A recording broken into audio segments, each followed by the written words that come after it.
Hashtag pro streamer. Hello and welcome, friends.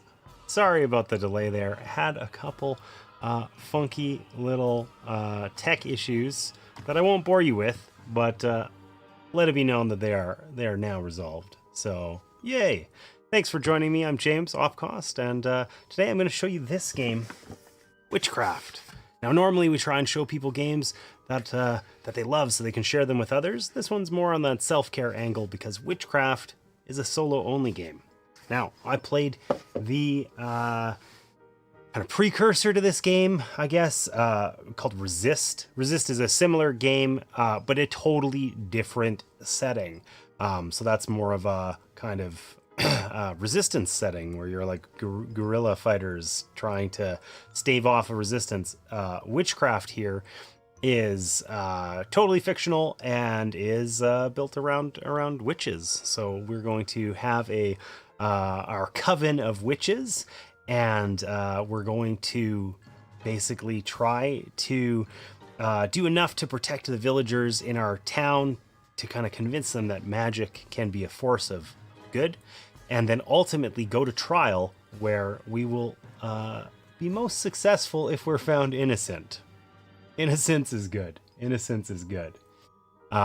So I need to actually set this whole thing up because I had this set up in front of me. This is the total. Hey, hold on a second here. What happened to my slider cam? Hashtag pro streamer indeed. So yeah, anyways, I'm gonna fix my camera. I don't know what the heck's going on there. And then I gotta set this up because I have it set up, but I actually did that while I like to shoot a little promo video for this that I posted on YouTube Shorts and Insta earlier in the week. And I was like, oh yeah, Witchcraft's all set up. No, it's not. The cards are in the right places, but not for an actual game to be played, right? Like just kind of like vaguely correct looking. So, whoops. Anyhow, I'm going to fix that camera. I'll be back 30 seconds.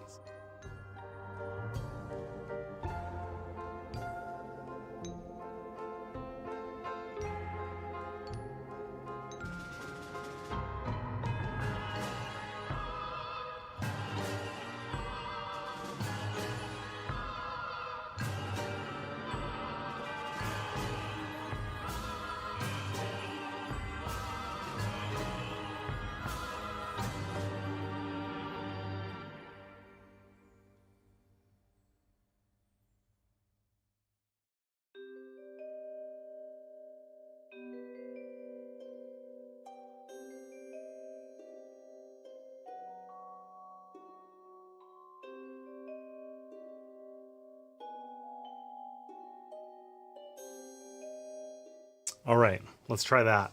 That looks better. There's things present on this camera you may see lurking in the background. My nemesis, candy corn. Every year, I fight with candy corn. I love and hate it. I love it until I've eaten about 3 pieces, and then I hate my life choices. And my mother was kind enough to buy me some candy corn, so I'm gonna dutifully eat it on stream and hope I don't puke. All right, so Witchcraft. Let's talk about this, or in fact, let's not talk about this because I'm gonna show you a little intro video I shot, and then I've got a little excerpt from the setting to help you kind of set the stage here. So let's have a quick look. Hopefully this works.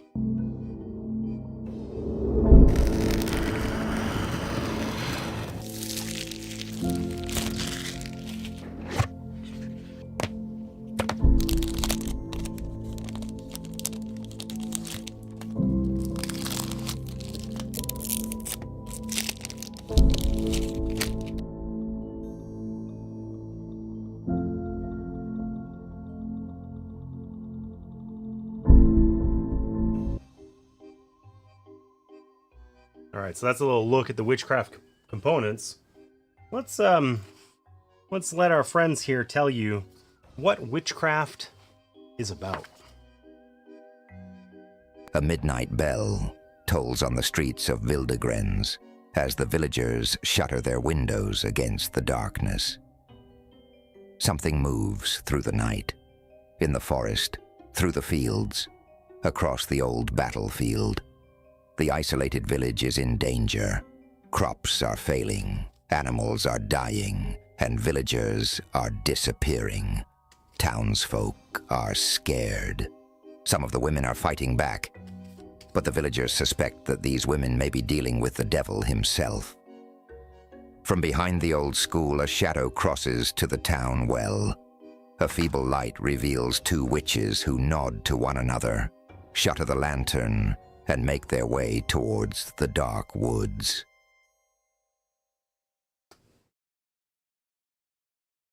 All right, so somebody tell me if that worked. One of the tech issues I was having is that my monitoring for it wouldn't work, so I couldn't hear it. But hopefully you guys got a quick little introduction to the idea of witchcraft here, and the fact that it's looking a little bit rough in town lately.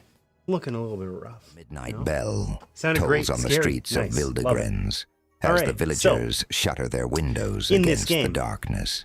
we are going to have Something moves three. through the I'm night, just going to move all in of the this forest, stuff, 'cause I really through gotta the fields, reset across all the of this. old It's battlefield. just, oh look, that's The even a isolated reference village card. is in danger. Too well. Crops are failing. So in this Animals are game, we are going to dying. have And villagers jurors. are Those are going to be disappearing. these guys up here. Townsfolk Okay, are scared. these guys are going to decide our Some fate. of the women are We're fighting gonna back, keep doing but the villagers things in suspect town that these to women may be dealing positively with the devil influence their himself. persuasion. It is going to start From behind the old school, a shadow 0 crosses or to 1? the I think it town starts at well. 1. 0 if we're feeble feeling. light. Oh God.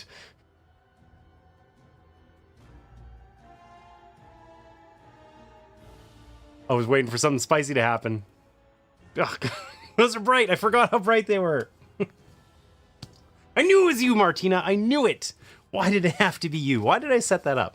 All right. So, the jurors here at the top of the board. Bell Thanks tolls for on the nothing, streets Martina. of Wildegrens as the are going villagers to, shutter their windows ultimately against the decide darkness. our fate. Something Okay, moves we got through the Martha night, over here. in the forest, We got through the fields, Ichabod, and across we the got old battlefield. and The isolated these, village is in danger. we have a persuasion Crops are failing. Animals are dying. tracker on here, And villagers essentially we're going to be completing disappearing. missions, things like Townsfolk this guy, are put out the fire scared. at the woodcutter's Some of the shed. women are fighting And as back, we complete these missions, but the if we villagers are suspect successful, that these women we are may be going to dealing with the increase, devil himself. the persuasion From behind that the we old hold school, a over shadow each of crosses. these jurors.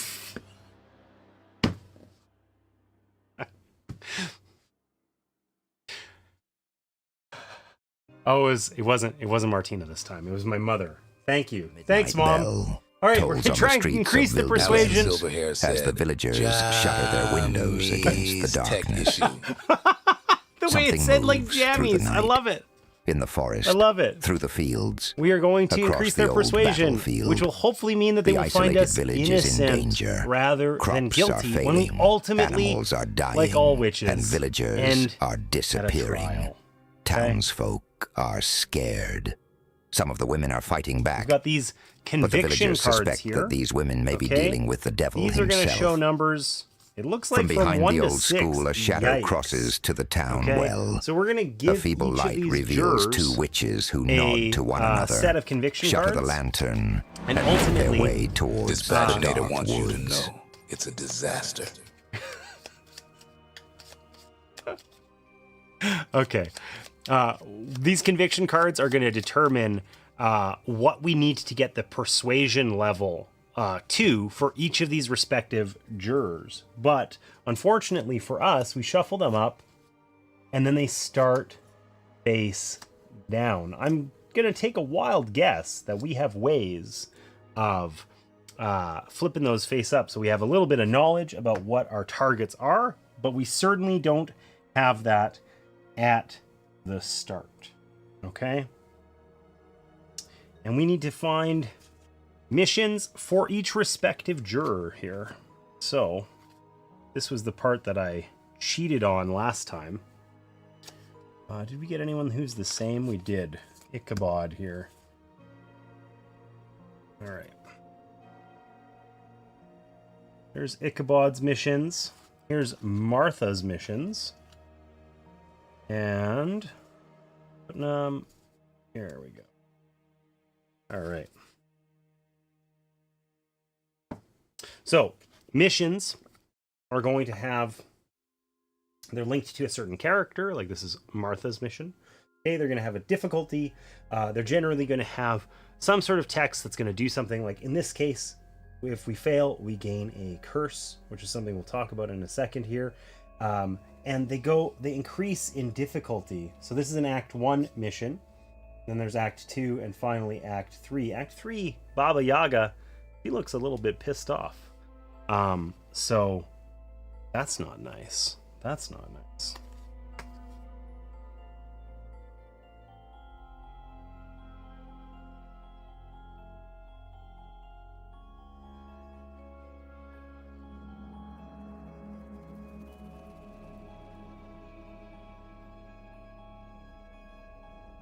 I'm just waiting for something nasty to happen. I know it's coming.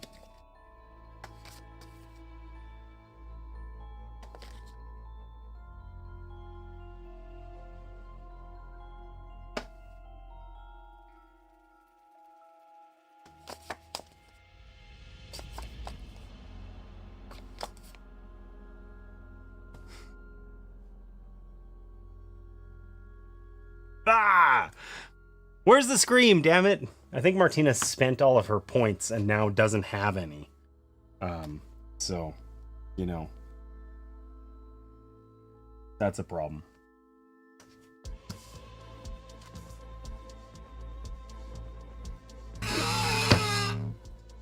I hate that. Why did I think that was a good idea? Why?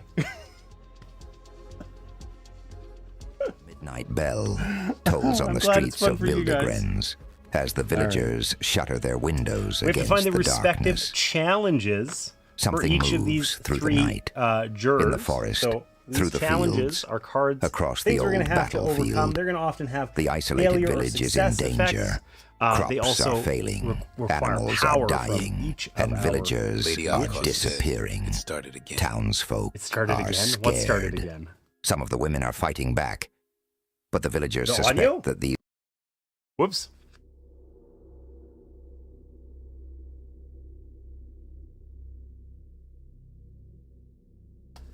Is that better? Did I fix it?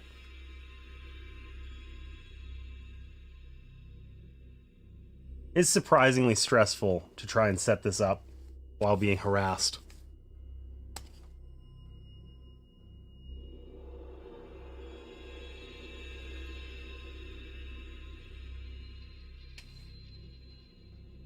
All right, so there are a bunch of juror-specific challenge cards that we're going to get. And then there's just 20 normal challenges. You know, everyday things. Plague rats. We've got some wild boars. We got angry mobs. That, I feel like, is a common threat in the, you know, day-to-day of a witch. So, that's a thing. No tracking anymore? Tracking for... Oh, did the Pro Streamer Redeem not work, Cosmic Beat? Because it should have. I didn't do anything that should have stopped that from working, but it's possible that it's just messed up.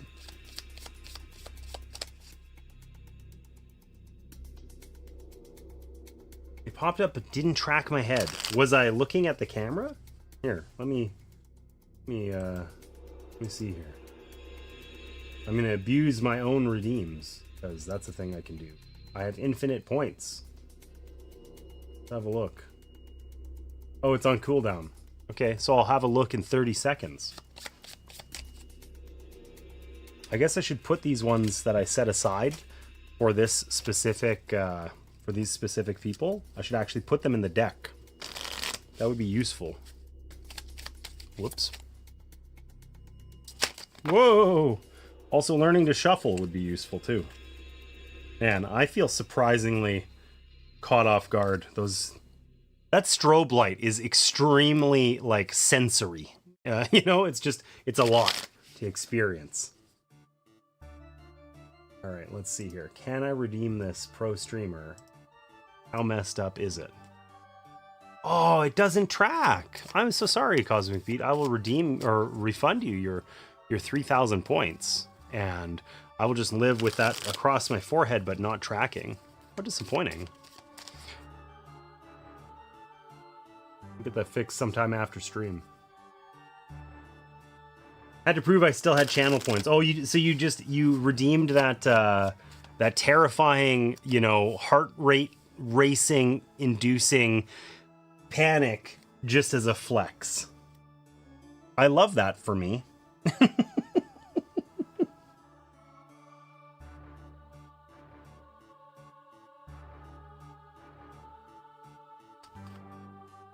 All right.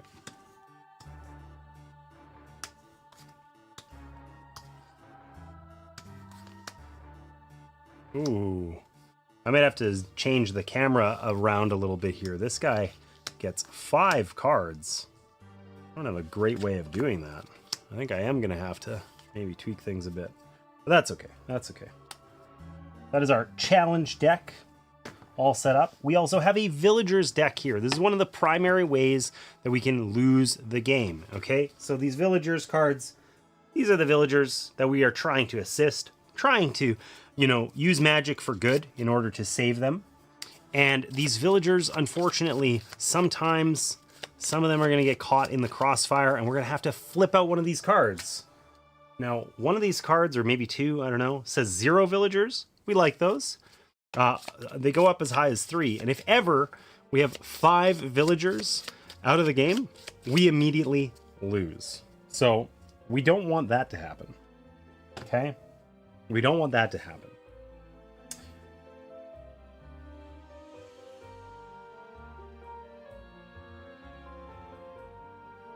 Okay, so I set aside some witches. Those are used for like a campaign or something that we're going to check out maybe a little bit later here.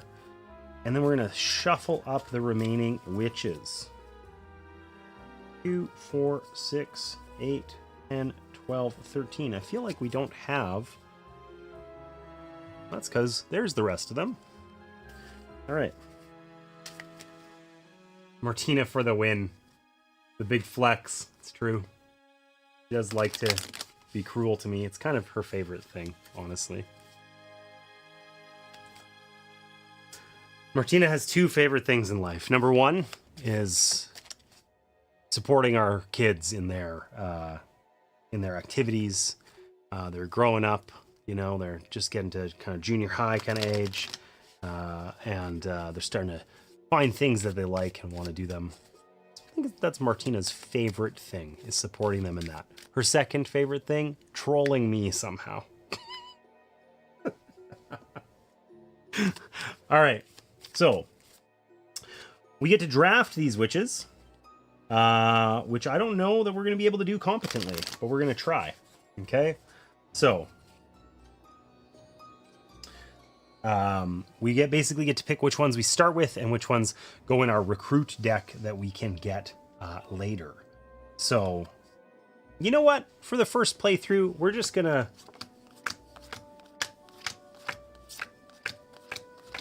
We're just going to do that.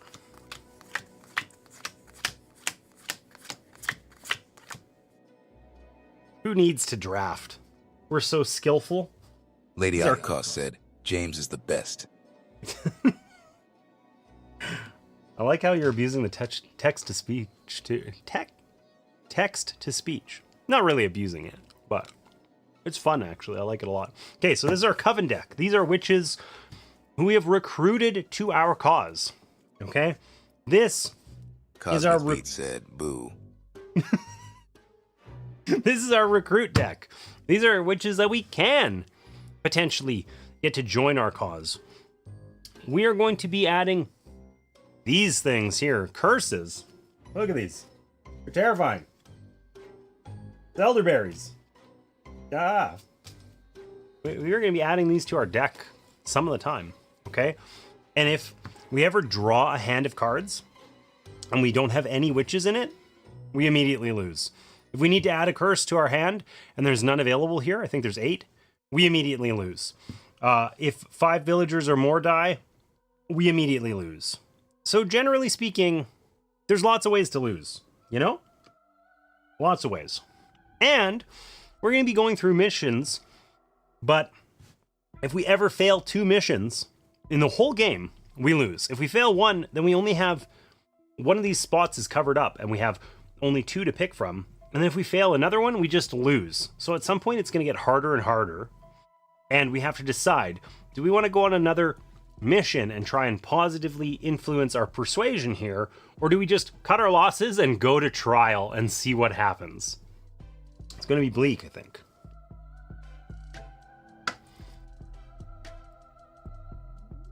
All right, so we got to shuffle. Are there only 6 curses? Damn, I thought there was 8.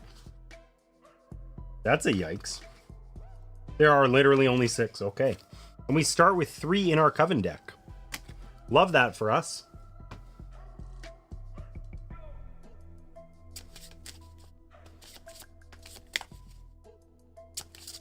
For your first game, choosing witches in your coven deck is a key part of the game's strategy. But it can be tricky for new players. Well, you know what we did? We dealt them randomly because, heck yeah, we did. This will be fine. All right. Just about ready here. Shuffle this up. We get 1, 2, 3, 4, 5 cards from our coven. And we're ready to start. I am going to zoom out this camera just a wee little bit, so this is a little less squishy. I'll be right back.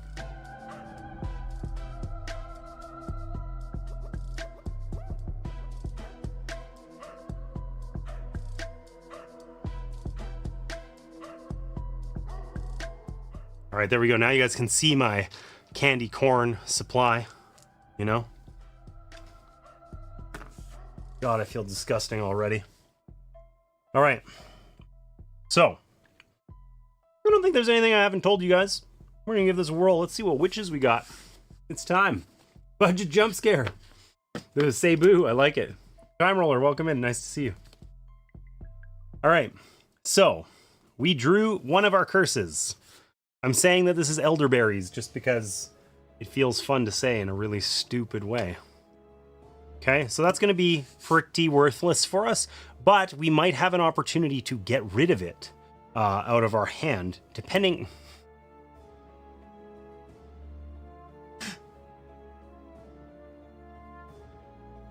Best thing I ever did for that jump scare is I made it random the amount of time. So the lights go out, and I don't know if I'm just sitting here in the dark by myself or I'm waiting to get screamed at. And the scream is much louder in person for me than it is on stream. I'll tell you that much. Legends, it was you. All right, so let's take a look at the witches we have drawn here. We got our friend Liz Sullivan. Okay. All of the witches are going to have both a hidden and a revealed side. This is just like in Resist, okay? Well, maybe not quite just like in Resist. So we have to choose. We always have to play all of the witches from our hand each round, and we get to decide whether we're going to play them as hidden or revealed. Now, hidden witches are generally weaker, right? Like, they contribute power to our mission. 1, if they remain hidden. 4, in the case of Liz here, if she is revealed. Now, the unfortunate thing, in Resist, if you were revealed, you died. You went out in like some blaze of glory. You were revealed, you know, to be part of the resistance, and you get shot, I think, basically. Okay, now here, it's a little less black and white than that. If you're revealed as a witch, you go to jail. And it alludes to there's some ways for us to get witches out of jail, potentially. So we'll have to see how that works out in practice. I bought this game last month, but still haven't played it. This is my first play as well, Legends. But I did play Resist, which is this game with a different theme, basically, and I loved it. All right.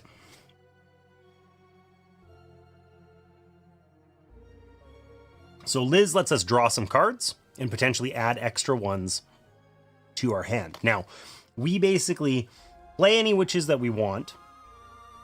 Then we choose a mission.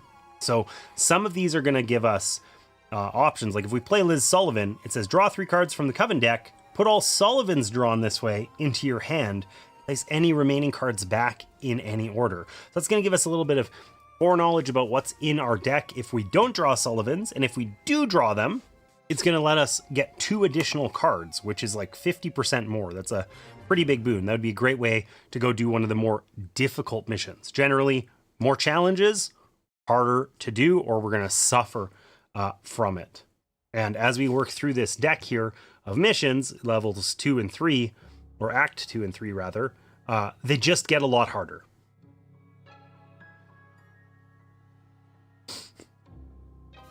I regret everything. Everything I regret.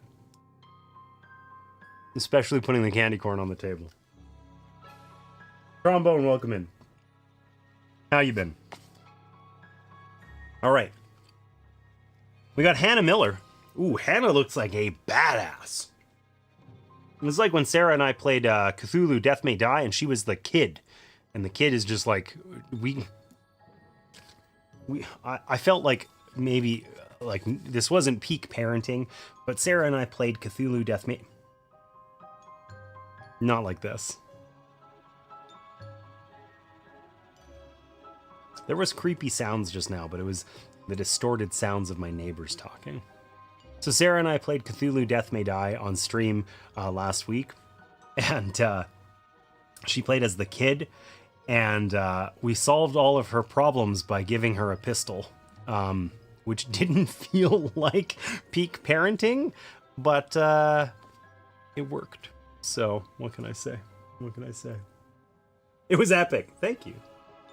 Did you expect it to be a jump scare? I did, Trombone. I thought you were gonna get me. Peak parenting, exactly. Okay, so this kid here, Hannah Miller. Hannah Miller. If she remains hidden, she contributes 1. If she's revealed, she contributes 2. She uncovers.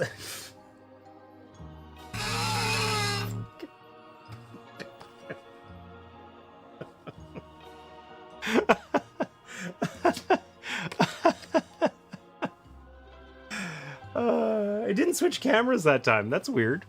I wonder why. It should have switched to the front camera so you guys could see me in stark and amazing amounts of pain. I don't know why that didn't happen, but I'm kind of okay with it. All right. Back to where we were. Listen, guys, surely I can talk about the witches and we can get started, and then you can harass me indefinitely. Huh? All right. So Hannah is 1. She contributes 1 strength if she is hidden, 2 if she is revealed. Okay. Her hidden power, we can uncover a conviction card on any juror. That's going to be super useful so we know who to target. Revealed, swap a face-up conviction card on any juror with a face-up conviction card on another one. So maybe that's a way of balancing out the powers or whatever, because their conviction, of course, is the persuasion number that we need to be able to get in order to win the game. So that seems really powerful. We got Amelia Stevens, who looks like she likes cats. I feel like this has a strong likeness to Martina. Just this side, though. So she contributes 2 or 3+. So there might be ways to get bonus there. Hidden, capture a face-up familiar on any one mission. So familiars are some of the challenge cards. If we gain familiars, they're like little creatures who are going to do our bidding, help us out. But we don't know where any of them are. So that's going to be tough to use right now. And then when revealed, +2 power for each familiar in your play area. Okay, so Amelia, she scales, because we could potentially get a couple of familiars, and suddenly instead of being 3, she's like a 7 power or something. That's strong. That's strong. Okay. And then we've got Eleanor Lilly.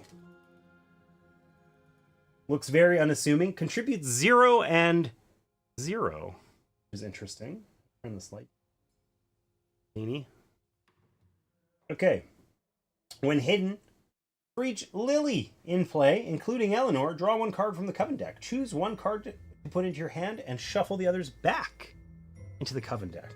And when revealed, without looking, draw 2 cards from the recruit deck and place them on top of the coven deck. Oh, so she swaps herself out for any 2 other witches from the revealed deck. Okay, so those are our witches. So we have to decide, do we want to play any of these? We have to play all of them this round, but we can choose to play them before we choose the mission, right? So the question is, do we want to do that?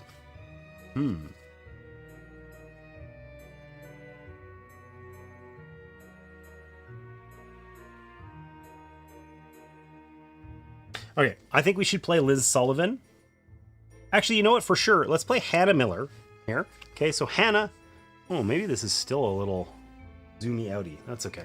Hannah Miller here, her hidden power. We're going to play her to the left-hand side here. Also just set this curse out of the way in our discard pile, I guess. We know it's in our hand for this round. So Hannah Miller, she's contributing 1, and her hidden power, uncover a conviction card on any juror. I want to find out what Martha is up to, because Martha looks a little bit sus, in my opinion. So let's uncover one of her cards. It's a 3, so kind of middle of the road there. So 3 plus something between 1 and 6. So, you know, from 4 to 9, I guess, is the level of persuasion we would need to get to convince Martha that we are innocent. Okay, and then... we don't have a lot of really, like, strong cards here. We're going to need...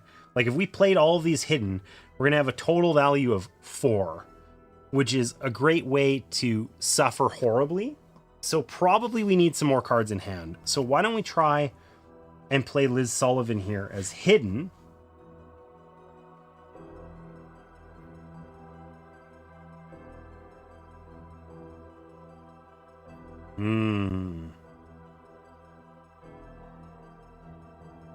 Can we do that? Can we afford that? Maybe we need to keep Liz. Let's just run with this. Let's run with this. We played Hannah. We flipped over a card. Let's pick a mission to do. Okay, so I think our hand is pretty weak. I don't know what the rest of our witches look like because we were smart enough to not draft them and just shuffle them randomly. So I think we should pick probably the easiest mission. So that's likely this one. Okay, it has a difficulty of 4. You guys probably can't quite see that. And there's 3 cards on it. If we fail, we gain a curse, which is going to sort of suck. Okay, and I don't really want to gain a curse. I don't really want to gain a curse. But I think, you know, it's that one or this one. This one has 4 cards here. If we're successful, we discard a challenge card from any other mission. That would be really useful. We want to do this one for sure. I mean, we never want to fail. We never want to fail. So maybe we'll just have to, we're going to try the easiest one.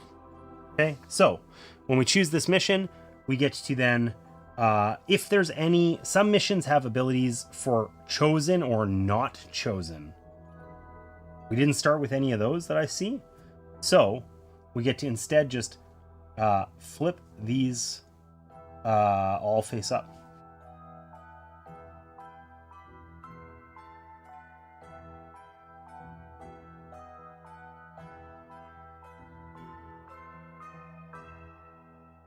We get to find out what our challenges are. We've got a hare, a familiar. We've got plague rats.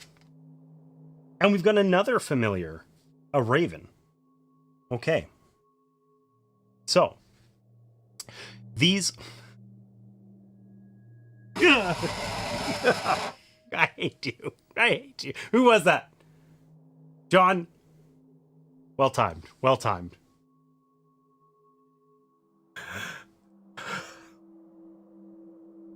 Also, those of you who have joined me on YouTube, I appreciate you. I appreciate you. I could use the views really bad. So, thank you. All right. So, we chose to cure the villagers in the plague house. Okay? So basically the way that this works is we have a difficulty of 4. So, in order to complete this mission, we need to, whatever our total like strength is, we need to contribute 4 in order to succeed at this mission. But if we just use 4 up here on this, it means we're ignoring, these challenges down here. We need 4 for the hare, 2 for the plague rats, and 2 for the raven. So to just sort of strong arm this mission and just win everything without, consequence, we would need a total of 12, right? 4, 6, 8, and then 4 for the mission, 12. Our current strength is 1 because we played Anna down here as a hidden little lady. So the good news is these familiars, nothing bad happens if we ignore them. Okay, the familiars are going to help us out if we succeed. They have a success effect where we get to capture them, and then they have an ability. Like this one says, the hare says, at the start of each round, you may discard 1 curse from your hand to the coven discard pile, and then draw 1 card from the coven deck to replace it. So that's super useful in terms of turning over our hand and actually having more useful cards. The raven down here says, when a witch would be exiled, you may exile the raven to place the witch in the coven discard pile instead. Exiled means removed from the game. That's going to happen with various effects. Now, the plague rats, if we don't defeat them, we lose a villager's card. Remembering, of course, that if we lose 5 total villagers, they range in value from 0 to 3.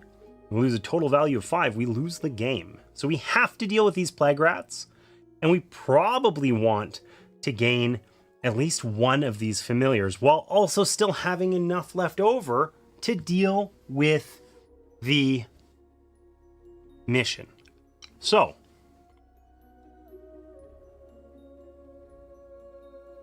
this would be a great time to play Amelia Stevens. We don't want to reveal her yet. We want to scale. She scales with familiars and says capture a face-up familiar on any one mission. So that gives us a total strength of 3, and we can capture the hare here. And that it now gives us a bonus forever at the start of each round. We can discard a curse from our hand. Now, we can't do that this round, obviously, but next time. And now, the total difficulty remaining up here is 8. 2 on our challenges, or sorry, 2 each on 2 challenges, and then 4 on the Plague House.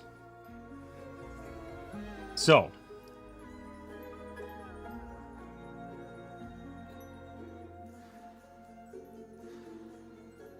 I guess we don't need to reveal Eleanor. Revealing Eleanor lets us recruit more witches. That doesn't help us win this scenario. And we need a total value of 8. And unfortunately, if we reveal Liz Sullivan, who looks frickin' crazy. Don't mess with Liz, by the way.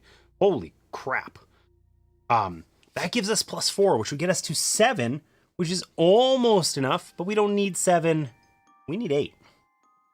So, let's play Eleanor as hidden. It says for each Lily in play, including Eleanor, so that's 1, we draw 1 card from the coven deck, we choose 1 to put in our hand, and shuffle the others back in. So we're going to choose this one and hope it gives us a value of 1. Gives us more than 1. We found Sabrina. Liz defo needs some anger management therapy. Or we just recognize that she takes her anger out in a cathartic way, and maybe that's okay. All right. So we drew Sabrina Lily. So if she stays hidden, 2, no bonus. Okay, no special power. If she's revealed, that's 1. And for each revealed Lily in play, including Sabrina, search the jail pile and choose a witch to place on top of the coven deck. So we would lose Sabrina, but get to break some other lilies out of jail. But we want to have all the lilies in our play area when we do that. And we, of course, do not have any in jail. So we'll play her as hidden as well.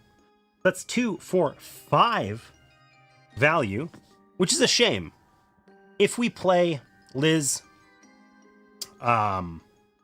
hidden, you know what? Let's play her hidden. We can always forego capturing this raven and get rid of the plague rats. And this might let us get some extra cards into our hand. So we're going to play her as hidden. That gives us a total of 6. It says, draw 3 cards from the coven deck. Put all Sullivans drawn this way into your hand. Place any remaining cards back on top of the coven deck in any order. So, did we get any Sullivans? We did. We got a Sullivan that adds 0 to our value. And we can put these back in any order. But I don't know that they're going to help us that much. I don't know that the order of them is going to help us that much. So we'll just put them back as they are. Let's see what our friend Michelle Sullivan does. She looks a bit, getting some Wednesday kind of vibes here. You know?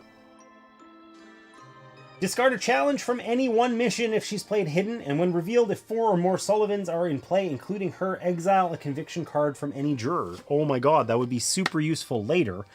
So we're going to play her hidden. We can discard a challenge card from any mission. It's tempting to do that here, but I think we actually discard a challenge card from this mission because this one also lets us discard a challenge card and we want to complete it. So, which one are we going to discard? Which one are we going to discard? We're going to discard this one and hope it's beefy and horrible and mean. It was an angry mob. Nobody likes an angry mob.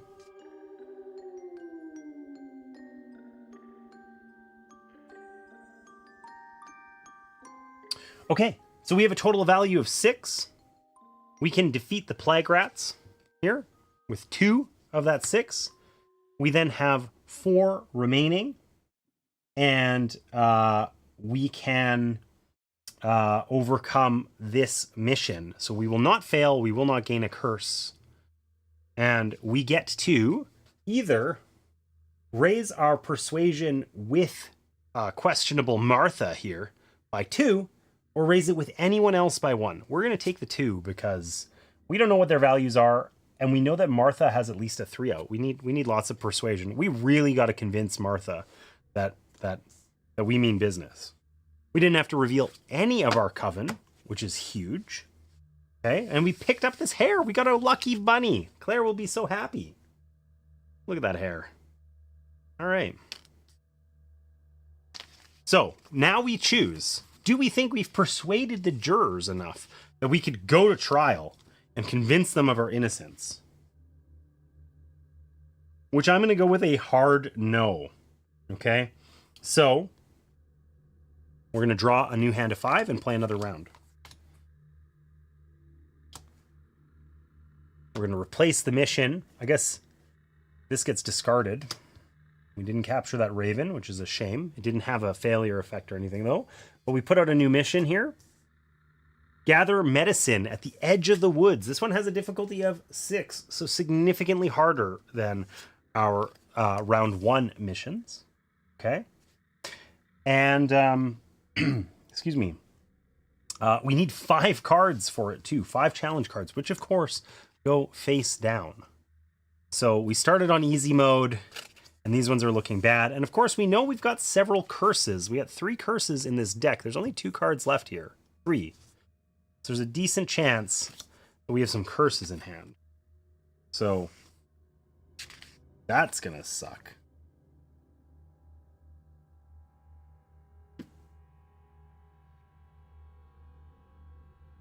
What do we get? Oh, perfect. So we got 4 witches and a curse. But our hair's ability, we can discard 1 curse from our hand into our discard pile and draw a card to replace it, which is hopefully not another curse. It is. But at least we're not drawing it next round. So that's still good. Still counts. Still counts. Okay, did I miss anything during recovery here? I don't think so.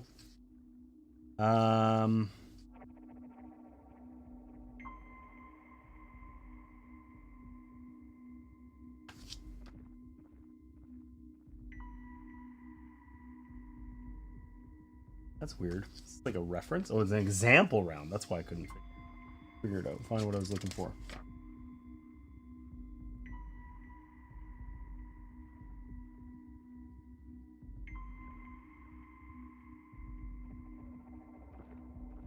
All right.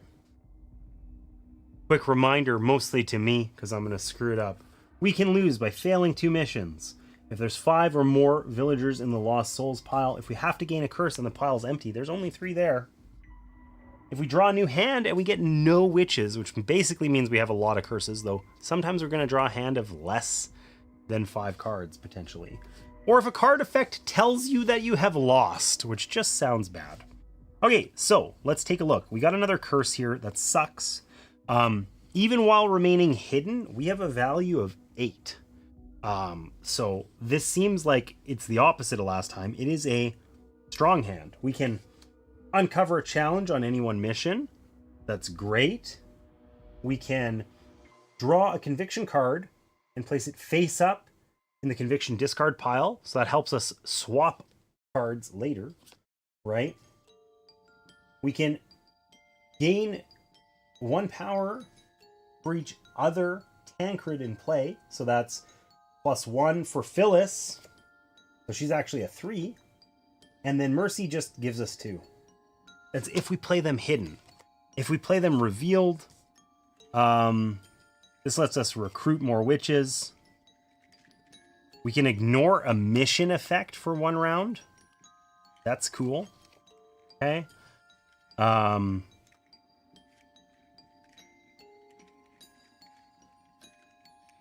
This gives us +4, but we have to discard another revealed Miller.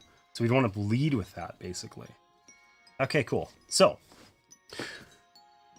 we got another curse. I'm just going to put that in the discard pile. We know it's in our hand. So what are we going to do here? We got to pick a mission. I think we have a strong hand, and we shouldn't waste it on this little guy. Even though that makes our other challenges easier, I think we should protect the children at the school later. That sounds like a problem for another day. So instead of protecting the children at the school, why don't we uncover a challenge on any one mission? That's always going to be useful. And let's see if we can protect our livestock. This lets us recruit a witch. It's great news. Let's just flip over this bottom card and see what we get. Oh, it's more plague rats. Difficulty 3. That's pretty strong. If all these cards had an average difficulty of 3, this would need 19 in order to defeat it. And I'm saying our hand's strong because we have 9. So I'm feeling a little iffy now. I feel like I should have revealed one from the place that we weren't intending to go. But I don't know.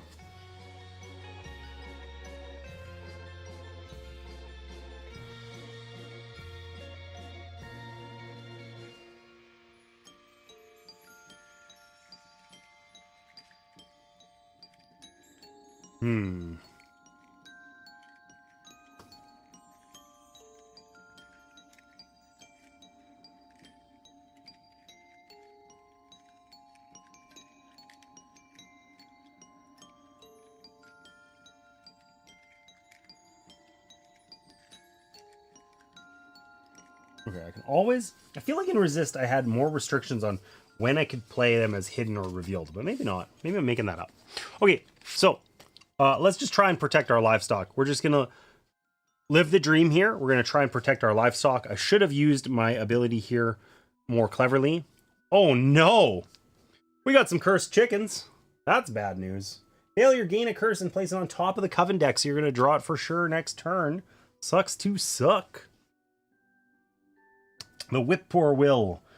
You cannot overcome other challenges on a mission while it has any of these. So we have to defeat this one first before we can resolve the other ones, which is very sucky.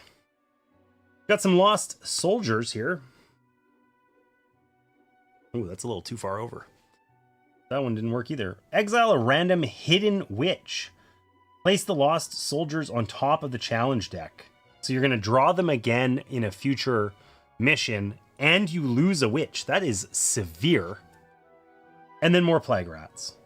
Okay, so overall, I regret everything. This was a horrible place to come. I made stupid mistakes. Cursed chickens, I know, and they look pissed off. Lady Opcost said, not the chickens. Not the chickens. Especially not chickens that look like that, man. Yeesh. Okay, so mistakes were made.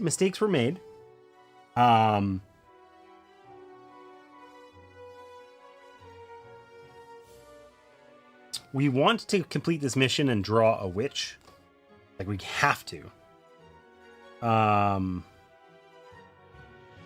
So I think we're going to have to play Marie Tancred here. She's gains +1 for each other one in play. So she's actually 3 while played hidden. So 3, 5. We basically need to deal 2, 5, 9 damage as a minimum in order for this not to be a total disaster. And we really want to do more than that. I don't think we have a lot of options here, though. So, unfortunately, I think our friend Agnes here, we really wanted to draw a conviction card, but I think it says discard one other revealed miller from your play area to the coven discard pile. Well, we don't have any other ones, so we can lead with her, and then we gain +4. So that gets us a total so far of 9. That's our kind of minimum. That lets us deal with the whip poor wills, the lost soldiers, and successfully complete the mission. But we still have to face tank 2 groups of plague rats, which we do not want.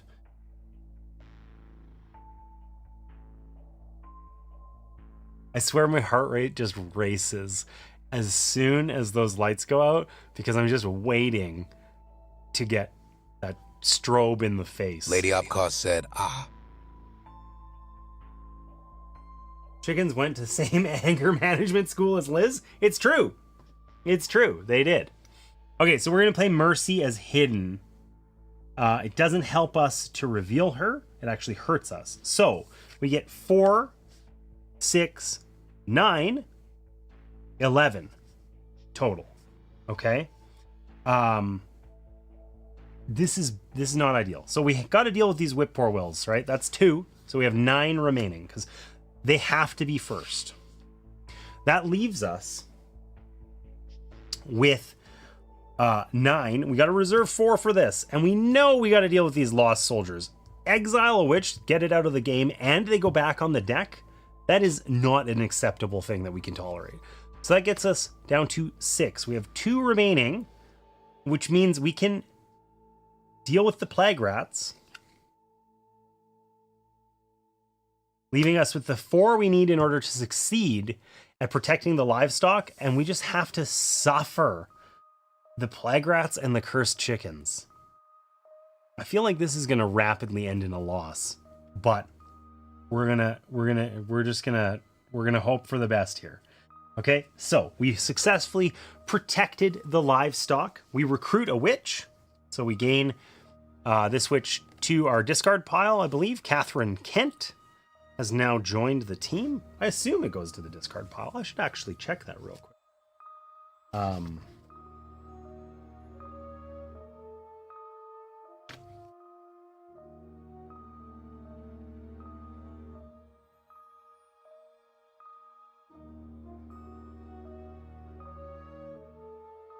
Yeah, it goes in the discard pile. Okay. We gained a new member on our squad. We get influence of 2 on our friend up here, Putnam.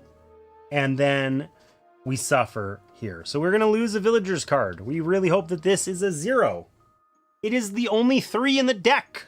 If we ever get 5 total, we lose. So we're more than halfway to that loss on turn 2. Sucks to suck. And then we gain a curse, this one, and put it on the top of our coven deck. Thank you, chickens. It's a disaster. You might say, it's a disaster. You might say that indeed. Okay. That sucked. Okay, so we're not going to trial. We're putting out a new one. Oh, destroy the lost soldier camp. Yeah, because my last interaction with them was just really fabulous, you know? Each challenge on this mission gets +1 difficulty. So this sounds impossible. Basically, that resolves when it's chosen. There's only 4 cards on it, though. I think this is, we use that card that we had last time, the witch that lets us ignore a mission's effect. That sounds pretty fundamental to success there. Now we draw our 3 cards. Oh, hey, Agnes is actually in jail. She is not back in our deck because we revealed her. Maybe we can break her out in the future, though. I love that the stuffed animal's eyes behind you will still show up in the dark. I didn't notice that. Thanks for creeping me out, Allison. I really needed that right now. Also appreciate that we let the children at school suffer while we protect the sheep. Also would have made the same choice. Well, good. Yeah, I told you, protecting the children at school, that's a problem for another day. We just have to think about this as like a timeline, right? We can't be in all places at once. And it's not like the children are getting, actively harmed. They're just being taught some questionable ideology or something. I don't know. All right. More candy corn to fuel.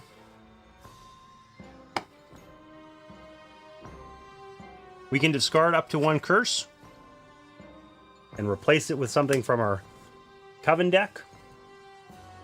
Not a curse this time. Big. All right. So I think the draft actually is more important in this game than in the other game, in Resist. Drafting in Resist was important, don't get me wrong. But almost all of the witches in this game do better when they're joined by their sisters. So we want to have like a cohesive deck with the same families of witches in them, because a lot of them gain strength when played that way, which obviously we didn't really get with that random deal that I chose to do. But that's okay. Okay, Amelia lets us capture a face-up familiar. We don't know where any are.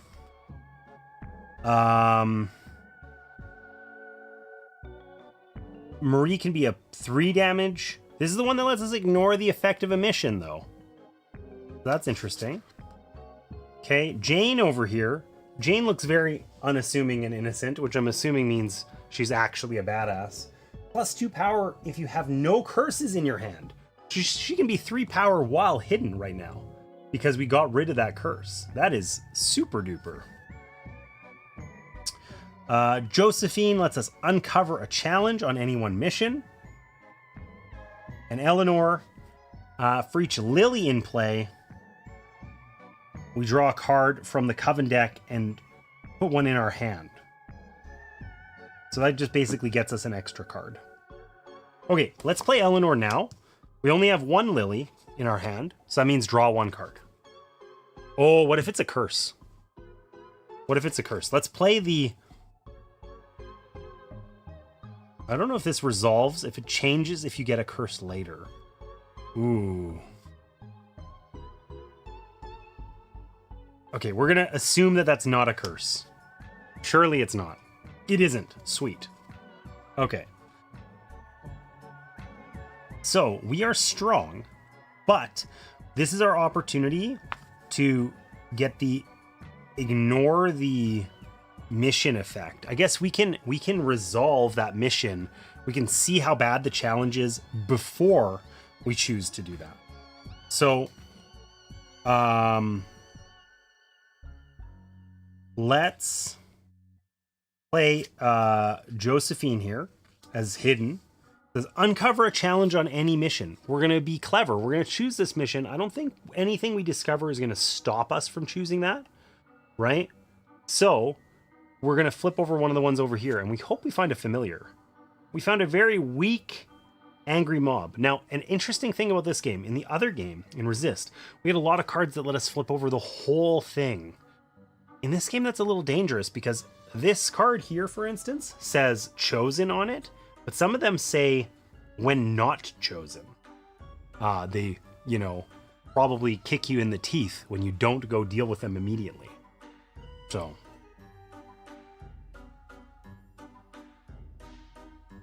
Okay. So, we got a strong hand here.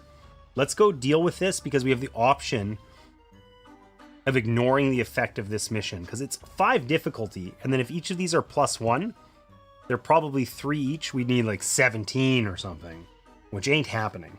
So let's choose this mission. See what we got. We found an evil witch. She's a 4. That would have been a 5. Yikes. A witch elder,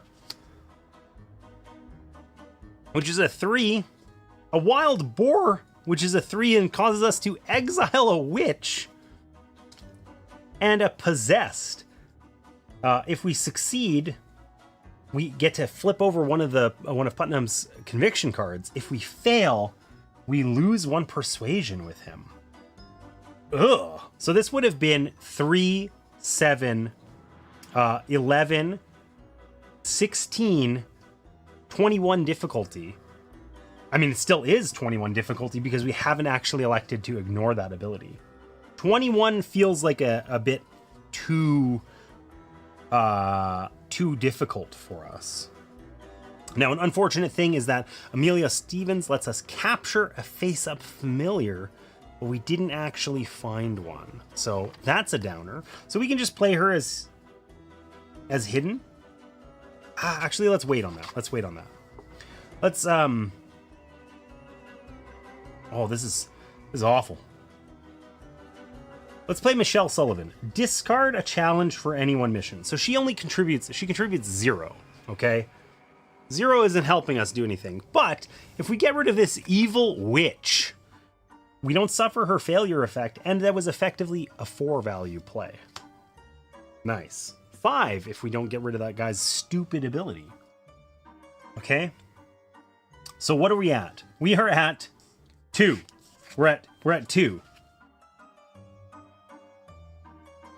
We really want to succeed at defeating... We want to do all of this. So what do we need?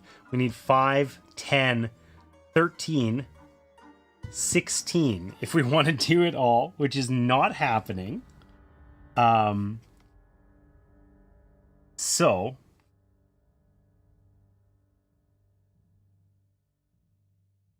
Okay, if we ignore the effect of the mission, that only actually is like getting +3 value. That might be worth keeping for later. Okay, Jane Kent. For each Kent in play, remove a curse from your hand. We can't do that, so we know we're going to play her hidden. She gets +2 power if we have no curses. So we get 3 or 5 total so far. That's enough to do the mission. But we really want to find an extra 6, 8, 11. We want to find an extra 11 if we can, which I think is not likely to happen here. So if we just play these in our hand, we get 5 extra. We would be at 10. 10 is really not good for us. We want a little bit more than that. Okay, so if we play them the other way, if we play them both as revealed, we would get 2, and we would ignore the effect of this. We would just play them at their face value. And we would get 3 + 2 for each familiar we have. We have 1, so we would get 5, right? So we would gain 7, which is really crappy because it's the same thing. We're going to be 1 short. We really, really want to gain 8.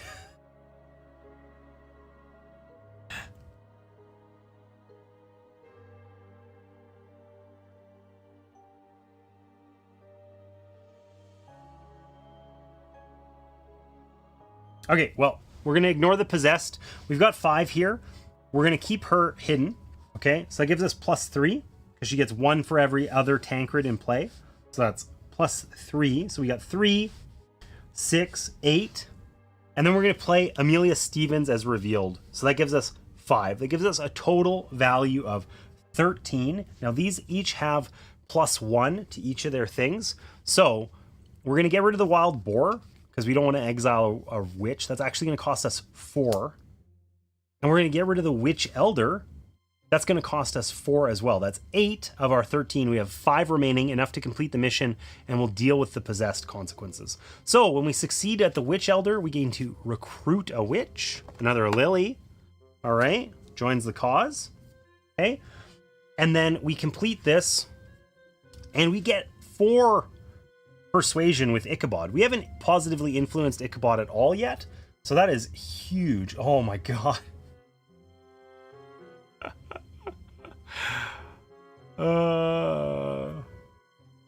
I believe in you. Thanks. Thanks, Mom. I believe in me too. Okay. So we successfully did that, but possessed here. Success, uncover one of Putnam's conviction cards. That would have been really big because we don't know what we need in order to defeat him, convince him. Unfortunately, we didn't do that. We failed, so we decrease his persuasion by 1.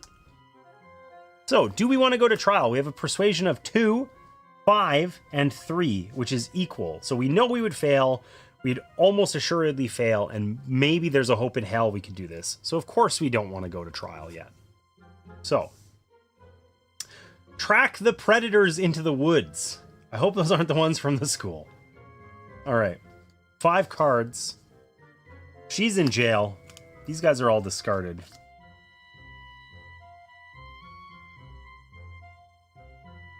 Oh my gosh, this is horrific. If we choose this mission, draw a villager's card and place it beside this mission. Add its value to the mission's difficulty. I guess that would probably be an average value of like 1.5 extra. So that's not actually as bad as it seems, maybe. But it could be like a 3. I think we got the only 3 card, but it might be. All right. 1, 2, 3, 4, 5. We drew a curse. We're going to discard that curse in order to draw another card. We can use our hair. It's another curse, but hey, at least it won't be in our hand next round.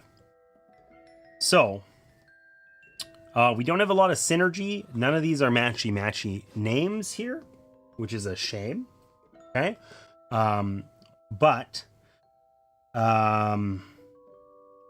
Yeah, for each revealed lily in play, including Sabrina, search the jail pile and choose a witch. Place it on top of the coven deck. Did I take the witch that we earned? Yeah. Another lily, that's right. Okay. So we want to do that when we have a bunch of lilies in hand so that we can break them out of jail. In exchange for Sabrina, we get a bunch of other witches. So that's not worth it yet. We probably want to play her hidden as we get to uncover a conviction card. That's big. We got to know that, right? Catherine Kent. For each Kent in play, that doesn't help us. And Phyllis, uncover a challenge on any one mission. So that's always going to be useful. Okay, so we have a pretty weak hand. I think it's time to go save the school, right? I think it's time to save the school. And I think what we're going to do is we're going to play Hannah. And we're going to uncover the conviction card up here on Martha. So we have full knowledge of what Martha needs. It's a 2. So I think we have to exceed it. I'm not sure if we need to meet it or exceed it. That's a very important distinction. So let's see.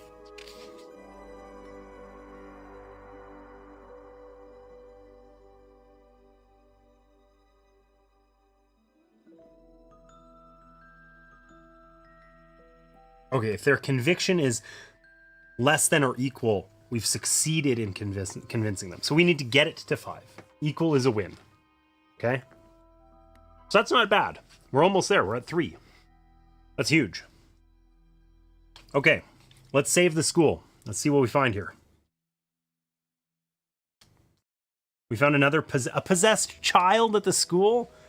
Not like this. Okay, that's going to cause us to lose Ichabod conviction. Oh no, if we succeed, we uncover one of his cards. Oh yeah, if we fail, we decrease his persuasion. We're leading on his persuasion, but ultimately that is how we win the game. So, more Plague Rats, but they're only a level 1 difficulty. So very weak. And a Whip Poor Will, which is also difficulty 1. This is a 4 and a total of 4. Now we have to get rid of this one first. And this is ultimately not that bad.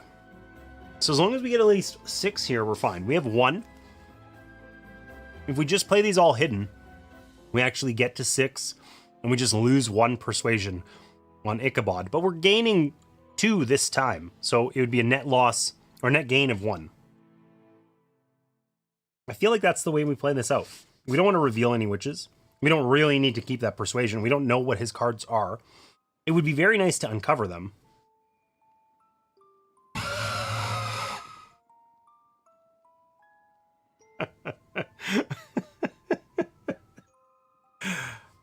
Martina, the only thing I take solace in the fact that, like, I know you're going to run out of points because you have been burning them. You've been burning them. I know you had like 90,000 or something. 10K a hit.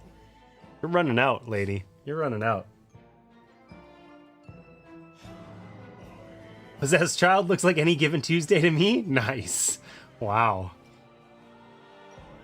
Okay, so we're going to play them all hidden. So that's 3, 4 for each. Kent in play, including Catherine. Discard a curse from hand. And then draw a card from the coven deck to replace it. I should have...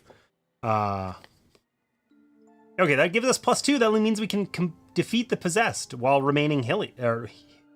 I was reading Lily and saying hidden, and I said hilly.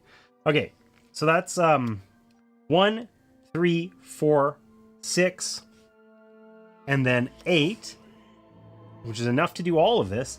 And we get to uncover a challenge on any one mission. Let's complete getting some more information over here. Another possessed. This time possibly holding a small child. Okay, so we got 8. We have to defeat the Whip Poor Will first. That's 1. We can get rid of the Plague Rats. That's 2. We can get rid of the Possessed. Success. Uncover one of Ichabod's conviction cards. It's a 4.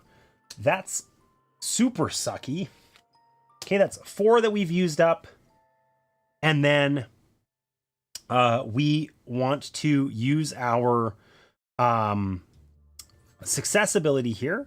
We gain 2 persuasion on Ichabod. So even though he's got a 4, we have a decent chance of being high enough to succeed.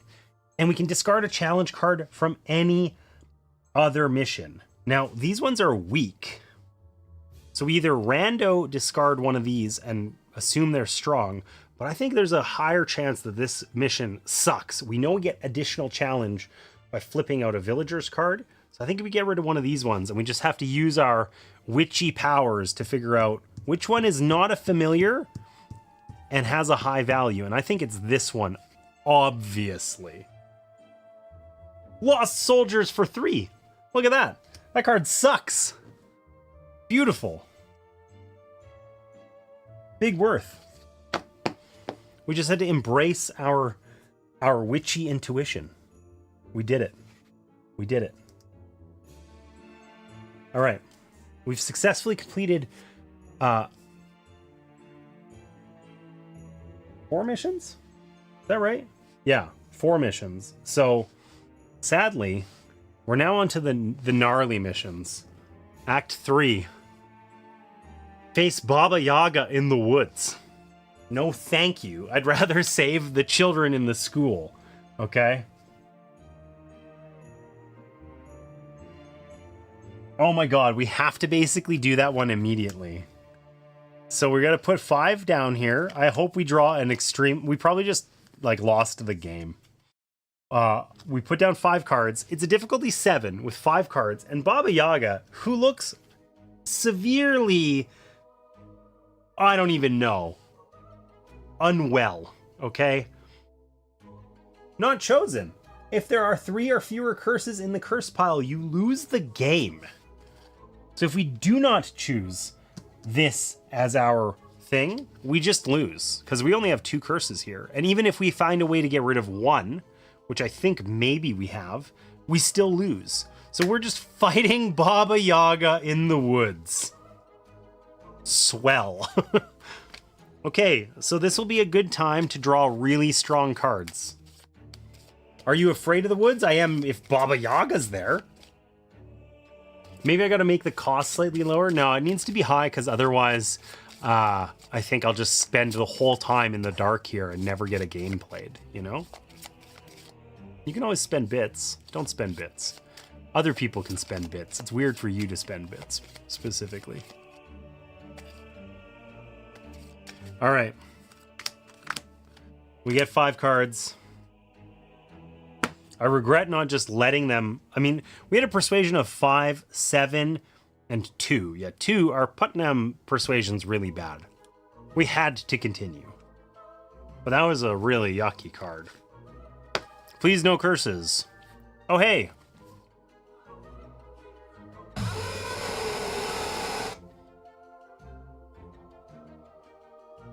How could you, Mom? How could you? We're going to put our rabbit to good use. Okay, 3 of the 4 times we've used our hair, we've discarded a curse only to draw an additional one. That sucks.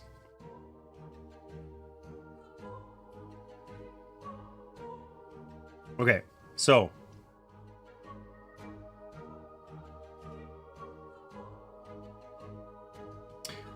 I think we actually got a pretty strong hand here if we play it right and this has good stuff in it, which it does. We know we have to go deal with Baba Yaga.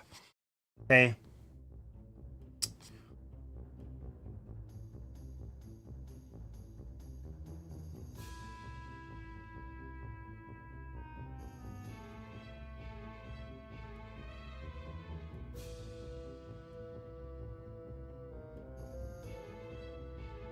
So, I'm just going to set this curse aside. We know it's in our hand. I think we just want to pick this mission and see what we've got before we do anything. So we're going to choose Baba Yaga here. Please be low cards. Oh, Lost Soldiers for 4. Good. The highest card we've seen so far. An Evil Witch for only 2. A weak Evil Witch. That's all right. Not too bad. Wild Boar. Oh god, a wolf for 5? Baba Yaga hangs out with wolves? Okay, well. If we defeat the wolf, we can discard a challenge on this mission. So, defeating the wolf means we could get rid of the Lost Soldiers. So that's actually huge, because instead of that being 9 difficulty, it's actually functionally only 5. Now, the problem is we still need 7 to defeat the mission, which gives us a huge boon in persuasion. Enough that we could probably give 3 to Putnam and then just stop and go to trial and see what happens. I don't know. Okay. So Eleanor lets us draw 1 card and only 1 card no matter what. It lets us choose which one to draw, but I don't think that's going to be a big enough determining factor. So I think we're going to lead with Eleanor. Okay, that gives us 0 for each Lily in play. We could play Pollyanna first, and then we would get to draw 2 cards, keep 1. But I think we're just going to play Eleanor, and we get to just draw 1 card and put it into our hand. If this is a curse, it's all over. Shit.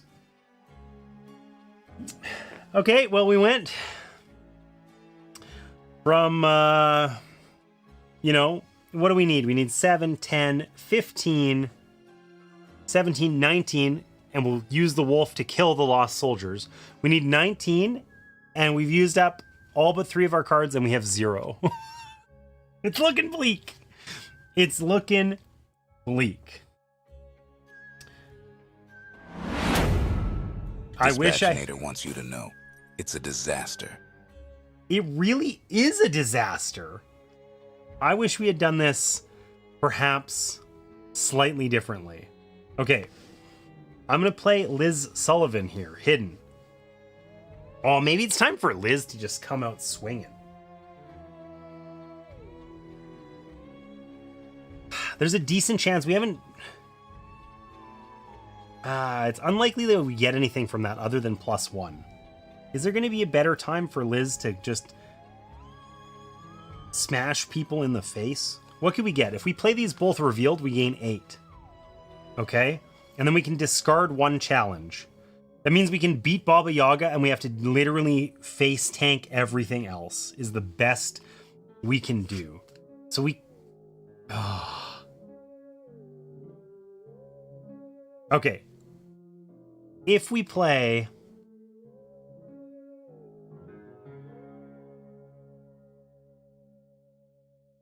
if we play Liz hidden, we draw 3 cards and we put all Sullivans in our hand. If we find Sullivans, we can probably... We got to do it. We're either losing because of this. We'll gain 2 curses and we lose. So we just got to risk it. I did this in the wrong order. We're playing Liz Sullivan. Draw 3 cards from the deck. Any Sullivans go back into our hand. We really want to find... We found no Sullivans. See, I should have done this one first because then I could have stacked these so that I wouldn't get a curse. I didn't think I was going to top deck almost all the curses. But that's exactly what we did. So we got no Sullivans. And that means we basically, like, this is a loss, I think. We can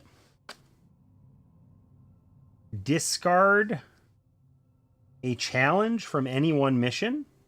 I mean, I guess it's not a loss. It's just really close to it. So discard a challenge. If we don't get rid of one of these curses, we just lose. But I think we can just get rid of them by beating them.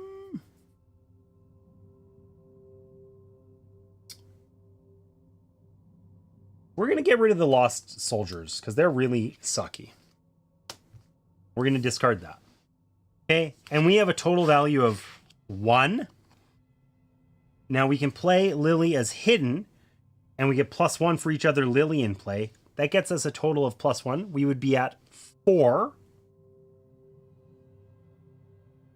which is rather sucky. We can play her as revealed, and that puts us at 5, which is still rather sucky. But I think that's what we're going to do. So we're going to play it as she's revealed. We're going to use our 5 to defeat this challenge. We're going to defeat the wolf.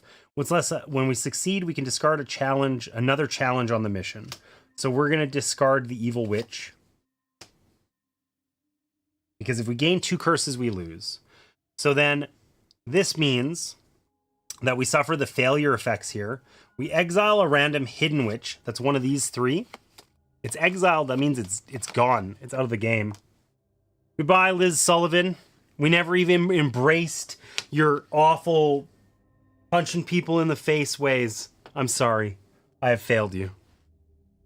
Okay, and then we gain a curse, meaning that we have 1 more curse. If we gain 1 more curse, we lose the game. That would be bad. We don't like that. Okay, and then we didn't succeed at this, so we flip it face down. If we lose 2 missions, we also lose the game. But we otherwise don't suffer. These get discarded. We have basically all the curses already out.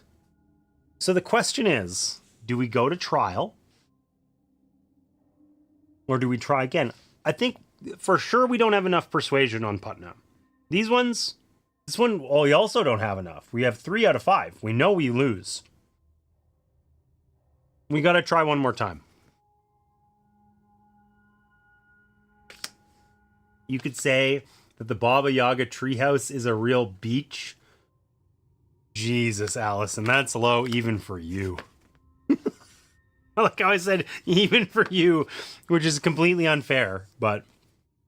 Okay, we found the other curse, but we can discard it and draw something else because of our rabbit. We did not get great synergy, but we didn't get none. This is +2 power if we have no curses in hand.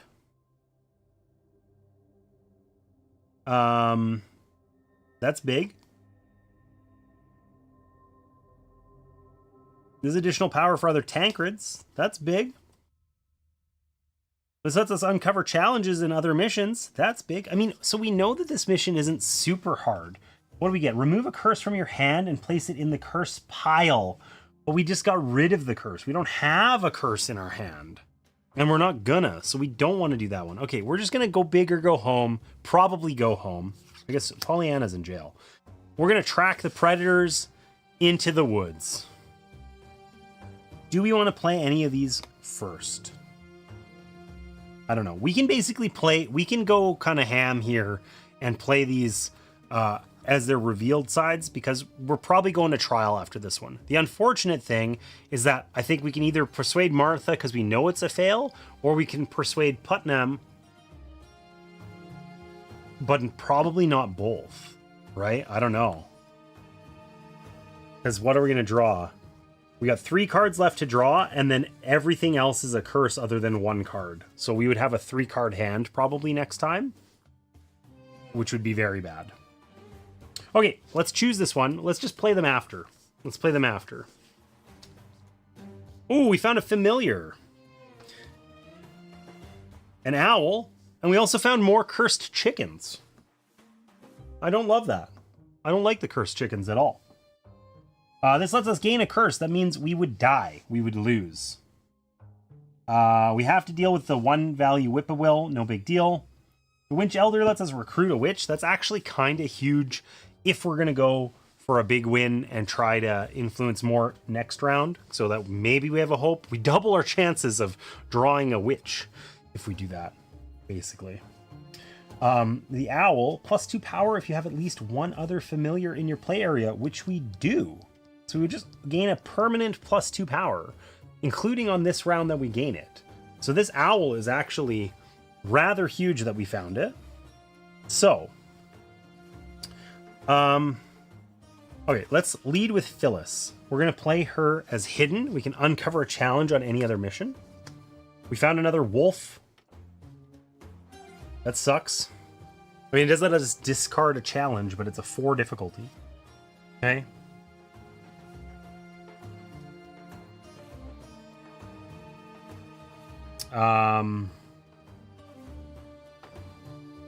So what do we need here? We need... Oh, we got to flip out a villager card and add that. We're adding +2. We need 6.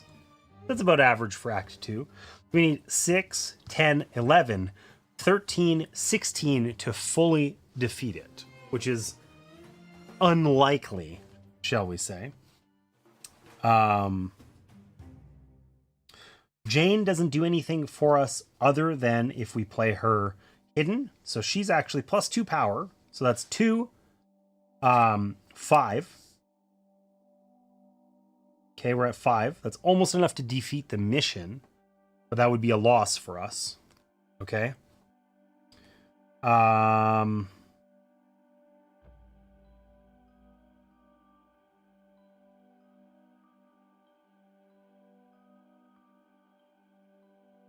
for... This would be what? If we play her hidden, we're at 5. This would be 8.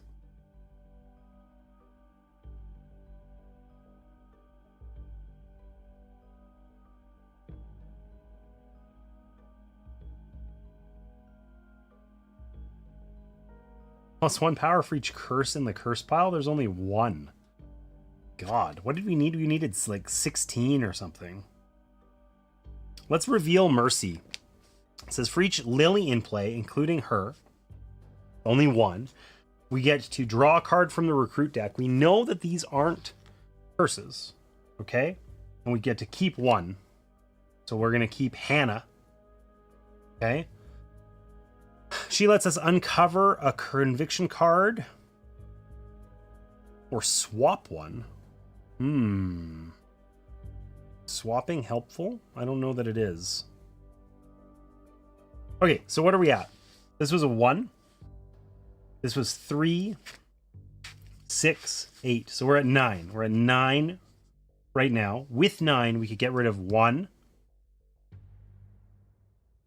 5. We need 10. Oh, well, wait, this is 6. We need 5 to get rid of these so we don't immediately lose. Nothing bad happens if we ignore these. We just don't get big benefits. So we need 5, 6. We need 11. We're at 9. I mean, we could just play these as is to get to 11. I don't know.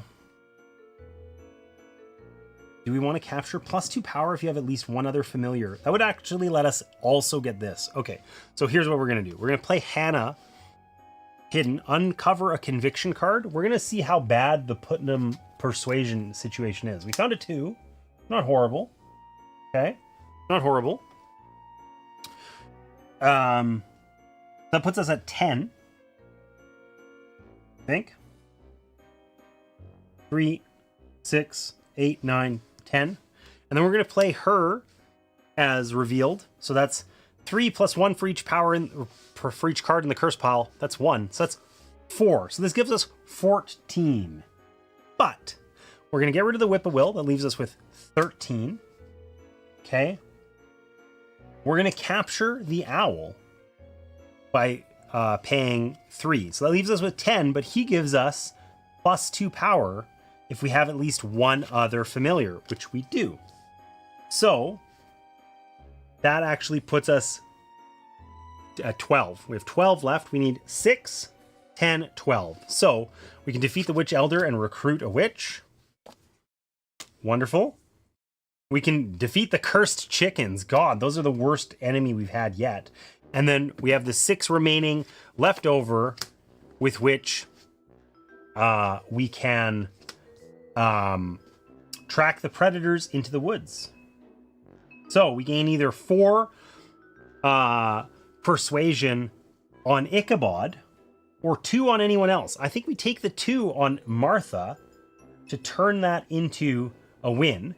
So we have 5 on Martha. That's a win. We're at 7 on Ichabod. If this is 3 or lower, this is also a win. And then we're at 2 on Putnam. So this is definitely a loss. Okay, that sucks, but what are you gonna do? If we get a perfect victory if we have enough persuasion across all 3. Anyways, these guys are jailed. See you later, nerds. These guys are back here. Do we want to just suffer? Know that we probably get 2 out of 3? Or do we want to try? I mean, if we gather medicine at the edge of the woods, this gives us 4 on Putnam, our lowest one. We could probably eke out a 3-for-3 victory if we continue. But we have to beat all of this. Difficulty 6, a wolf, an angry mob, possessed, whatever these 2 cards are, knowing that we probably draw a couple of curses. I think we stop here. I think it's time to be judged. Okay? So, let's see how this goes.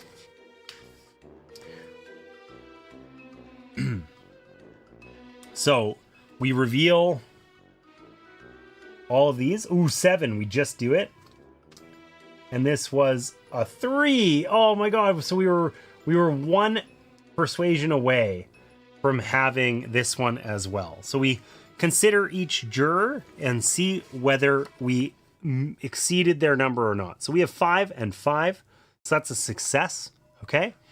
We have 7 and 7. Also a success. And we have 2 and 3, which is a fail. So we were deemed not guilty. That is a draw. We only win if we get all 3. We can have, I didn't actually know that. I didn't read that. We win if we get all 3. We get a draw if we get 2, and we get either a minor or a major loss, depending on it, whether we get 1 or 0. So I probably should have went for it. Judge us. Exactly. All right. Well, something that's interesting about Witchcraft so far is this felt very familiar. No pun intended. But pretty different from Resist in that I think the core gameplay loop, like the actions you're taking, are the same, or similar rather. But in Resist, a significant part of the game was flip over as many cards as you can in order to have enough knowledge about where you should go. Choosing your mission felt really important. And in this one, it feels more like we have to be a little bit more blind about that. And it's more important that we have like hand synergy or draw cards in clever ways or things like that, you know? So I feel like it's quite a bit different in terms of how it actually plays. And I really like that. I think that's nice. I think now that we've kind of got the vibe for it here, we can try this again. And we can see if we can do a little bit better by drafting the members of our coven. Because that was something that we didn't do. And, you know, we just didn't know what the hell we were doing. And I feel like almost like you have to kind of draft and try to draft synergy, because so many of them, you know, gain like a lot of the revealed effects in particular. It's like, oh, this is a cool once per game. They're going to go to jail. They're out of it. But you want to have like at least one, probably two of their fellow witches in the family played before you use them. So, oh my gosh, some of these are crazy looking. Intense, I guess. Oh, we got to put Liz back in. I regret not using Liz. Look at, she's got hammers. They're glowing. She just wants to go mess shit up. And I regret not embracing that for her.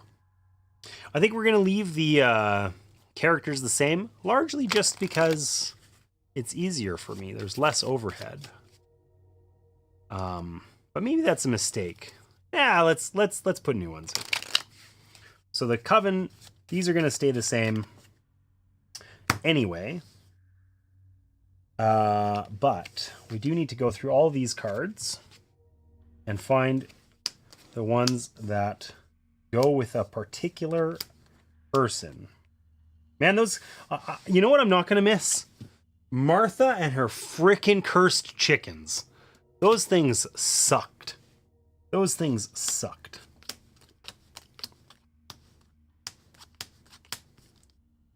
I will not be sad to play some other character and not need to deal with... All she has is cursed chickens, I swear. Of her cards, 3 are cursed chickens, 1's a bunny.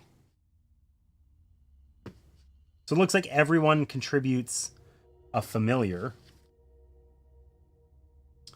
And then, oh, I guess there's these ones over here. Oh, sorry. She had a possessed creepy lady too. I forgot about that.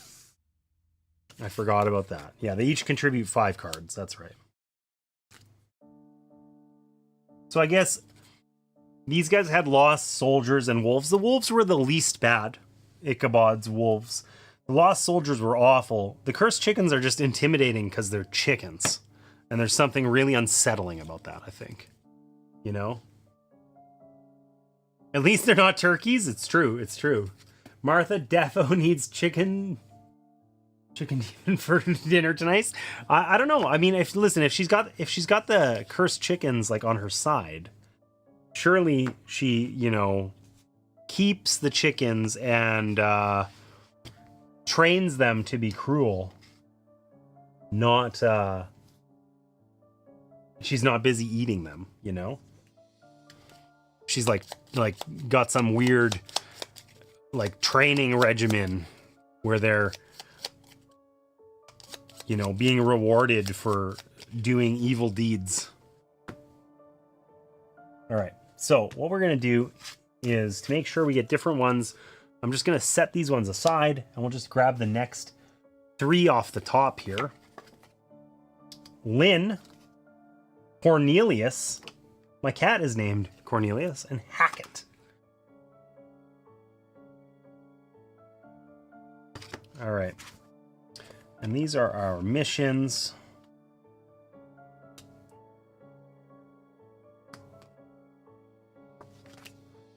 Need to be sorted as well. All right. Baba Yaga was kind of a big jerk in this game too. So what do we... Oh.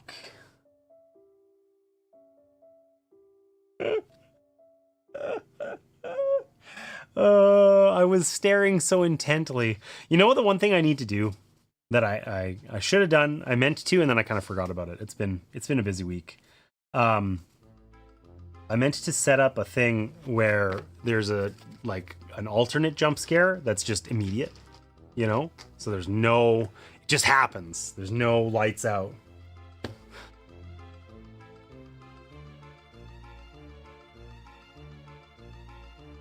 I'm like bracing myself for it here, like quite literally.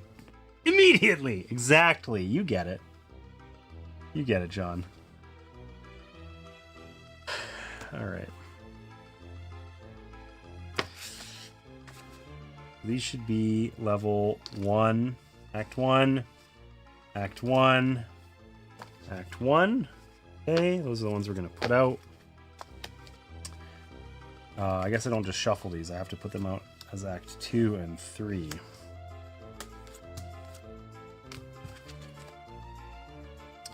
All right. So, I didn't realize we were still on the front cam there.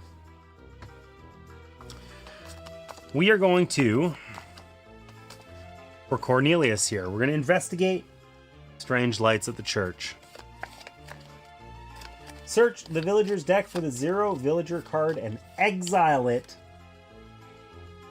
That's bad. The 0 villager card is what we wanted to find. If you get it, you shuffle all the other cards back in. But of course, 0 is a lot better than 3, right? I will say, one of the things that I maybe don't love about this game is that the disparity in the villager draw, like, it's important that you kind of have to care about it, but it's like the fact that you could lose by losing 2 villager cards, or you could draw 2 villager cards and literally take no damage, feels a little bit more random than I would care for. But it's a minor gripe. It's a minor gripe. All right. We're also going to put out the fire at the woodcutter's shed. I don't know what this dude is. Looks like some weird tree pixie. I don't know. So how is Meeples by Mail going? So listen, Meeples by Mail kind of fell off for a little bit there because I wasn't giving it the attention it deserved. And for other reasons that I kind of don't want to go into on stream. But regardless, I did talk to Jamie about it. I think Jamie actually posted on Instagram about the Meeples by Mail package yesterday, maybe the day before. Go take a look. But if I had not been, if I'd been on top of things, I would have sent her your address, Trombone, and it would be in the mail to you right now. But it isn't because I didn't do that. But I will be doing it after stream. So hopefully within a couple days here, there'll be some Meeples by Mail stuff on its way to you. For those of you who don't know, Meeples by Mail is a little board game club that I started where you sign up, you express kind of interest about what sort of games you're interested in. And then I group people together by their interests and send one of them a package with some games. They play it and they send it to the next person who plays it, and they send it to the next person, and so on. If you're interested, you can sign up at meeplesbymail.com, and it is something that I am. This first package we made a lot of immediate progress where this thing made it all across Canada and the United States, and then just sort of stalled out. This is one of the challenges I was worried about. It requires a lot of active effort from me, kind of stay on top of things and make sure this keeps moving. And that's definitely one of the failure points and something I'm looking to address. We're kind of in the early stages of this and iterating on it a lot right now. And anyways, we'll be doing more Meeples by Mail packages very soon. And Trombone, you personally are like one of the last people on the list to get the first package, and should be hopefully with you like next week or the week after that. All right. So we also need to save the village grain supply. I got distracted and didn't tell you guys about that one. Oh, whoops. All right. So, I guess I should shuffle up this villagers deck. And the way we draft witches is that we shuffle this, and then we put one, we draw two, put one in the coven, one in the recruit pile until we've drafted all of them. So we're just going to try and pick. What do we got? Genevieve Roberts and Agnes Miller. This is draw a conviction card and put it in the conviction discard pile. We never used that last time. But it potentially lets us swap the conviction cards, which could be really useful. But Genevieve is +1 for each curse in your hand or +2 for each curse in your hand. So she's really good if we have lots of curses in hand. Let's try go with the Roberts clan because we haven't used them before. So we'll add her to our coven and Agnes to the recruit deck. Also, you should check your Discord messages during your next break. Okay, I will do that. I hope things are okay. All right, so we've got the Sullivans. Search the recruit deck and choose one Sullivan to place on top of the coven deck. Shuffle the recruit deck. We just get to yoink a Sullivan out of the recruit deck. Okay, so this basically we would pick this, and then we would put all the other Sullivans. We would not draft them. Okay, let's try that. The Tankards we had last round as well. Okay, so here's a Sullivan. But a Tancred, which we just got rid of one. This one's good on its own, though. Uncover a challenge on any one mission. That's always good as a standalone. So we'll do that. Put the Sullivans in the recruit pile when we can. Uncover a challenge from any mission. We just said we were going to... I mean, that's the same as this one. Sabrina Lily lets us break people out of jail, but only if we have lots of lilies. I don't know how many of these. We have a little bit of everybody, but these are kind of standalone. We want Roberts and lilies. Let's go for that. Just see what happens. See what happens. Pollyanna, you've been good to us. Just draw 3 cards from the challenge deck. Choose any number of those cards to discard. Okay, whatever. We're going for Roberts and Lily in the thing here. We draft 12 cards.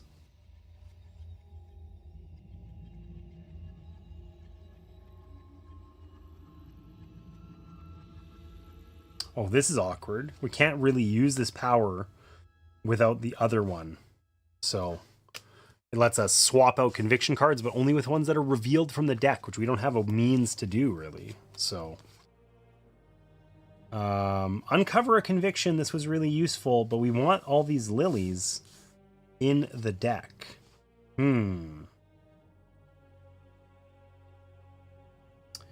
But if we don't have the conviction cards, whatever. We're just going to play blind.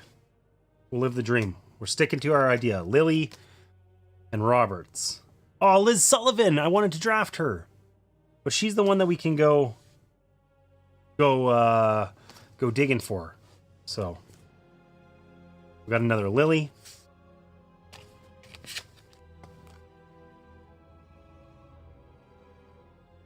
This lets us capture familiars. We liked that one. 2 Kents. +2 power if you have no curses in hand. That's often useful. For each Kent in play, discard a curse from your hand to the discard pile. Getting rid of curses is more useful. Let's try and have a slim, low curse deck. Let's try that. Whoops. This is good if we have lots of villagers in the Lost Souls pile, which we really don't want to have, but is probably going to happen eventually anyway. This lets us draw curses. So that's the Kent thing, is curses. We could draw curses and then potentially discard them, which would be really cool, like a little wombo combo. Let's try it. And what have we got left? Sullivan. That was who we wanted to be in the deck anyway. So this is discard a challenge from any one mission. What's Gwen Hayes let us do? On any one mission, for each Hayes in play, including Gwen, discard a face-up challenge and then draw a challenge to replace it. We get rid of one mission in favor of another one. That one kind of sucks. Let's not do that. Let's not do that. Okay, so we're going to shuffle these up. We drafted our Coven and our Recruit deck. We get 3 curses. We're going to take the Bunny, the Bones, and the Elderberries. I'm so tempted to check my Discord now, but I'm gonna. This chanting is unsettling. I do not care for it.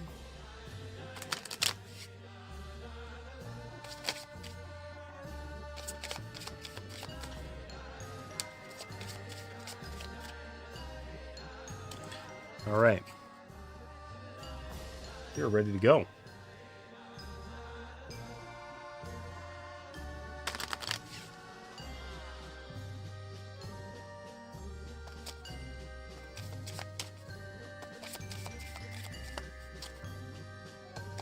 Whoa.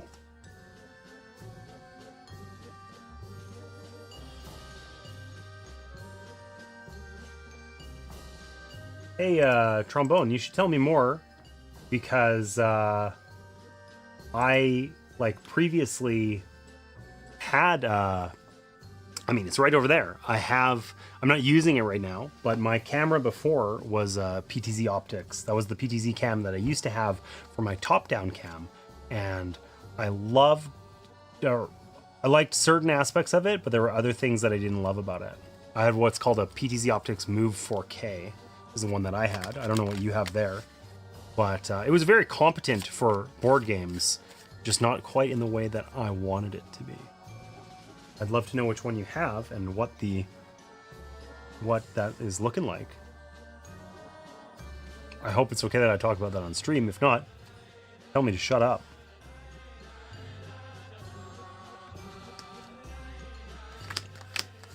All right, 5 cards.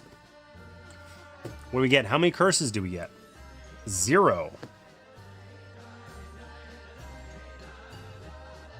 Okay.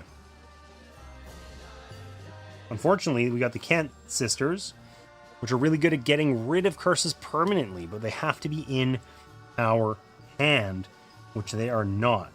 So we got a really... Oh, wait, we only got 1 Kent. I'm wrong. We got kind of a weak hand. Not terrible. I mean, I guess these are strong numbers. Like, just playing them hidden, we're at like 10. Pretty good. Pretty good. So, let's take a look and assess. Cool. Let's take a look and assess what we've got here. We can save the village grain supply. If we succeed, draw 1 extra card from the Coven deck during the recover phase this round. So let's just get 6 cards rather than 5. That's going to help us. That's probably good to do last once we've got a couple of the level 2 missions out here. We can investigate the strange lights. If we fail, we exile the 0 villagers card, which would suck, but overall, as far as failure things go, actually not that big of a deal. And then over here, put out the fire at the woodcutter's shed. We would lose a villager's card. I'm assuming that means that I think that means like, one of the villagers dies, right? So, that's bad. I think we want to save this one, even though we have a strong hand. We don't want to draw 6, because otherwise we're kind of shoehorned into doing whatever this one is. So, let's just, let's deal with the wood, the fire. The fire seems very pressing. How can we just let that fire rage while we go look at some lights at the church? That doesn't work. Also, I think my music might be over. It isn't a secret, just a shock, if that makes sense.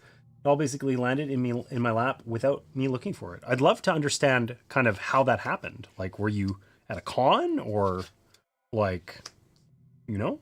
Tell me more. Okay, so We found some wood sprites, some monstrous insects, and a wild boar.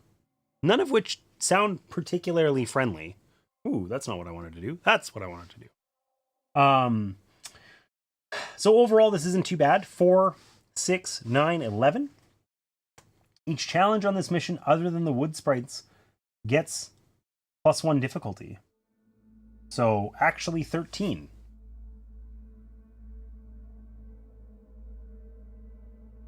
And that's if it's chosen. I don't know if that goes away if we defeat them. I don't think so. But maybe.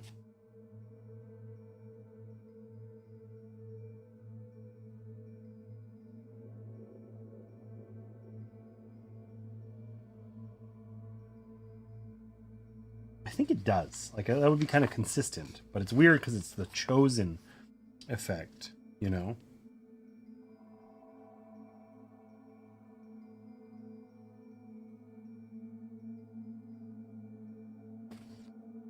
I think when they're eliminated...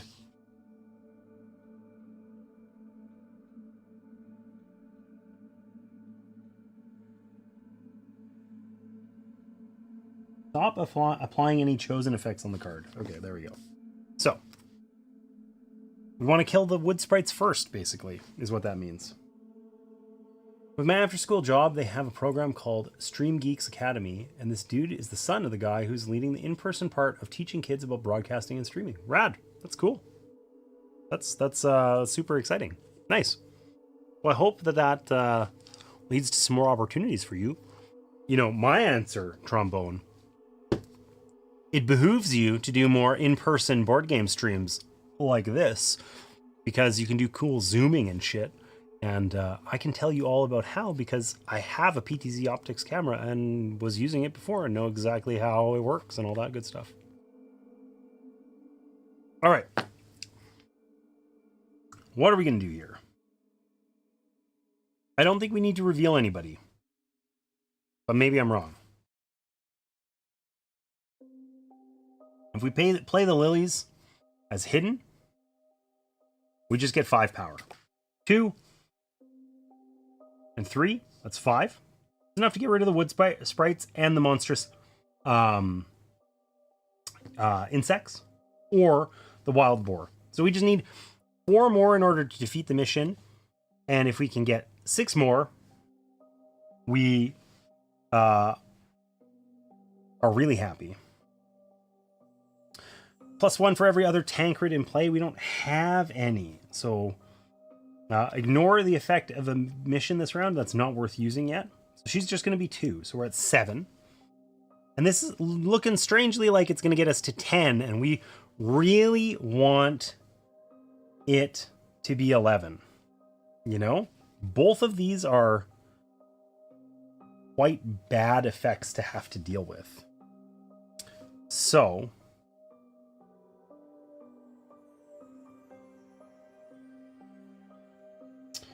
I don't really want capture 1 familiar. We want to have that available. We don't want to lose that. And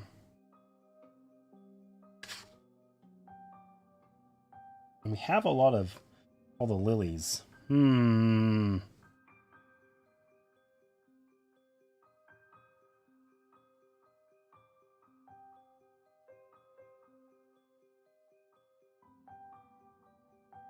Okay, well, I think Amelia's going to have to go to jail, and we're just going to have to solve that later.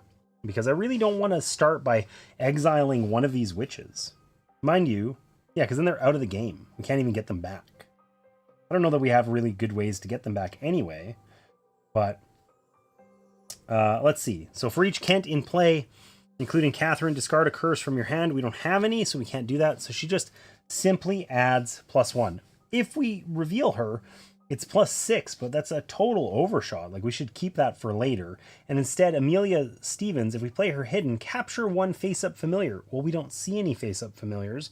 If we just reveal her, which sucks, we get +2 power for each familiar in your play area. That's 0, but it gives us +3. So we get 2, 5, 7, 8, 11.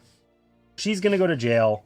We're going to defeat the wood sprites first. That was 3, 2, that's 5, 7, and 4. We complete this mission. We can gain 2 persuasion with our friend Hackett over here. And keep on keeping on.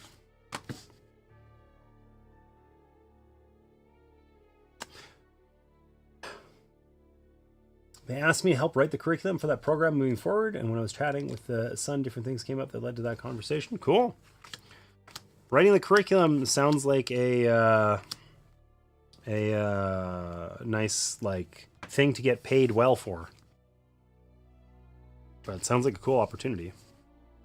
I guess I have to put out a new mission before I go taking other ones. Destroy the insect nest. Oh, why are these the bugs? Why did we get the bug guy?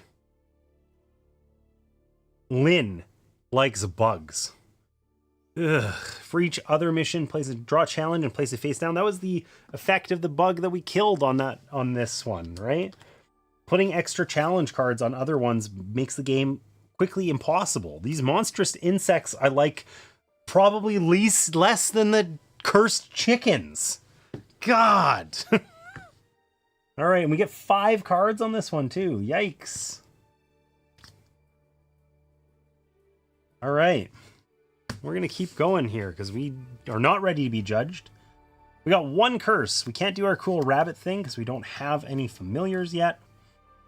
Oh no, we got 2 curses. So we are not loving life here. Oh, this is +1 power for each curse in our hand. So that's kind of a bit of a saving grace.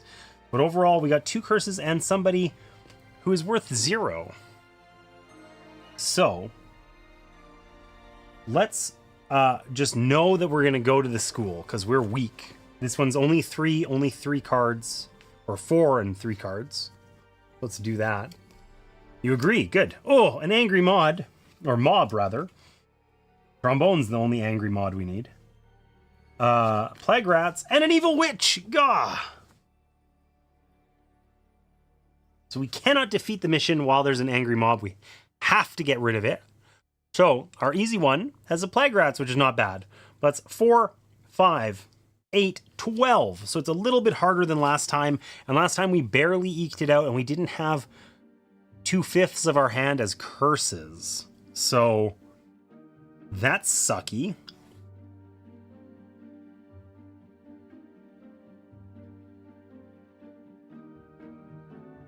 Now, Michelle contributes 0, but she can discard a challenge from any one mission. So we can just play her and get rid of the evil witch. It only causes us to gain a curse. It's 4 value. It's never happening. So now our total difficulty is 4, 7, 8. Not as bad. Now we have to get rid of the angry mob, so we have to get at least 7 or we cannot win.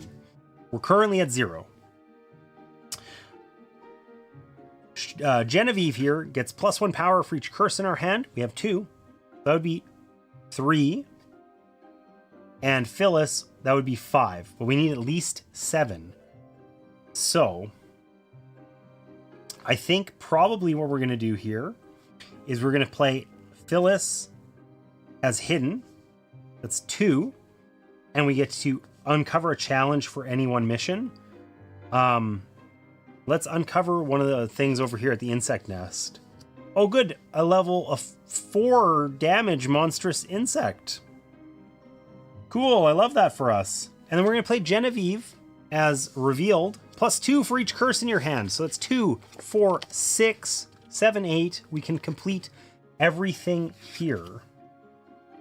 And we don't suffer any consequences. We gain 2 persuasion on our friend Cornelius here. And we complete that mission. Genevieve goes to jail. And that didn't feel great.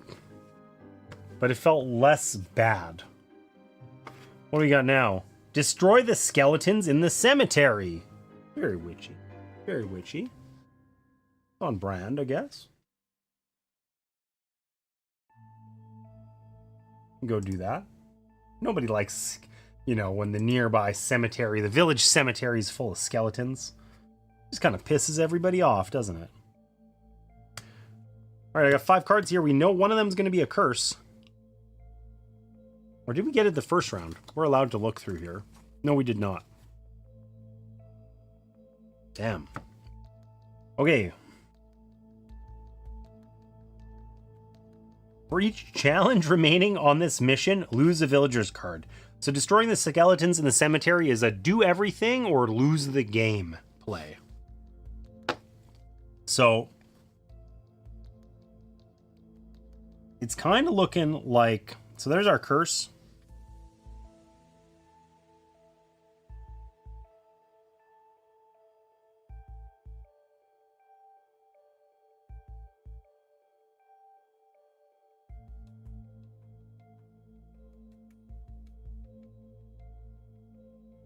Charlotte Kent. Draw 3 cards from the Coven deck. Put all curses drawn this way into your hand. Place any remaining cards back on top of the Coven deck in any order. That would be great if we had the other Kent so that we could purge those curses. But we do not.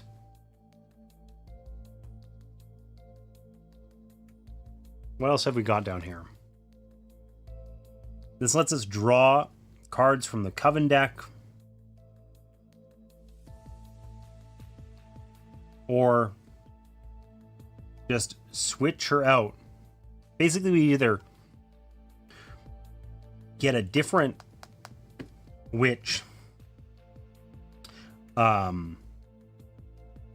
or we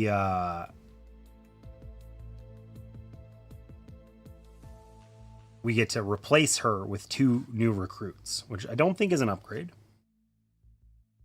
Okay, so I guess the question is, where the hell are we going to go? I mean, our total value, if we play everything hidden, we have 3. This is a do everything. This is a, it's looking bleak, 4 and 4. It's already 8, and there's 4 empty cards that we, we're saving the village grain supply. And I think we're just going to choose it, reveal what's there, and hope that it doesn't screw us. Plague Rats, 3. Angry Mob, 1. We have to defeat the Angry Mob before we can do the mission. Not a big deal. Skeletons. They have +1 difficulty for every hidden witch in play, which is none, thankfully. Okay, so there are mountains of Plague Rats over here. And that did not work. Mountains of Plague Rats, that's 6 difficulty. The skeletons is 3, that's 9, 10, and 5. 15 on this. Remember what that time where I said our initial value is 3? This is looking rough.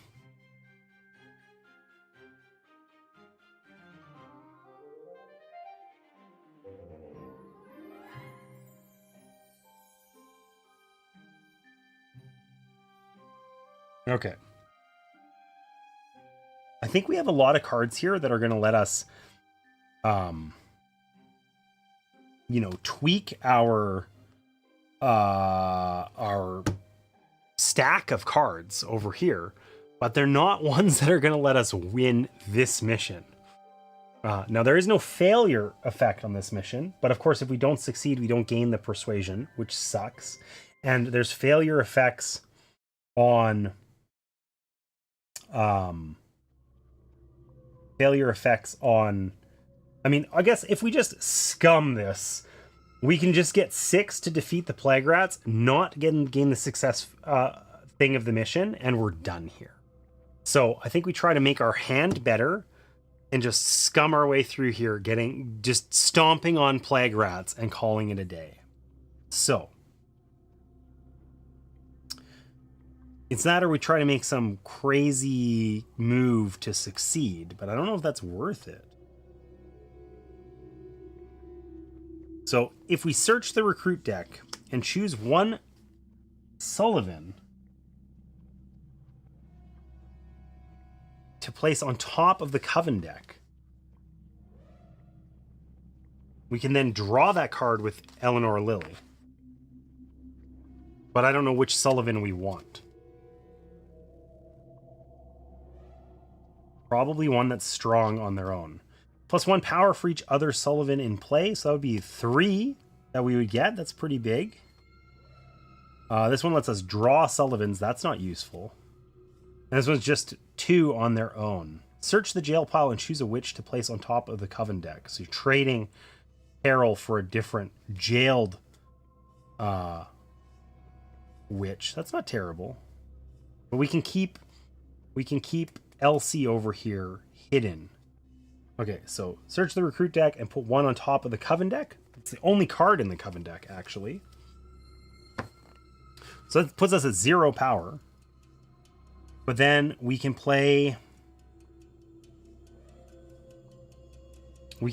Mercy Lily hidden. Or no.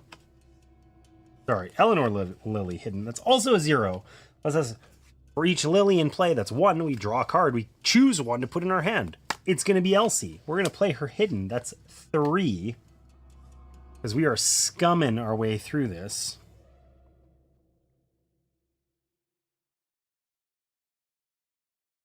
And then I don't know if this is worth doing. Draw 3 cards from the coven deck. Put all curses drawn this way into your hand. I mean, we want to get rid of the curses. But the coven deck is mostly people, and we're just going to waste them and then get more curses, potentially.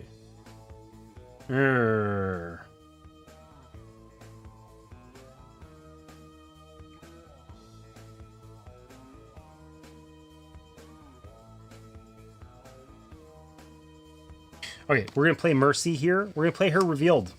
For each Lily in play, including Mercy, draw 1 card from the recruit deck.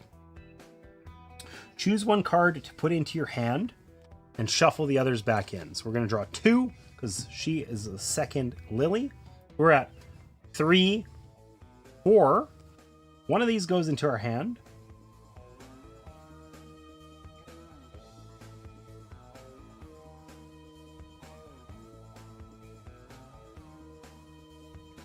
And we shuffle the other ones back in. Well, we're going to take Carol because Carol was pretty useful anyway. We're going to shuffle this girl back in.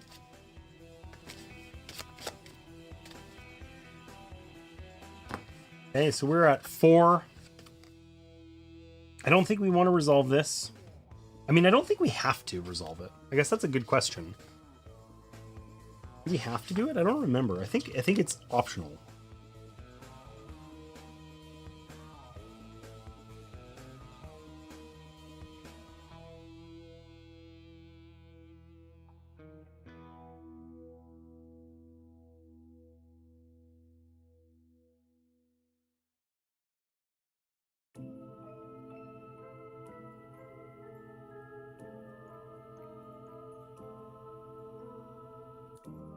You may perform the action. Okay, so we're not going to do her action because we're more likely to turn over good cards than bad ones. And we'll just play Carol. So we have 3, 4, 5, 6, 7. We can get rid of the angry mob and the plague rats. We cannot get rid of the skeletons or succeed at the mission, which sucks. That's really bad because that means that this is covered up for forever. We only have these 2 to choose from. But our hand was garbage tier. So just the way it goes.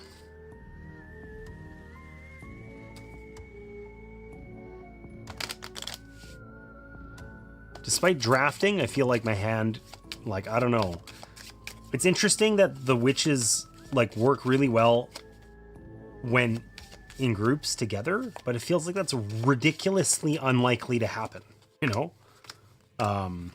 Like I need to get 3 cards out of 15 in a draw of 5 here for it to be like strong.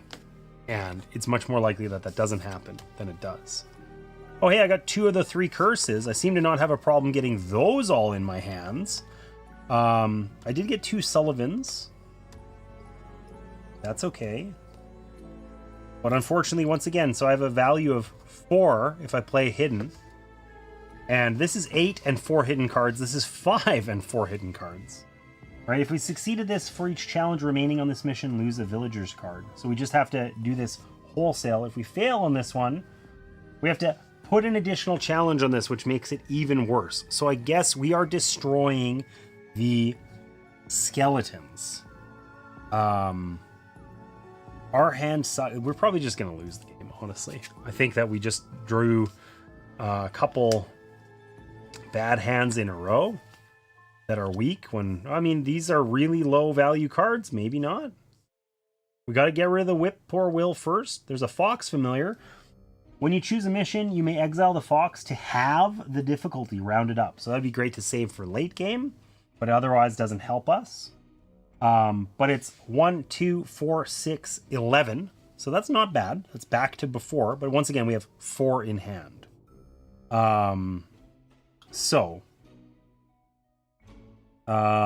We can't use Michelle Sullivan's ability unless there's 4 of them in play, which is basically impossible.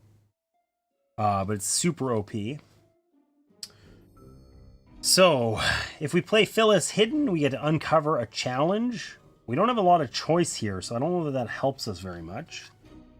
We can discard a challenge from any mission, which is interesting because, of course, that's way better if we use it on our monstrous insects, but that's not going to help us win. So basically, we're going to lose this one. Like, we can get 7 total, pretty much. Our hand is going to really suck after this. We can defeat it. But we're going to lose a bunch of villagers. We probably lose the game.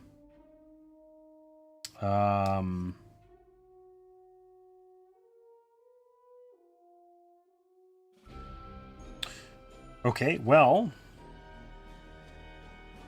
we're going to play Michelle.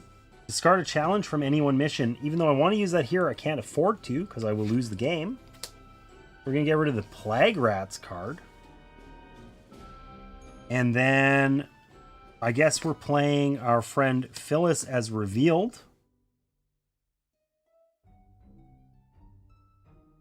That gets us 4. And what do we need here? We need at least 5.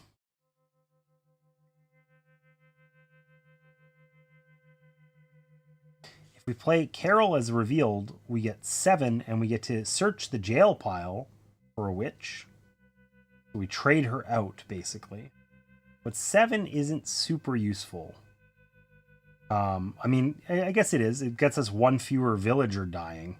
We'll still lose 1 villager, and that's it. Okay, so we're going to play Carol as revealed as well. Yikes, what a round. Back-to-back cursey hands with low-valued witches. Just unlucky. So we get to search the jail pile and choose a witch to place on top of the deck.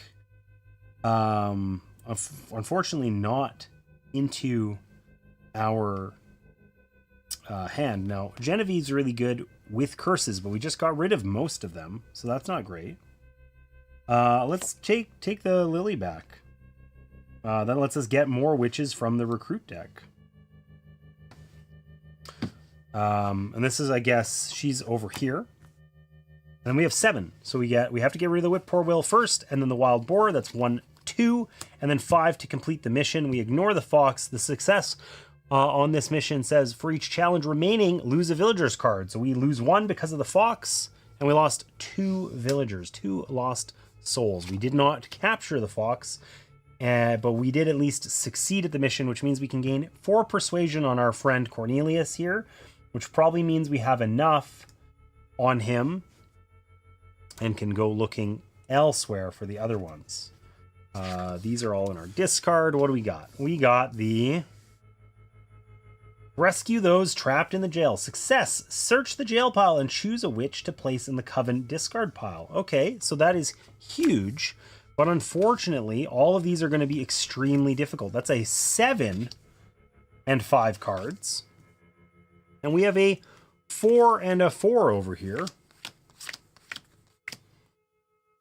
I feel like we're just sort of... we're trending towards a loss here. Like a pretty bad one, I think.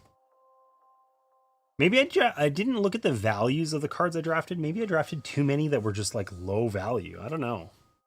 Feels that way, kinda. Okay, I got 3 Lilies and 2 Sullivans in hand. So we got lots of hand synergy here. So that's new. That's never happened before. So this will let us draw cards from the recruit deck. Okay, so we could actually get quite a bit of power here. +2 power for each other Lily in play. So if she's going to go out of the game, she's +6. If she remains hidden, she's +4. If we play her last.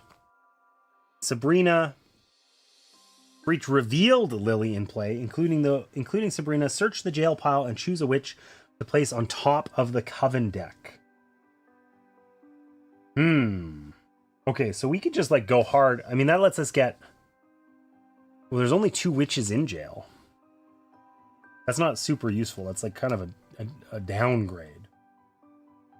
What do the Sullivans let us do? Search the recruit deck and choose 1 Sullivan to place on top of the coven deck.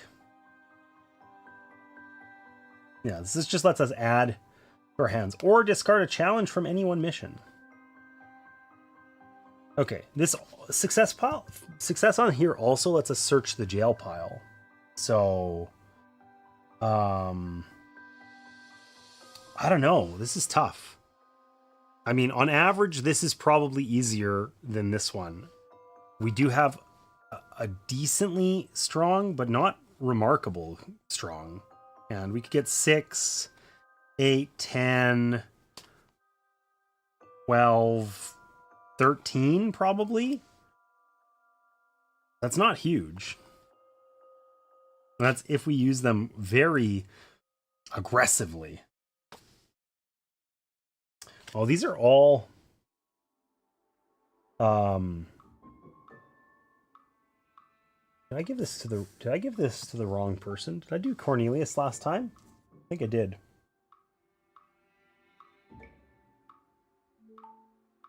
Oh, it was Cornelius. We've done mostly Cornelius cards so far. Okay, let's try to destroy the insect nest. Let's just go for it. Let's do it. Let's do it.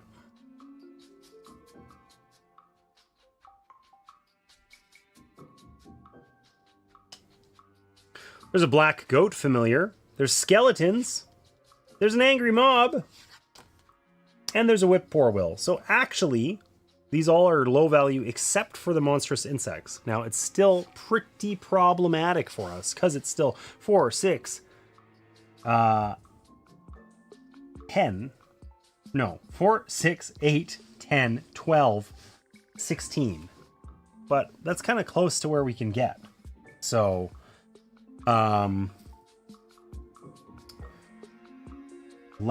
what does this do? Failure for each other mission, draw a challenge. Okay, so we don't want to fail. I mean, if we fail, we lose the game. So,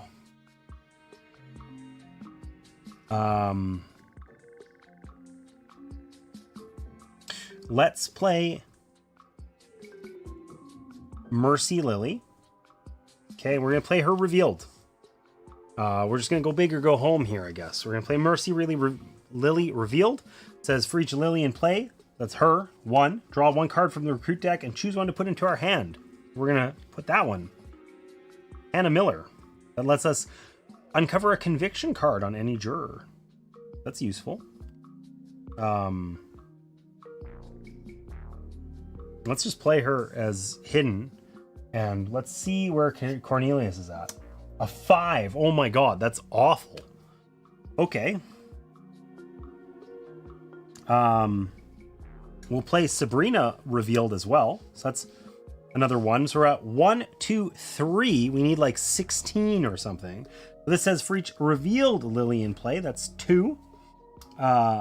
Search the jail pile and choose a witch to place on top of the coven deck. We're just going to place these 2 on top of the coven deck.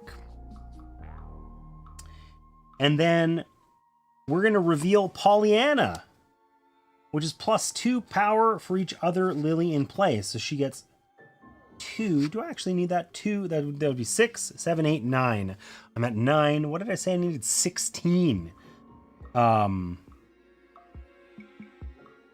That seems pretty reasonable, actually.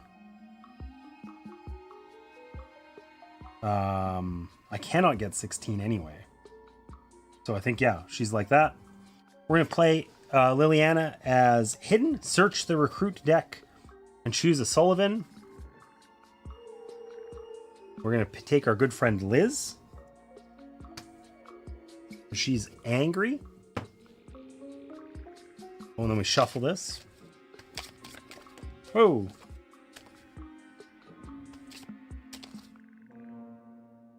And then we have Elsie Sullivan, who we're going to play as hidden. +1 power for each Sullivan in play, so she gets +3. So we have 1, 4, 5, 6, 12. We got 12. It's not what we wanted, but it is what we got. So we can't win the mission when there's angry mobs and skeletons, or the whip poor will. So we have to get rid of those. So that's 2, 4, 6. That leaves us with 6 left. The mission is 4. If we fail it, we lose. So we have to do the mission, which means that we have to just face tank the monstrous insects. We'll capture this black goat. That's big. At the start of each round, you may uncover a challenge on any one mission. That's pretty cool. That's actually super useful. And we complete this. There's no success effect. We can gain 4 persuasion on Lynn when we destroy the insect nest. We don't fail, but we do suffer this. For each other mission, draw a challenge and place it face down on that mission. So this now has 6 cards on it and was difficulty 7. And it's looking bleak, friends. It's looking bleak. I guess the question is, wait, hold on. Should we continue? Yeah, we're not going to win with 3 persuasion over here. We have 5, we have 7, but he already has 5. This is probably just a straight loss. We gotta try and continue. Face the possessed tree in the heart of the woods. Yikes. This gets us the 5 persuasion we need with our friend Hackett. These guys are jailed. These guys are back. All right, at the start of each round, you may uncover a challenge on any one mission. I think we're going to uncover one over here. Wood sprites. Each challenge on this mission, other than wood sprites, gets +1 difficulty. So that makes the wood sprites add like 5 unless we get rid of them. Like this is a disaster. There's no, we are never rescuing those trapped in the jail. Sorry, all the Lily clan went hard to save us, and we are going to just abandon them immediately. We got not a single match for any of these. Tankard, Lily, Robert, Stevens, Sullivan. I'm gonna call that suboptimal.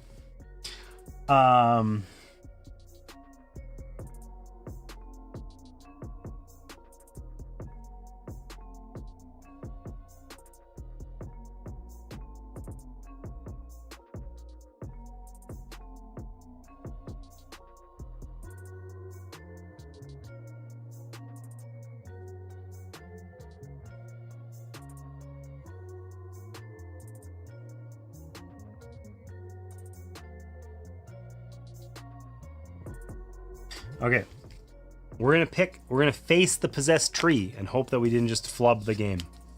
We got plague rats. Drink something. All right, I'll have something to drink. Thank you, Allison. My cold coffee because I forgot about it. We got possessed, we got monstrous insects, we got wild boar, and we got more possessed. So defeating the possessed actually gets us a lot of information. We'd have full information on Cornelius and half the information about Lynn if we defeat them.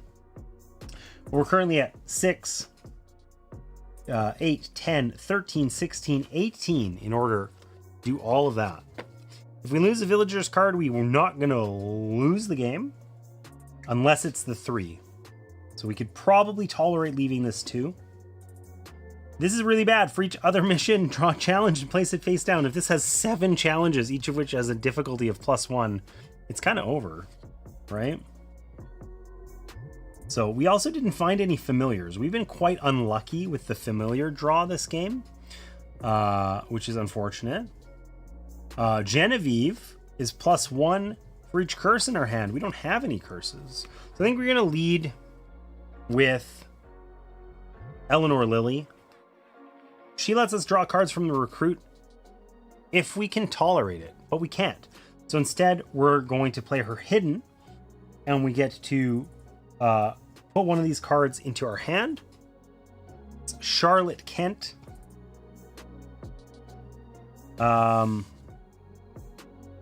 She causes us to draw 3 cards for every curse drawn. It goes into our hand, which would actually make Genevieve valuable. I think we for sure draw 1 curse, but probably only 1.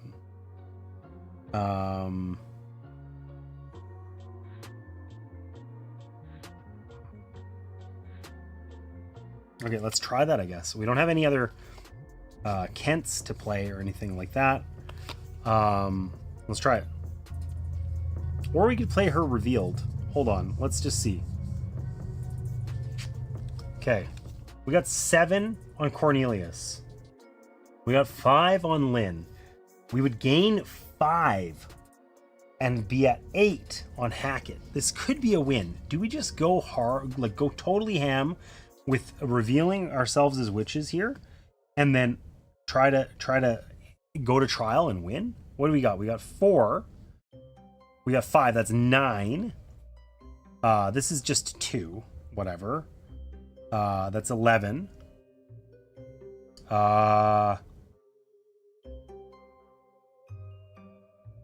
This is 13. And this is 17. We'd be at 17. And I said we needed 16, right? 2, 4, 6, 9, 12. No, do we need 18? 2, 4, 6, 9, 12, 18. We'd be at 17. We suck. I suck.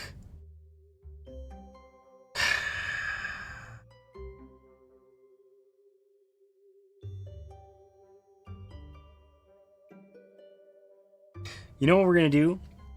We're gonna find a way to not use everybody. So we're gonna save somebody here. Who is it gonna be? We don't even actually gain any extra by playing her revealed, and lets us ignore the mission effect. So we're gonna just play her normally. That's 2. We're going to play Charlotte Kent normally as well. Draw 3 cards from the Coven deck. Put all curses drawn this way into your hand. Place any remaining cards back on top. So we only have 2. So we'll shuffle this up. Draw a 3rd card, which was not a curse. Okay, but we get 1 curse out of the way for next turn, basically. And it increases our power a little bit. And we can put these back in any order. Is that going to matter at all? No, I don't think so. Okay. So we are currently at 3. Living the dream here. Living the dream. We're at 3.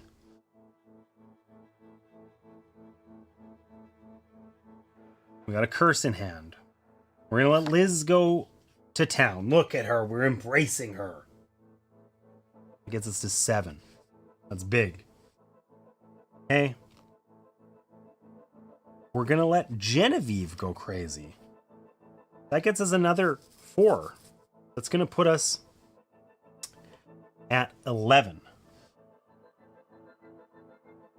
We don't need to do the monstrous insects. We're never doing this, so we don't care about it. So we actually need 15, which means we have to play Amelia revealed as well, because that gives us +5. So we have 16, and 15 is enough for us to do everything except the monstrous insects. We get rid of the plague rats. We get rid of the wild boar. We get rid of this possessed. Uncover one of Lynn's conviction cards. It better not be a 6. It is a 4, so probably we lose the game. We uncover one of Cornelius's. It is a 6. Okay, so we can't win. That sucks. And we defeat this. We gain 5 over here. We're now at 8 persuasion on our friend Hackett. These guys are jailed. We failed to kill the monstrous insects. So we draw a challenge card and put it on this one. We're at 7 challenge cards on it. We're never going there.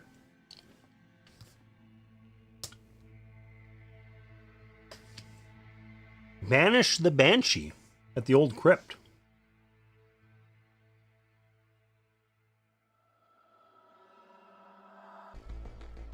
If we go here, we can't use any witches as hidden, because the not chosen effect of this one is hidden witches don't do anything, don't add their value.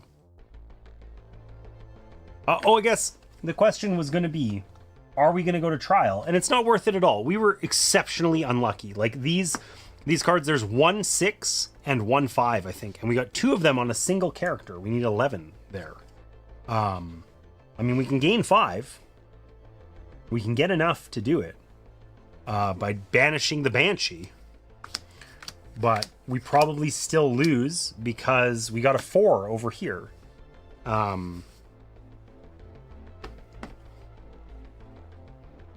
That's sort of sucky, you know? We got 2 curses, so it's probably, I think we just lost. We have 2 curses. We have to go to the Banshee, which needs 5 cards. So it's a difficulty 6.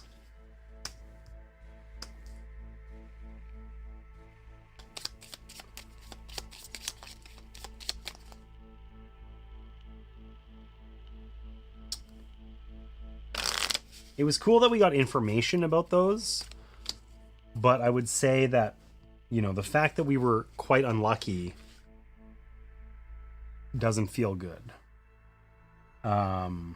So we have 2 curses in hand. We can flip over one of our things. We might as well flip over one and see.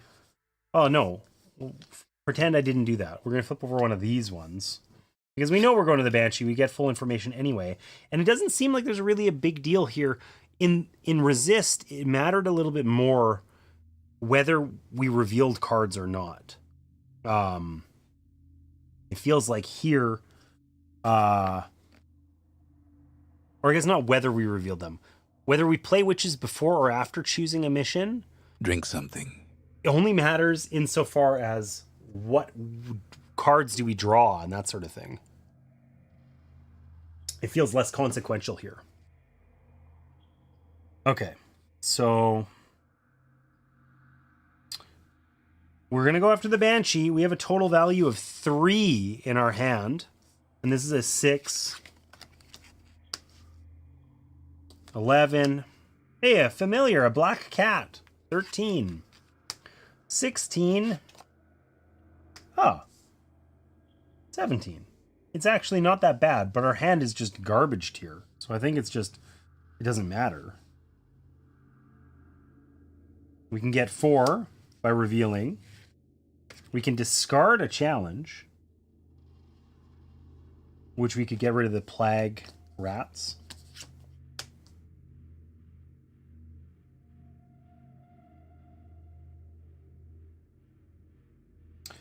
And we can get 3 plus 1 for each curse in the curse pile, which is 3, so we can get 6. So we have a total value of 10. I mean, we can totally defeat this.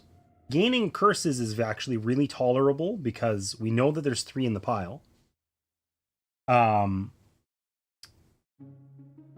If we had 11, that would be really sweet, but we don't, right? Because then we could recruit a witch, get this, plus 1 power for each revealed witch. Actually, I guess we can do that. So here, we'll spend 2. We have 10. We have 6 and 4. That's 10. We spent 2 to get the black cat, which says +1 power for each revealed witch. That actually gives us 2 more, so we essentially got it for free. We're still at 10. We need 6 to beat the mission, which means we have 4 left over. So, we can just recruit a witch and gain, or defeat these. We'll recruit a witch, and we'll avoid 1 curse. And then we'll defeat this, and we'll gain a curse. So we get 1 curse. We defeat this, we gain 5 persuasion on Cornelius, which is enough to make it happen, even with his bullcrap 11 that we got. We have 8 over here on Hackett. And there's a reasonable chance that we could win the game here. The problem is we want to get like an actual victory, not a draw, right? It's pretty likely that 8 is enough to get us a victory on Hackett. But I'm not sure. We know that she has a 4. Is that card a 1? If this is a 1, we win. If it's anything else, we'll lose. So the question is, like, our deck kind of sucks now. We have lots of curses. Though we have drawn most of them out. There's really only 1 left. These guys are gone. This guy's here. Do we want to try and do the final? This is going to suck too. It's an Act 3 one. It's going to be garbage. It's going to be like 20 or whatever in order to beat it. But I think we have to get the persuasion up because the chances of that card being a 1 are exceptionally low. And I don't want to risk the whole game on it. So we're going to try and continue, and we're going to try and finish this last mission. Face the scarecrow in the old field. I don't know about it. It's only a difficulty 5. It's bad if it's not chosen, but we know we're choosing it. Unfortunately, it gets 6 cards. So it is exceptionally spicy. Now, it does also give us 5 persuasion for the correct person. So that's really good. We do also get to flip up 1 card. We found an evil witch. That's not great. We're going to draw 5. We have 4.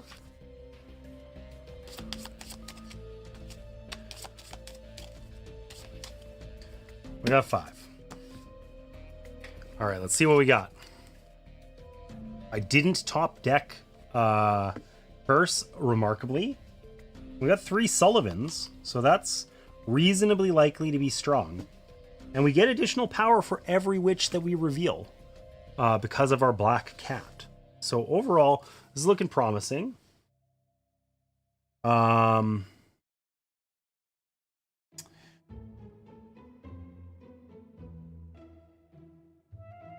Let's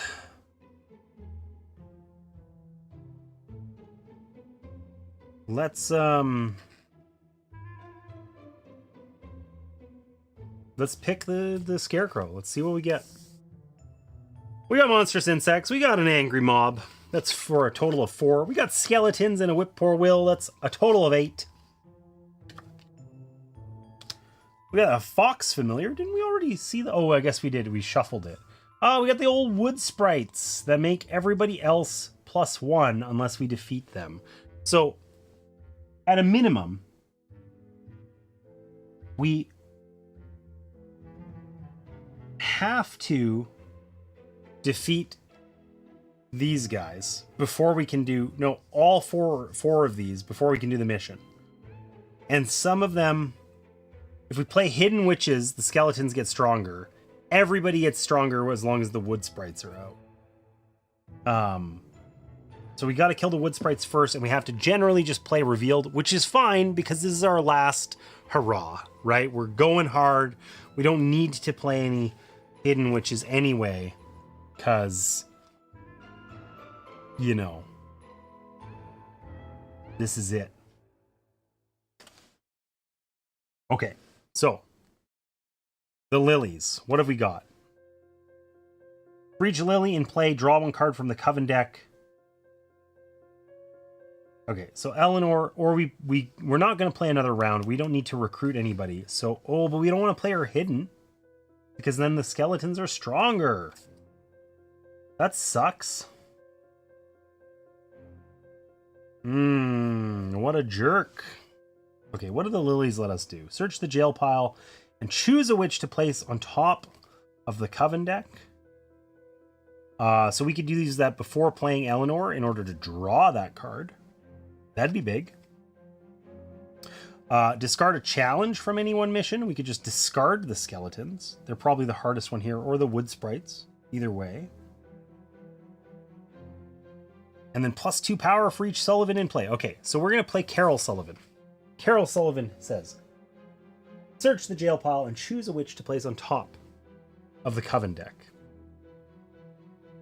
So we got a lot of witches in jail. Dang, Cornelius needed a heck of a lot of persuasion. It's as hard as it can be. There's only one 6 card. He really needed it. Okay, we're going to take Amelia and put her on top of the coven deck. Break her out of jail. Okay, so we're at 3. And then we're going to play Eleanor hidden. We get to draw one card and choose one to put in our hand. We're going to choose this one to put in our hand. Okay. And then we're going to play Liliana Sullivan, revealed. That gets us to 5. Discard a challenge from any one mission. We're going to discard one from this mission. We're going to get rid of the skeletons. I don't think it really mattered. The wood sprites were just as bad, but the wood sprites don't scale. So we're at 3, 5. Actually, these all have +1 because of our black cat. We're at 4, 7. We're going to play Elsie revealed. +2 for each Sullivan in play. So she is 6, 7. So that's 14 that we're at now. We can play Hannah hidden and uncover a conviction card. So we can see how bad the Hackett situation is. A 3. So we're definitely okay on Hackett. Because this could be at worst a 5 and we're at 8. So we're fine. And that gives us one more. So we're at 15. And then we're going to play Amelia revealed. Oh, this is way off the camera. You guys can't see. These guys have so many cards on them that we can't see them. But we've got 4 or 7 from this. This is 14, 15. And then this is 3 +2 for each familiar. We have 2. So this gives us an additional 7. So we're at 22. Oh, +1. So we're at 23. So I think that's more than enough to deal with this. We have 20 left over after dealing with the wood sprites. We have 18 after dealing with the fox. Actually, we get that back because we have an additional familiar, I think. I don't know, whatever. It doesn't matter. 2, 4, 6, 11. We're way overshot here. We complete this. We gain 5 persuasion on our friend Lynn. And we could continue if we want. These guys all go to jail. If we want, we could continue. But we would have to do this, the worst thing ever, with our crappy hand, because we've sent everyone away. So we're just going to risk it. We know we got Cornelius. He needed lots of convincing. He needed 11. That's as hard as it can be. And we're at 12. So we are good there. I think actually we win, because this can be a 5 and this can be a 5 and we'll still win. So we're going to go to trial. This is a 5. Jesus. Okay, so that's 9. So that's brutal. And this one is a 1. Okay, so Hackett was easy to convince. He needed 4. We're at 8. That's a win. We needed 11 on Cornelius. We're at 12. That's a win. And we needed 9 on Lynn and we got 10. So that is a win. So we did ultimately manage to eke it out, get 3 for 3. That's a victory. Jesus, that was hard. Where are all the 1s and 2s? No kidding. Like, This deck here, let's take a look. 4, 3, 2, 4, 3. Okay, so there's 1, 1, and 1, 6, and then 2 of every other number. It looks like 2, 4, 6, 8. That makes sense? Am I crazy?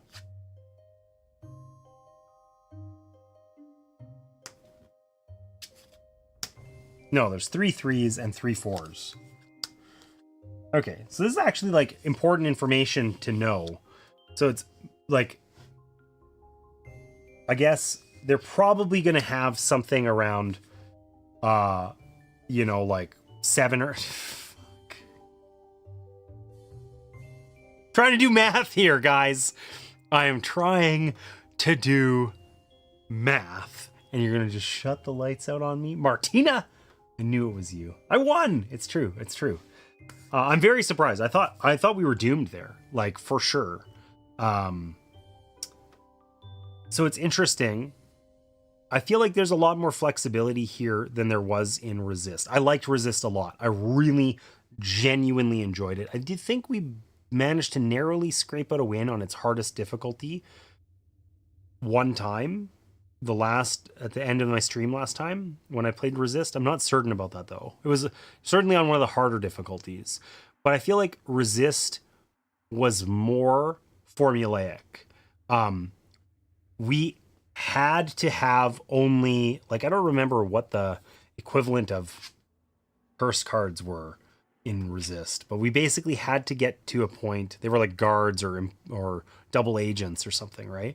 And you basically had to eliminate them from your deck or you would lose, right? Lady Opcause said, the candy corn is still full.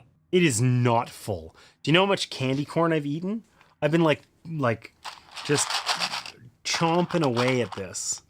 And I feel a little disgusting, actually. Look, here, I'll eat one for solidarity. That doesn't make sense. Just to prove it. Anyways, in Resist, I feel like it felt a little bit more formulaic. Here, it felt like I kind of drafted for trying to be able to do the jailbreak thing. And that's the only reason why I won. It was a war of attrition, and I wouldn't have survived one more round because my hand would have just been crap, right? But I managed to get enough witches out that I could use their revealed powers.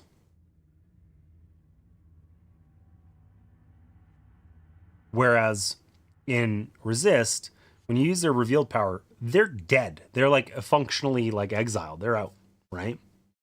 So I felt like you had to be a little bit more cautious about it. But it's sort of interesting because it's like,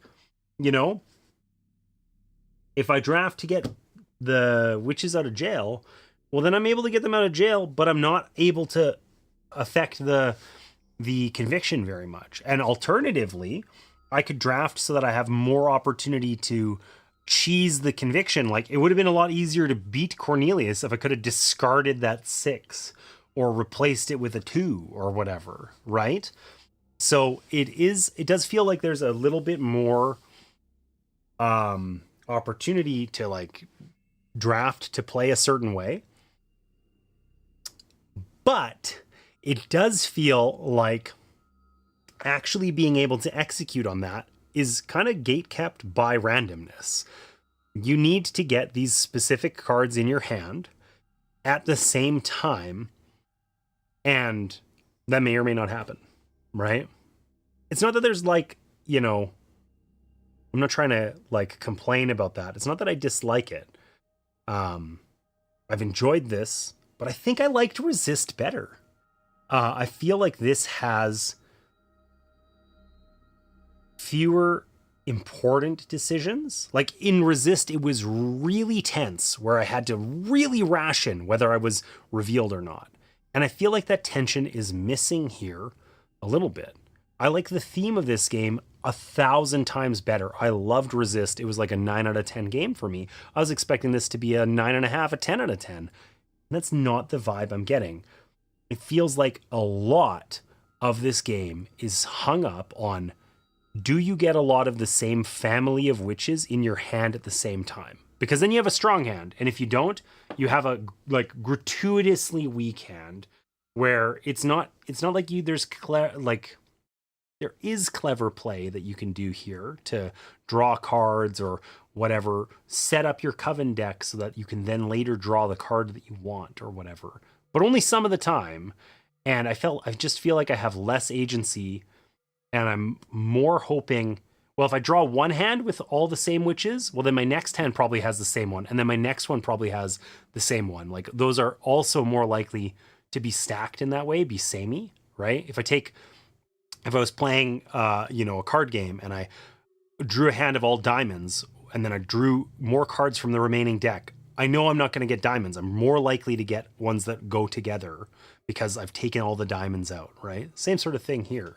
It just feels like that's, even if it's not true, even if it doesn't actually matter that much, like I'm mistaken and it is only a slight influencing factor, it feels really important. And I don't like that. Like, I like thematically, cool idea, but I have really limited agency in which cards I draw and when I get them. And like, this ability here, not this one. Who is it? One of the witches, I think it's a Sullivan. Her ability, here, Michelle Sullivan. If 4 or more Sullivans are in play, including Michelle, exile a conviction card from any juror. Exiling a conviction card would be huge. I could have reduced Cornelius from an 11 to a 5. Like, that completely makes the game trivial, but like, I've had that. I drafted that card. I had it both games, and I had 3 Sullivans one time. Having actually ever being able to utilize that ability seems exceptionally rare. And that's like a weird edge case where you need 4 of them, but a ton of the cards are like that. I don't know. They were spies in Resist. Yeah, I think you're right. I traded it away and got Witchcraft. Ooh, hot take. Yeah, I don't know. I mean, like I said, I'm gonna play this again. I'd like to try this one more time.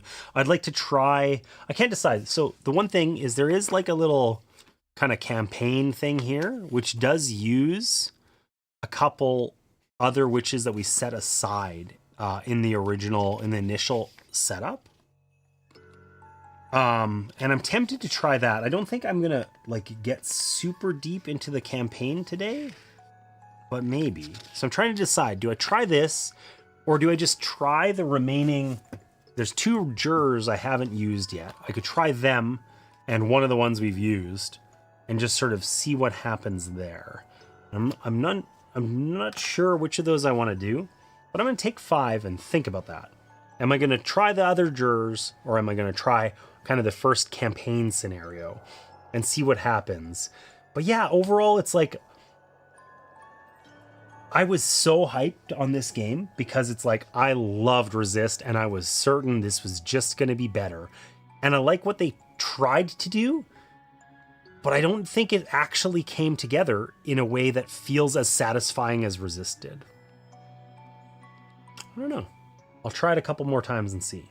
So anyways, I'm going to noodle on that. I'm going to think about what does game 3 look like? Does it look like trying again with a couple more jurors, or does it look like getting into the campaign and giving that a whirl? But I'm going to take 5, and I will catch you back here shortly. See you soon.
All right, friends, I'm back.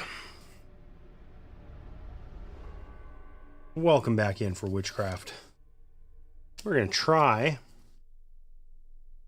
and I think we're going to try the first little bit of the campaign here, because I want to see how different that is from just the base game, because I'm not really sure what to expect from it, honestly.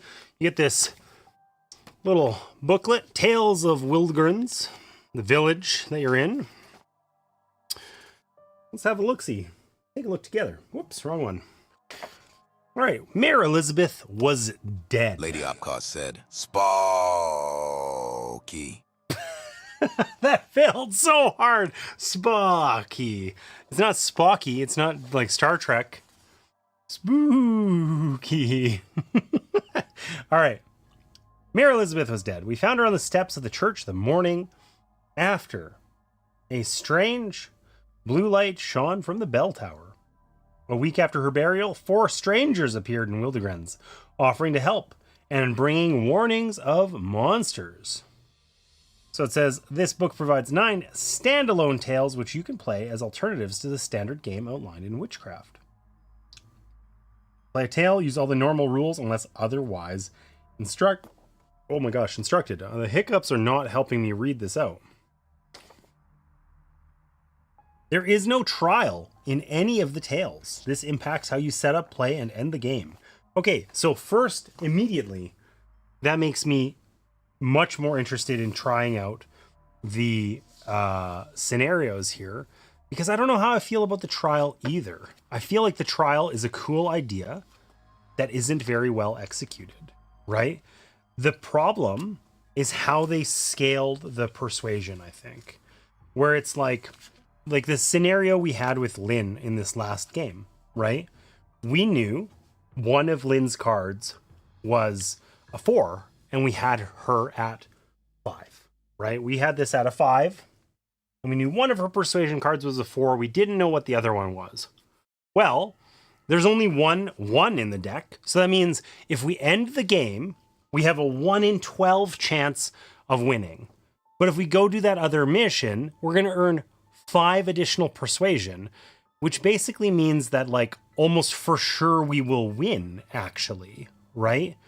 And that was the problem, is it didn't feel like, it felt like, oh, I can either just accept a loss for sure, or I can go do this mission, and if I can complete it, I accept a win for sure.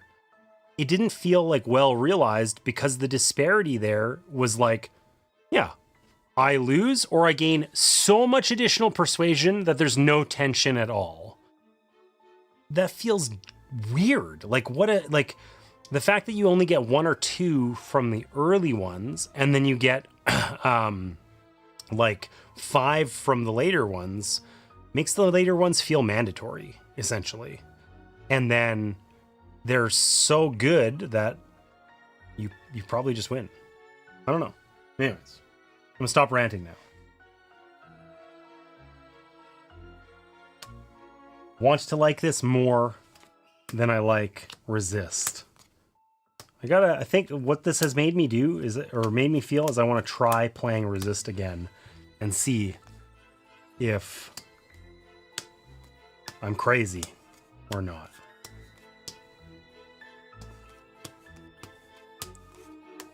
Something I really do appreciate about this is it's not just a reskin of Resist, it's meaningfully different, which is cool. I like that. Very similar fundamentally, but not the same. And I appreciate that. All right, so the juror cards go back in the box. We do not use them. Okay, that is intriguing.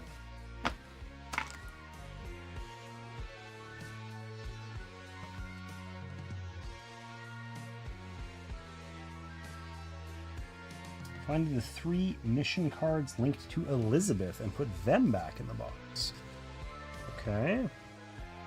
Oh, mission cards. These are not mission cards. I'm crazy. Those ones.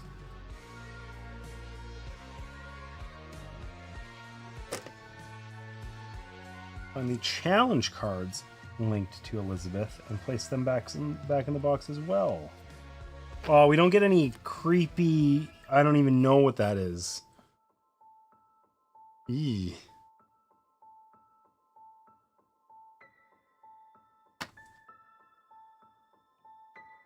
All right.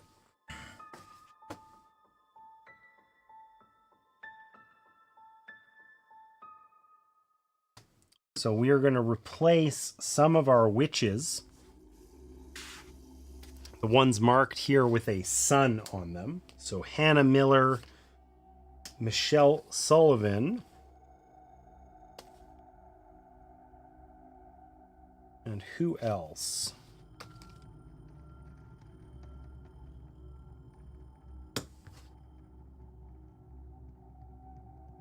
Agnes Miller and Adelaide Miller.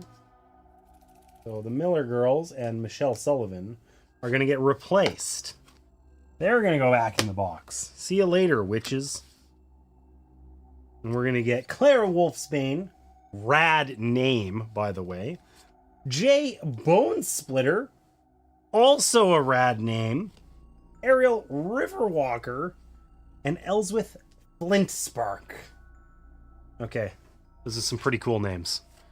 I like that.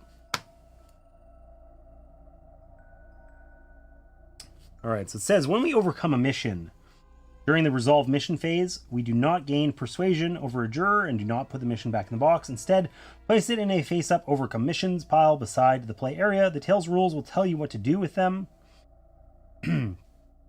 After you complete the resolve mission, immediately go to the recover phase. We don't choose whether to go to trial or not, and the success and failure effects on the possessed challenges do not trigger as normal.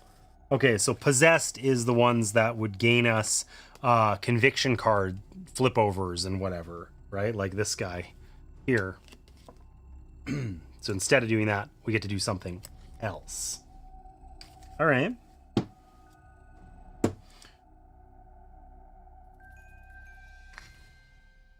If we complete the requirements to win, we win immediately. So, Tale 1, The End, Part 1. Evil comes to Wildegrens. At first, we thought the strangers were mad or charlatans, preying on our fear. Then we started seeing things in the woods. All right, find the 7 missions from Act 1. Okay.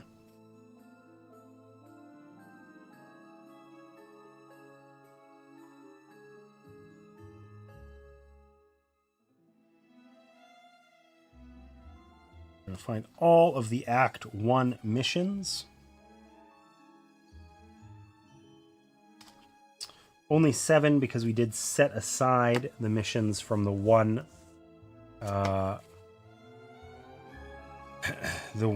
lady. Maybe I'll sort these out.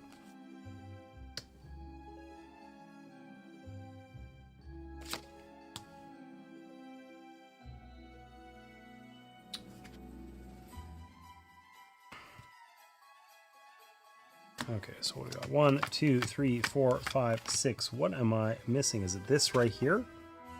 It is indeed. Okay. Oh, the one we failed in the previous one. All right, so we're going to shuffle these up. And we're going to put 3 of them face up in a row.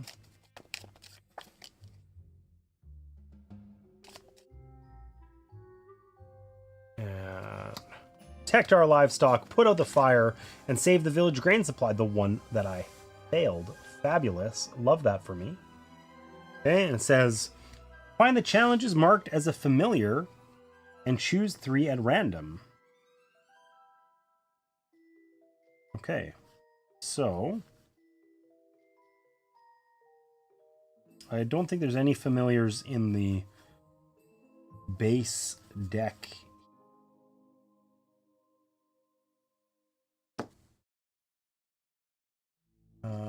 Okay, so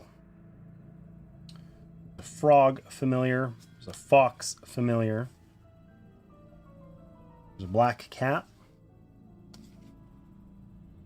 I do not like these monstrous insects. A black goat, an owl, cursed chickens, oh my god, nightmares. A raven and a hare. Okay. Oh no! Okay, so we're going to take these, and it says choose 3 at random.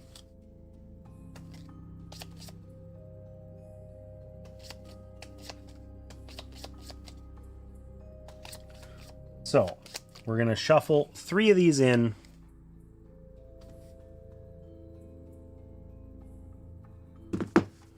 With the 20 base game cards, and we have to take out specifically, we have to add in cursed chickens. We had Nixies, difficulty 2. That sucks. We had a lost soldiers.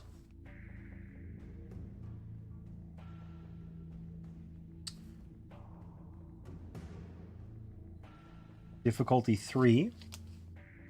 Monstrous insects. Okay, it's just picking Lady up all Upcast said, the things I hate. not the cursed chickens again. Not the cursed chicken. Anything but the cursed chickens. Yeah. Agreed. Agreed. Okay, so we got monstrous insects, lost soldiers, Nixies, cursed chickens. Thankfully, it's only the difficulty 2. It's not really chickens so much as the cursed chicken. So that's a little less intimidating, at least. We need skeletons. Difficulty 1. The wolf, difficulty 4. And wood sprites, difficulty 2. Okay, so we generally have the weaker cards in the deck, right? Like we mostly took we're fighting the single wood sprite, a not too rabid looking wolf, a very confused skeleton. You know, it's a little bit less intimidating, perhaps, than what we saw in the past. But we're going to mix those all in with our 3 familiars. I've chosen not to check which 3 familiars we got. And it says, playing the game, no special rules. I guess we don't have any of the cards that are, you know, the overcome or whatever ones. The possessed ones is what I meant. I don't know why I said overcome. That's weird. Yeah, whatever. So it says there's no special rules. We win the game immediately if we overcome any 6 missions. So we're playing we have a deck of 7 level 1 missions. So if we fail 2, we lose for sure. Just like normally. If 5 or more villagers die, we lose. If we need to gain a curse, but the curse pile is empty, we lose. Lady Upcast said, immediately. Immediately. And if we draw a new hand with no witches during the recover phase. So the loss conditions are just like normal. Also, I really like this slightly crazy looking horse drawing. It's really difficult for me to put that on screen here, but okay. So I guess that means that we draft our witches like normal. And I don't know if these guys are better or different or what, but they obviously don't have synergy with the other witches because they're not sisters and that sort of thing. So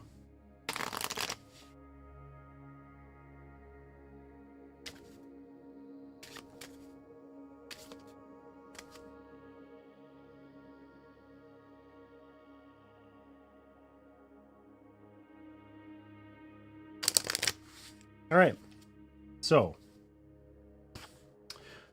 same thing as last time.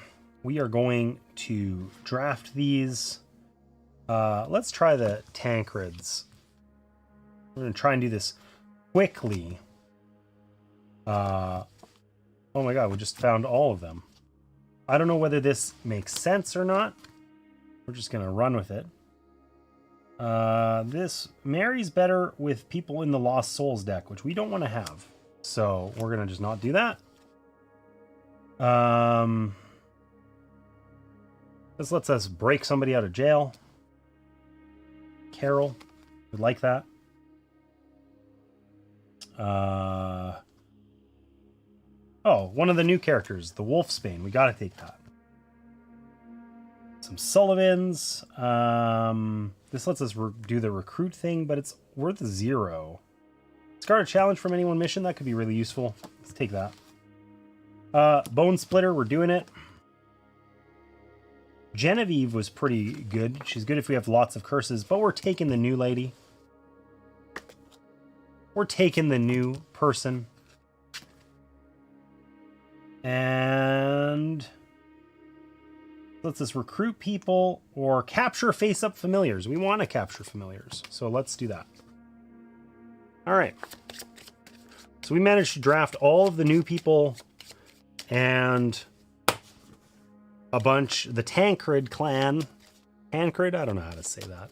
And a bunch of other randos. I didn't pay too much attention because I don't want to take 700 years to draft. All right.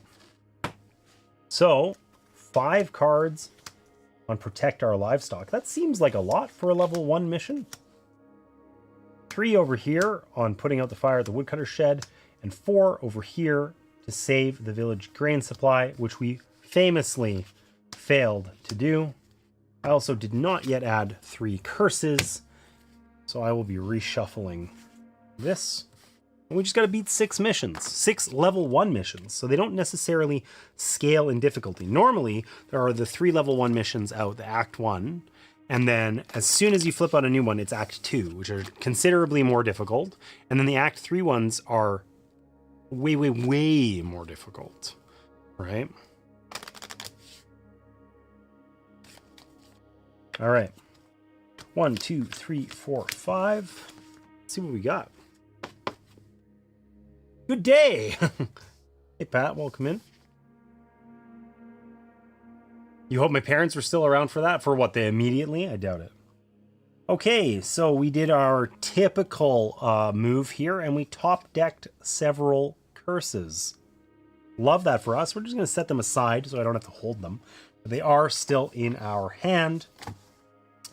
Let's take a quick gander at the missions here. Save the village grain supply. If we complete that, we get an extra coven card. That's great if there's hard ones. I mean, Protect Our Livestock actually has 5 cards. I don't think we're going to, and it's a 4. I don't think we're going to really get any that are more difficult than that. So starting with saving the village grain supply might not be terrible. But if we have a weak hand, which we kind of do, only 3 witches, and no synergy between them, this is only 3 cards here, so it's likely to be a little easier to execute. What do we got? Josephine Tancred lets us reveal a challenge on any mission while gaining 2. The Riverwalker lets us discard a face-up Nixie's challenge and give us 3 when revealed. Otherwise, it's just 2. And Liliana Sullivan is the one that lets us recruit Sullivans from here, which is great in a longer game context when we only have 2 cards otherwise that give us a total value of 4. Just enough to complete the mission and nothing else. The recruiting is a little less enticing. So we're going to try and put out the fire at the Woodcutter's Shed. That seems very important. There's some plague rats. There's some other plague rats. And there's a cursed chicken. Damn it. We hate those cursed chickens. So that's a total value of 10.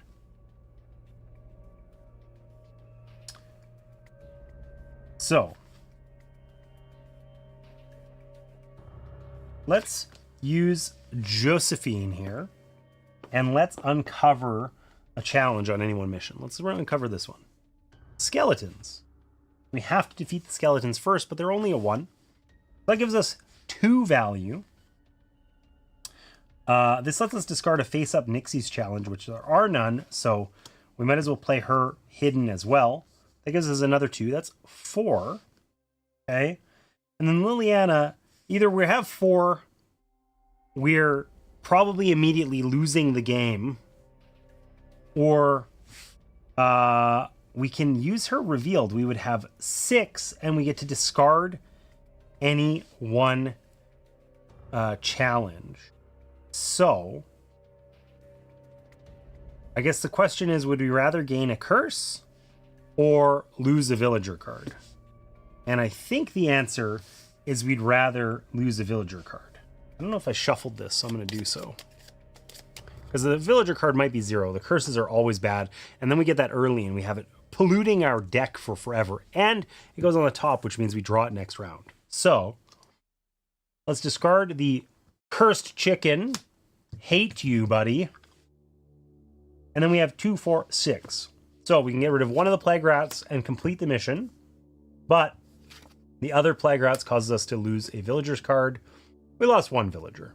Not so bad. This is complete. We'll just tuck it off to the side. Flip out a new one. We got to complete 6 of them. We're 1/6 of the way there.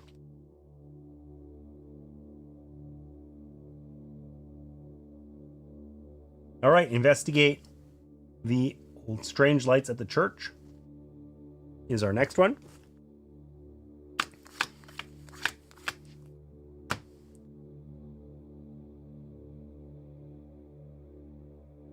All right, we got no synergy, but generally a strong hand. Capture a face-up familiar. We don't have any face-up familiars. Uncover a challenge on any one mission. Draw 3 cards from the coven deck and put any curses into our hand so we get rid of them for later.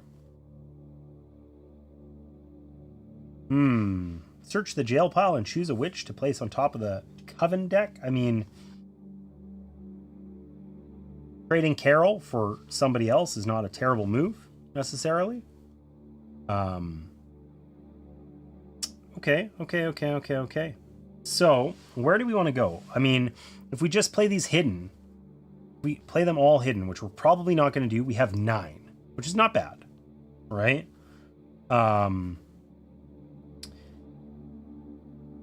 And if we play them all revealed, we have something more like 17. So we do have 1 card in here that lets us capture a face-up familiar. Ugh. I was really hoping that we would have one that lets us discard a card before we did the protect our livestock.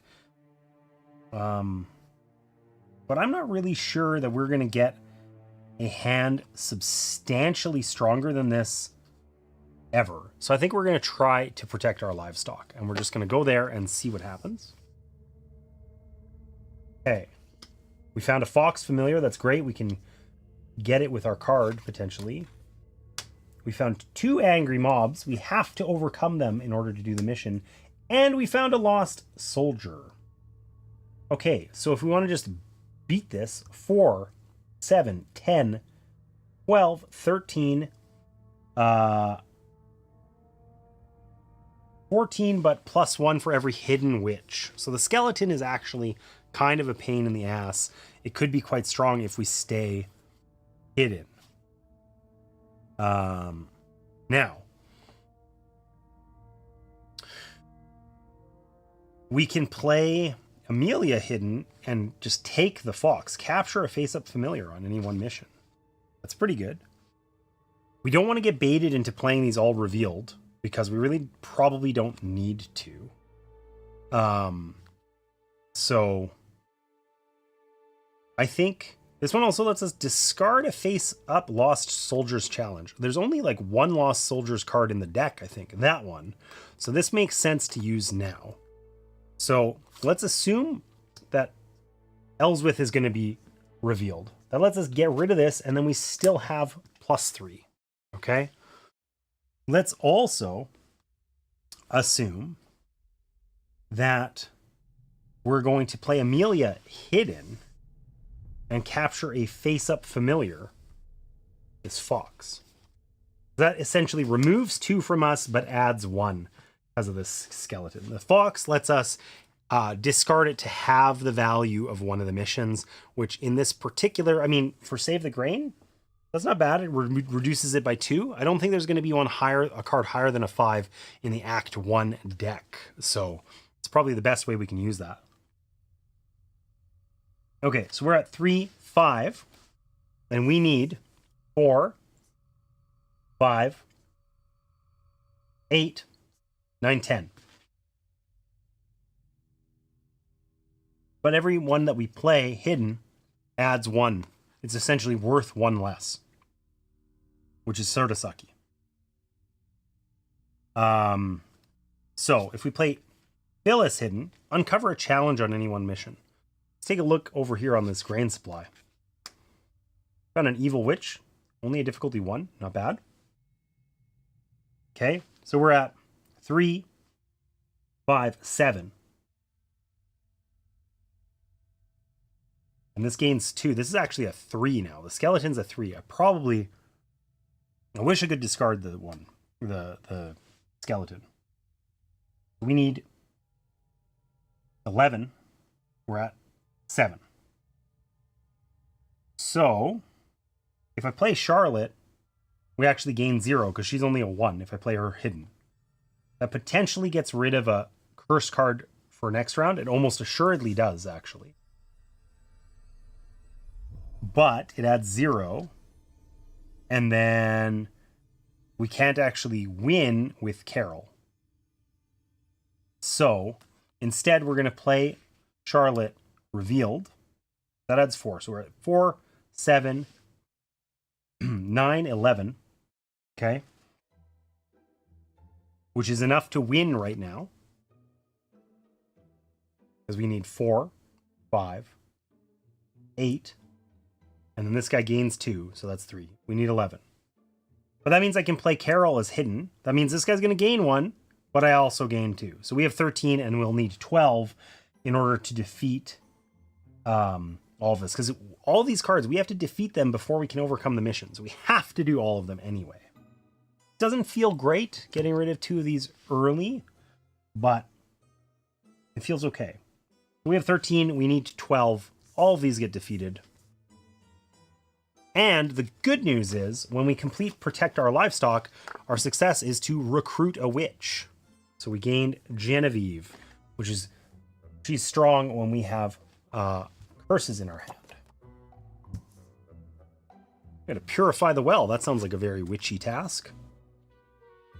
It's a 6, so it's a better use of our fox. That would also allow us to recruit a witch. Okay. 1, 2, 3, 4, 5. So we got 1 curse in here, I think. There it is. We'll just keep that to the side. We know it's in our hand. And what can we do? +1 power for each other Tancred in play. We have 1. Discard to face up skeletons. We don't know where there are any. Discard to face up wolf. We don't know where there are any of those. So, overall, our strength, if we play hidden. Oh, hidden. Uncover all challenges on any one mission. But our strength basically is 1, 4. It's 8. It's 8. So 8's not making me feel like we want to go do this. I could discard the fox, and that means it's only a difficulty 3. But then there's still these cards. And I mean, we do have quite a few that let us discard skeletons and wolves if we find them. You know, that's some decent potential. If we reveal Norma, we get to discard a challenge. For each Tancred in place, we could discard 2 if we're feeling spicy, if it's desperate, you know? That lets us recruit a witch. We kind of want to recruit a witch. But we could also just do the village grain supply.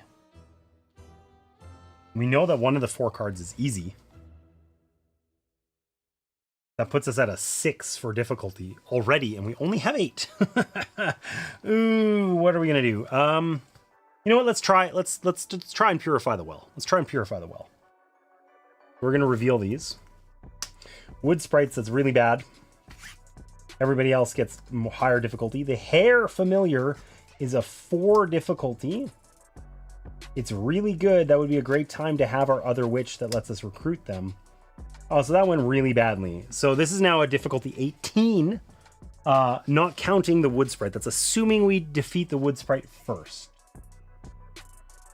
The good news is we can just not take the hare familiar and like we'll survive. Nothing bad happens, right? So it's really only a 14, you know, not counting that. Bad news is, really bad news, is that we didn't find either a wolf or a skeleton. So that's a yikes.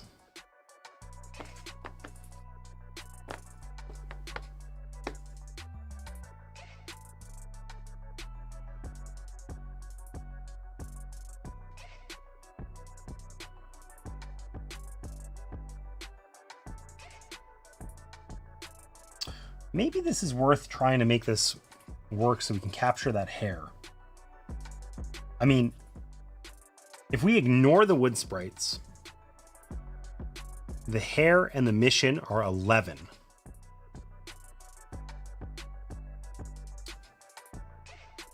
Norma Tancred, if we play her revealed, for every other Tancred in play, which could be Marie, right? We would get to discard a challenge. So we could discard 2 challenges. We could get rid of the plague rats and the wild boar.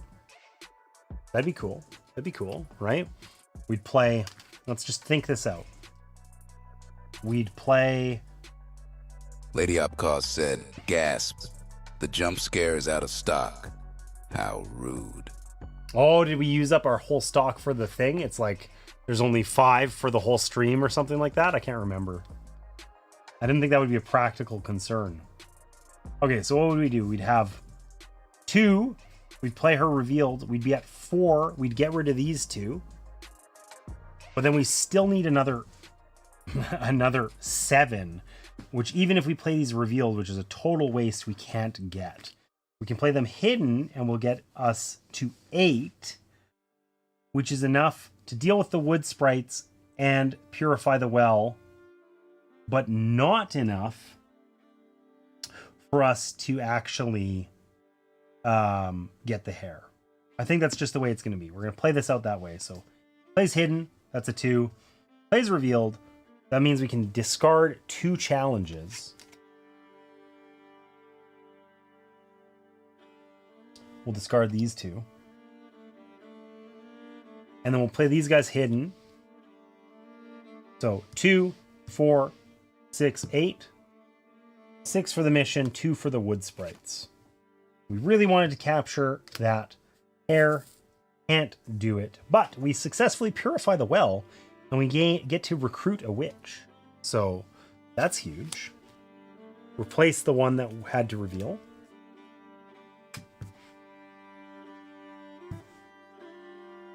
And we've captured 3 missions. Well on our way to 6. We also didn't use the fox. I forgot about that, actually. If we'd used the fox, could we have got the hare? I don't know. Probably. I forgot it existed.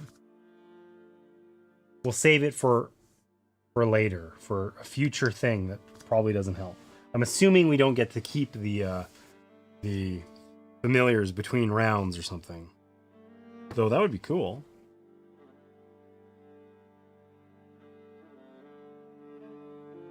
Looking like a no. All right, so we got the Cure the Villagers in the Plague House. That one's particularly easy. 4 and only 3 cards. So Save the Village Grain Supply is looking like the toughest one out here right now. It's probably where we want to use our fox, honestly.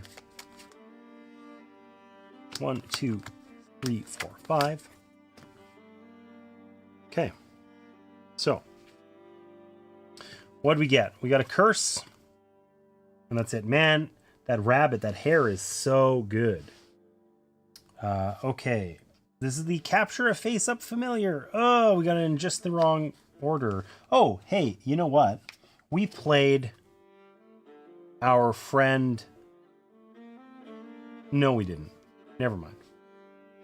I had a cool option of doing something, and I didn't. Okay, so we have 6 plus 2 power for each familiar in our area. That's that's a 5 now. Like, we have a decently strong hand if we want. But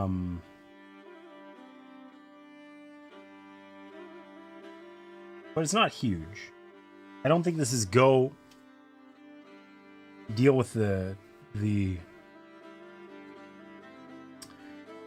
grain supply. Let's investigate the strange lights.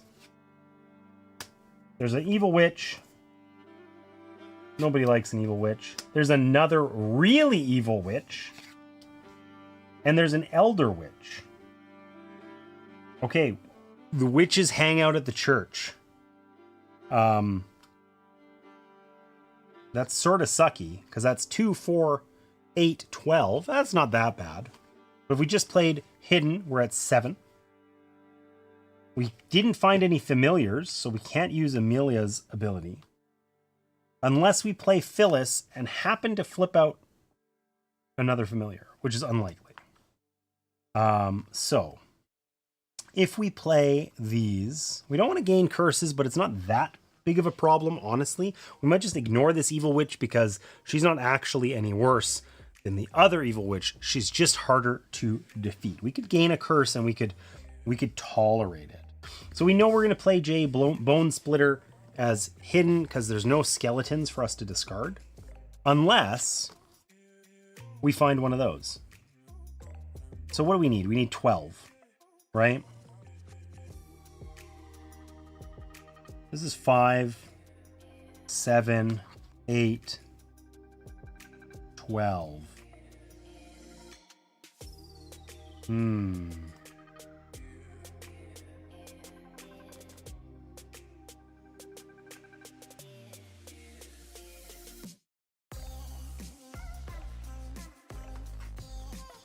I can't decide if I should play Phyllis and uncover a challenge from any one mission or not. I could also discard the fox.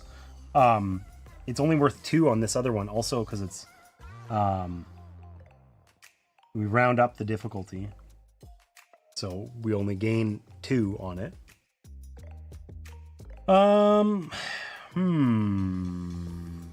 Because that would be 2. This would be 7, 8, 9, 10. Yeah, let's do that. Let's play her face up. Uncover a challenge on any mission. We want to see what else we got over here.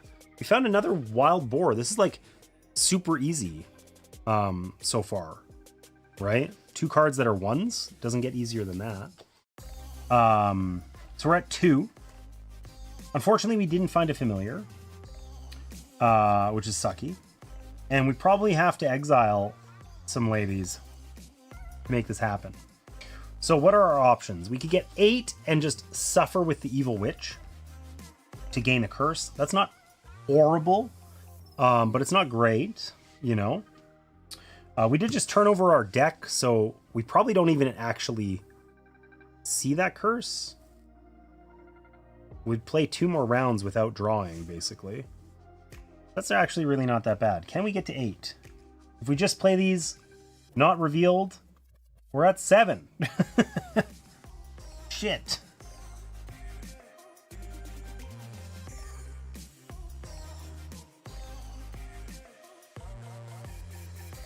Well, we're probably not going to see these witches again either, really. You know? So what? That's 4.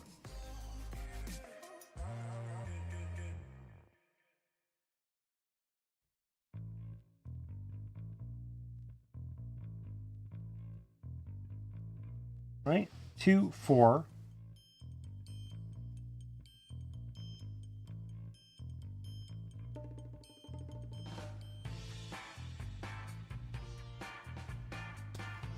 Six. And then this is 7, which is not good. Not good. But if I play it here, I can get 8. And it says, move 1 or 2 face-up challenges from any one mission to another mission. I could actually move these over here and then defeat them, and it would make this really trivial. If we get a totally dud hand, you know, that's an option. I'd still only be at 8. I could also play her as revealed. So what would I be at? 2, 4. This would be 5. That's 9. I'd be at 11. 11 lets me either just... I can't defeat this. I need 12. I'm always 1 short. That seems really irritating. Probably on purpose. I mean, this mission's also not a bad one to fail. I removed the 0 villager card from the deck.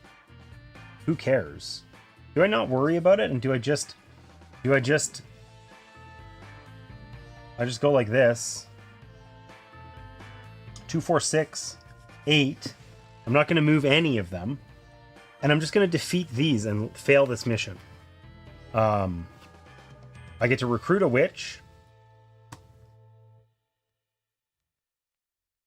In case we ever flip those over. I don't really care about failing a mission because as long as I don't fail 2. Search the villager's deck for the 0 villager card, which wasn't the top one anyway. We were never going to see it. And it gets exiled.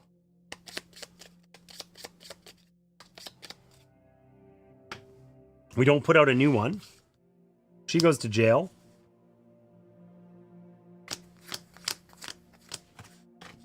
And we keep on keeping on.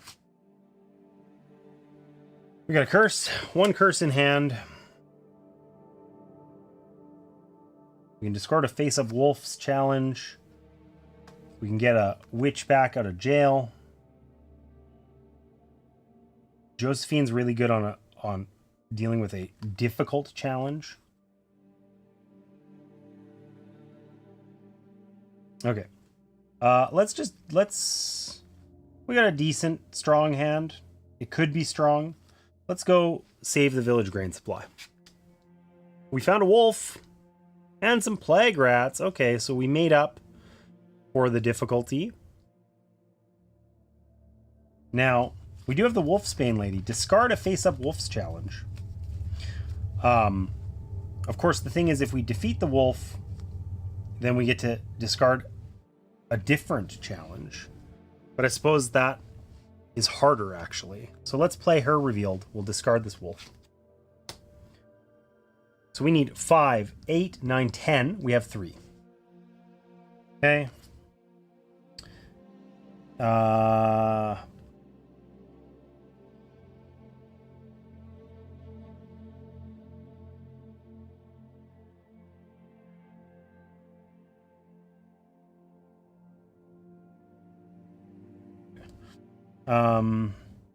So we have 3, we need 10. If I play these hidden, I'm at 8. 9. I'm at 9. Why am I always 1 short?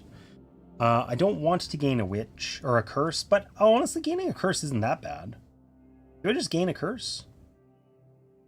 I would draw it next turn. It would basically invalidate the success of this, which is sort of sucky. No, let's find a way to do this. So let's play Carol as revealed. If I play Carol revealed, then I search the jail pile and choose a witch to place on top of the coven deck. So I will gain that witch back. I'm going to take Norma.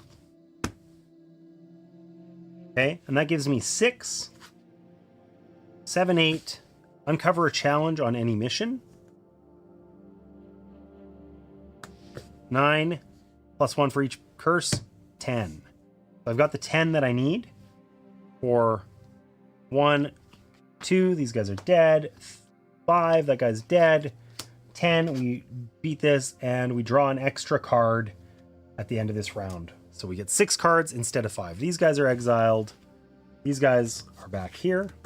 And we are happy, other than me being zoomed in that whole time. All right. 1, 2, 3, 4. Guess we get this new thing as well. Protect the children at the school. Those children always needing help from adults. Ridiculous.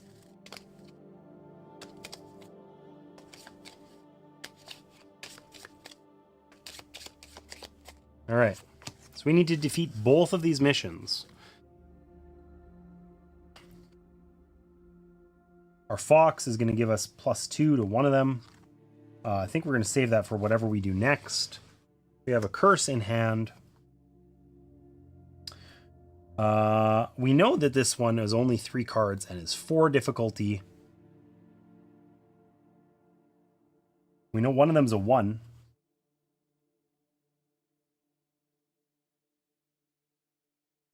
I think we go to cure the villagers. Hey, we found the frog familiar.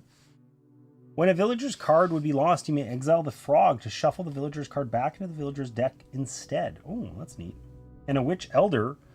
Okay, so these are just, they're good if we defeat them, but nothing bad happens if we don't, right?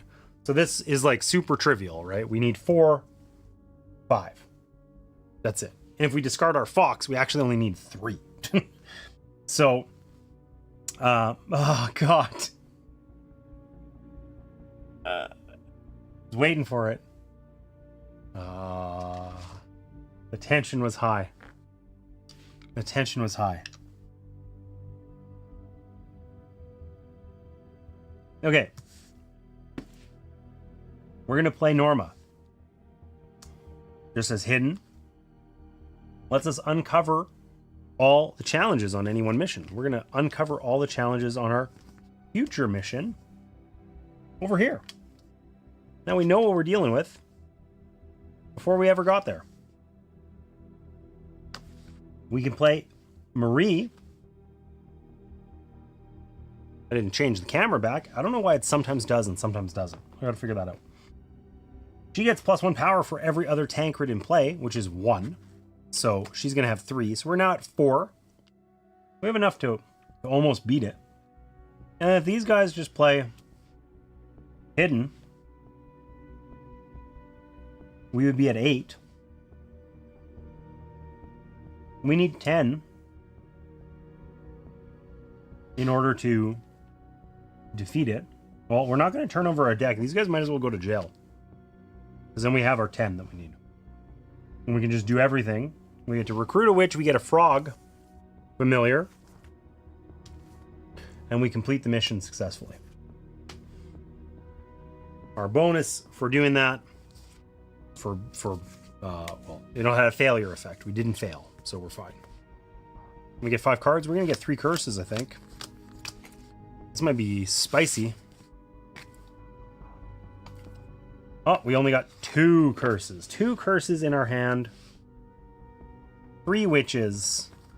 If we fail this, we lose. If we don't fail, we don't fail. We win.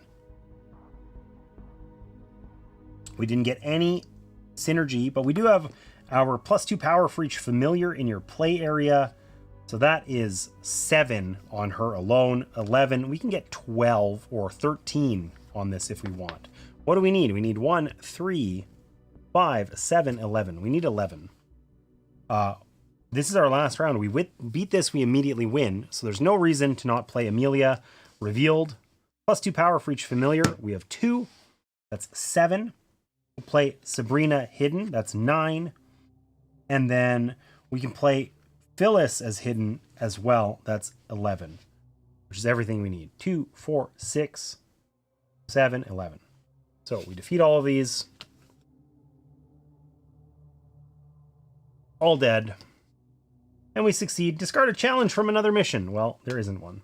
But we immediately win the scenario. This one's designed to be extremely easy, so I'm glad we won.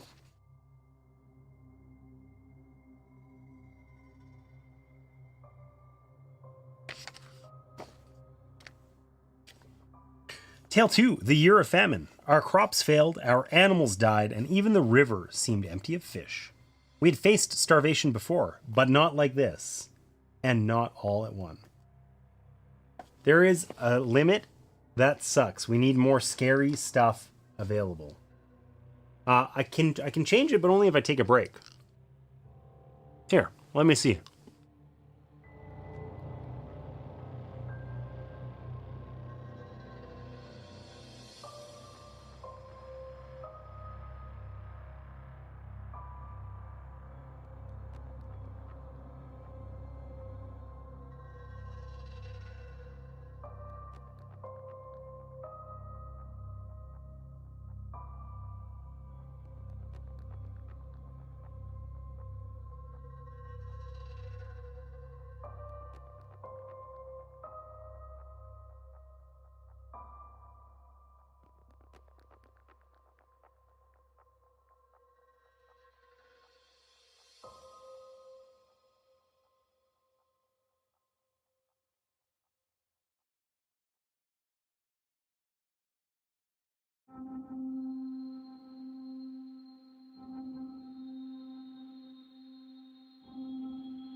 All right, because I'm an idiot, I changed the redeems so there are more Twitch. I removed the per stream limit on jump scares because you guys will just run out of points before you hit the limit. Whatever. And Cosmic Beat said, "That's pro streamer."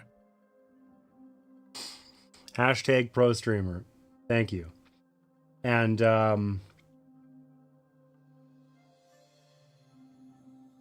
did you hear the way the AI said spooky? Yeah. Walk.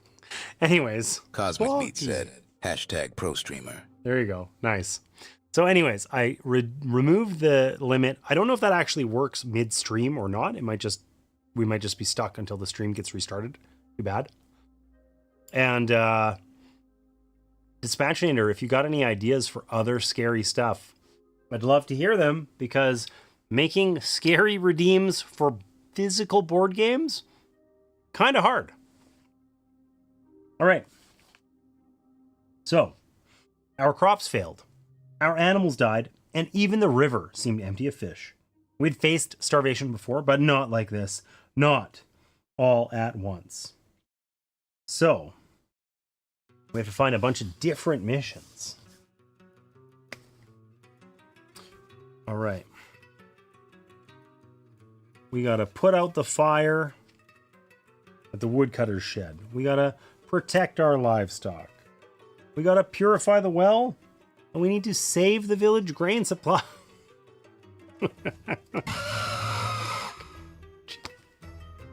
It's so loud. It's so loud. So I guess removing it worked midstream after all. I'm so happy for me, you know? I'm really glad that that worked out. Additionally, I think I fixed it so that the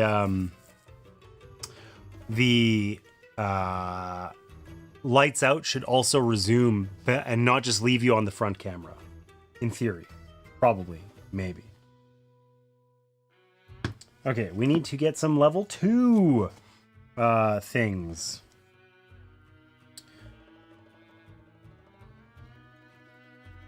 We need destroy the insect nest. That sucks. I don't like insect nests.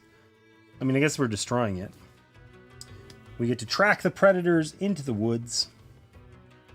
And we get to retrieve the eel traps. And then we have to finally face the scarecrow. All right. So,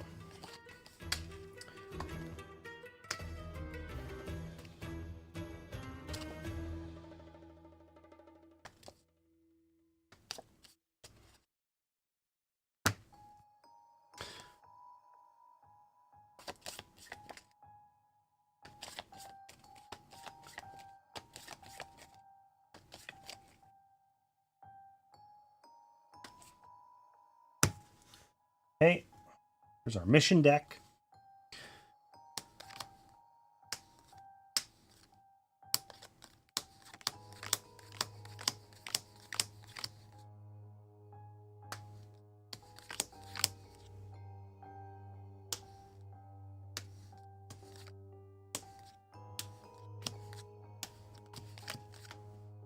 Stupid chickens. All right, so to this mission deck, we have all of the Nixies. They look weird. I don't know what a Nixie is, but some weird Murloc looking thing. We get any 3 possessed. I think they're all the same. We get all the monstrous insects. So Nixies, monstrous insects, possessed. We also get specific familiars. The frog, the black goat,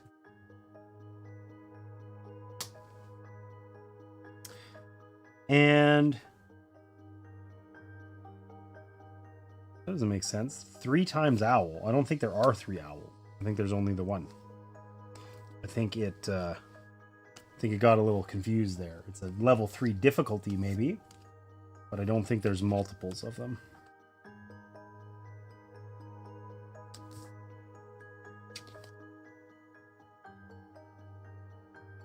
Honestly, this makes me just wish I had an organizer for this game. Like, to keep these cards a little sorted would be really nice. They're all very samey looking by design. Okay, so we got an owl, a black goat, a frog, monstrous insects, Nixies, possessed. All missions gain the following effect. If you fail, you lose a villager card. That's in addition to their normal effect. And all possessed, if we fail to kill them, they count as a villager. And they go in the Lost Souls pile. So this is really aggressively trying to get us to lose through villagers. I need Lady Opcost skills. I don't know about that. So we win if we overcome the bottom mission. Face the old scarecrow, or the scarecrow in the old field. If we fail that mission, we lose. If we fail any 2 missions, we lose. If there's 5 or more villagers in the Lost Souls pile, we lose. And curses or a hand with no witches, also a loss. So the normal loss conditions still apply, basically.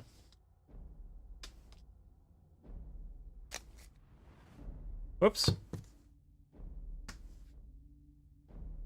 We got to protect our livestock, put out the fire, and purify the well, which is kind of deja vu-y.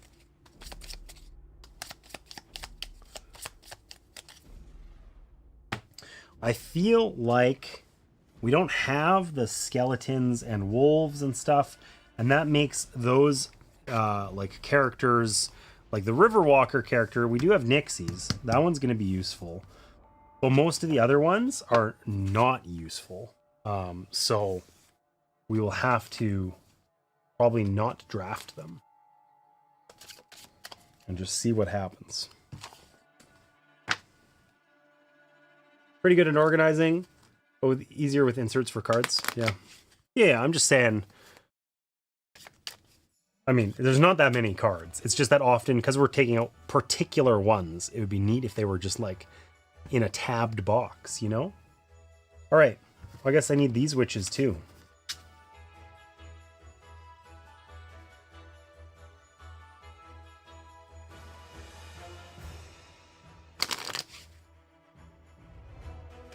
All right, so who are we gonna draft?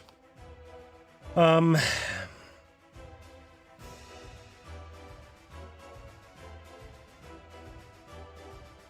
don't like the Haze lady.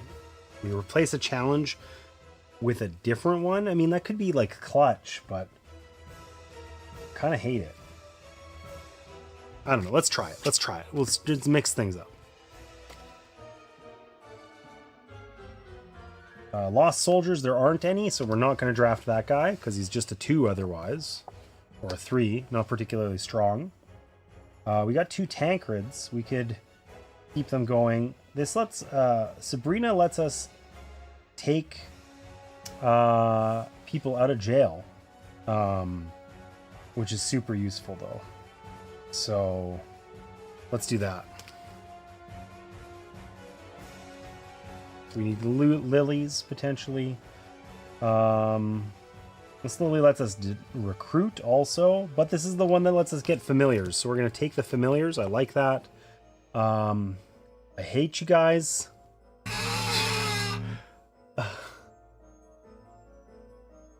You guys have too many points. You have too many points. I love my family. I really, really love my family. Yep.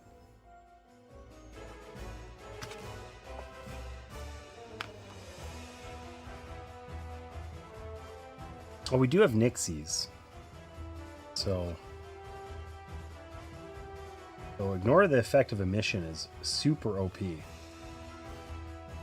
let's do that. We're not gonna think about it too much. We'll take another Lily. It just basically replaces Lily with a different one or lets us recruit. I don't know if that's worth, but we're just gonna live with our decision.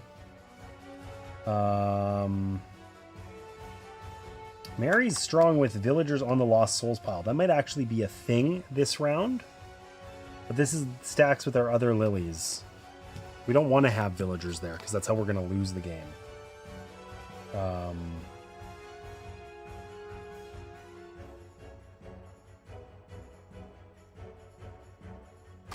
Do that.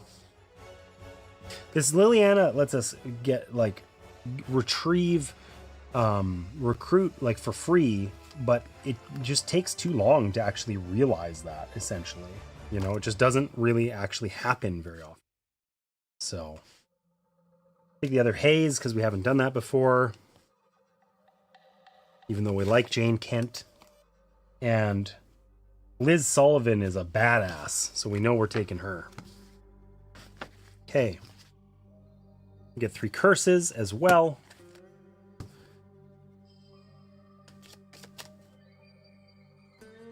Hope this was the ones we didn't take and I didn't get confused.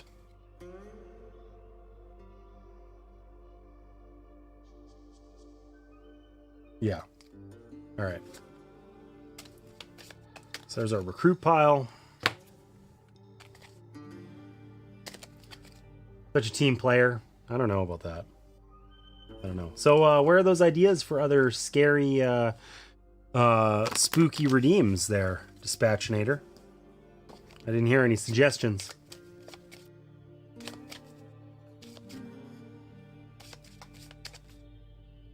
All right, here's our deck. I think I shuffled this already. I'm just gonna make sure.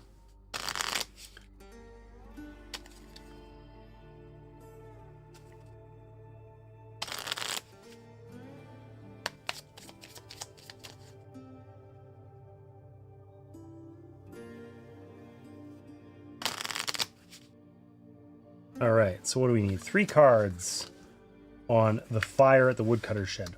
5 on protect our livestock. This is the hardest level 1, but it does let us recruit a witch. And 4 on purify the well, which is equally hard and also lets us recruit a witch. Let's see what we're starting with here. 1, 2, 3, 4, 5. We have got 1 curse in our hand. It's okay. We got 2 lilies. All right. We can capture a face-up familiar. It's a brutally useless time to get that. I'm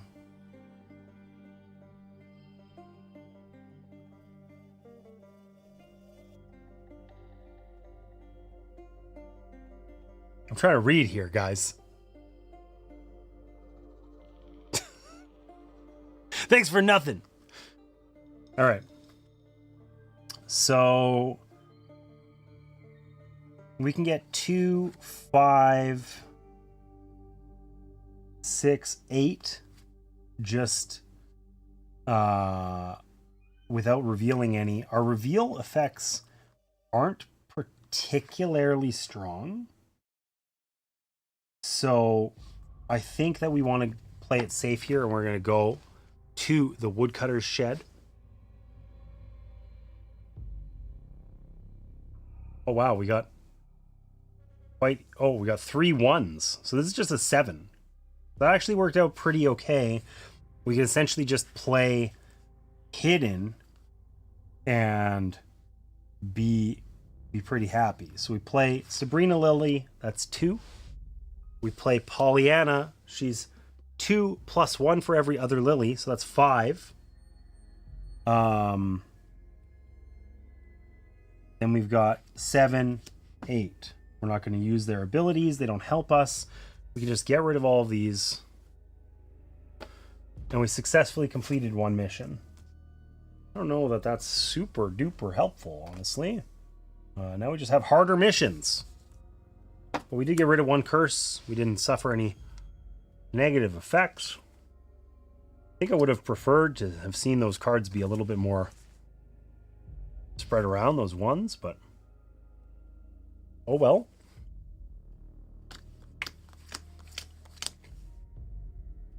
Hey, you still didn't give me any ideas. Or acknowledge that I said that in any way. Oh my god, so we got our other 2 curses.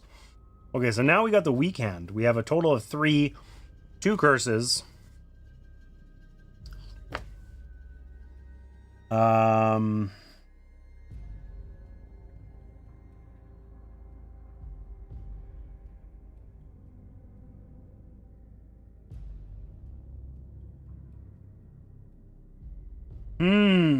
We got options, but none of them are good.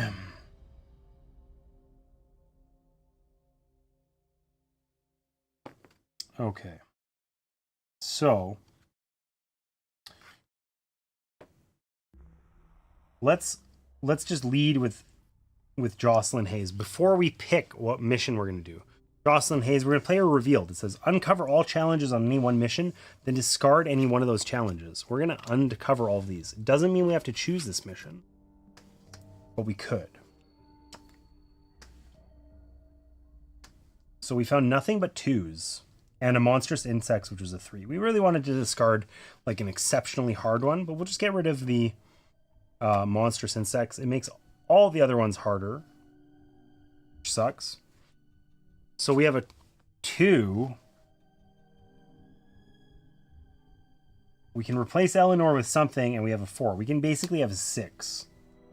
Now, what was the fail effect on the possessed? Because this one has 2 possessed. That sucks. Like our draw so far has been quite unfortunate. All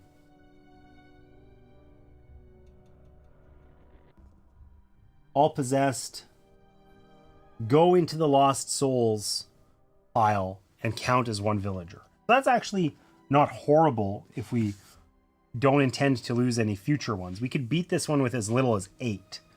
But I guess we got to play Eleanor, because otherwise we're going to lose. We have to play her hidden. That lets us draw 1 card and put it into our hand. It's Carol Sullivan, which is a big boon, actually, because that means we can play her hidden for 2. That gives us a 4. And we can play Liz as revealed for 8, which is enough for us to get rid of these things. And these guys are just gonna go over here in the Lost Souls pile. They bring us closer to death. These 2 are gonna die. And we'll complete this, and we get to successfully complete it. We get to recruit a witch. Genevieve. All right. These guys are in jail. Means we can break them out now. We're actually adding to our ability to do things, you know? Next mission. Retrieve the eel traps from the river. You know, that's what I always think about. You know what we need to do is go collect those eel traps. All right.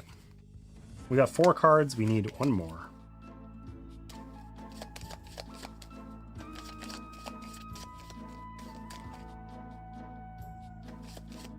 success. Draw one fewer card from the coven deck. The success effect on that is actually bad. It makes us it makes it our next one harder. That's kind of awful. Okay, we got no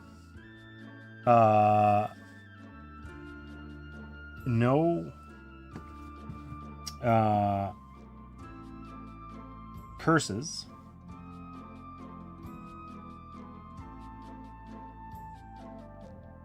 Get rid of Nixie's. Catherine Kent can potentially be quite powerful.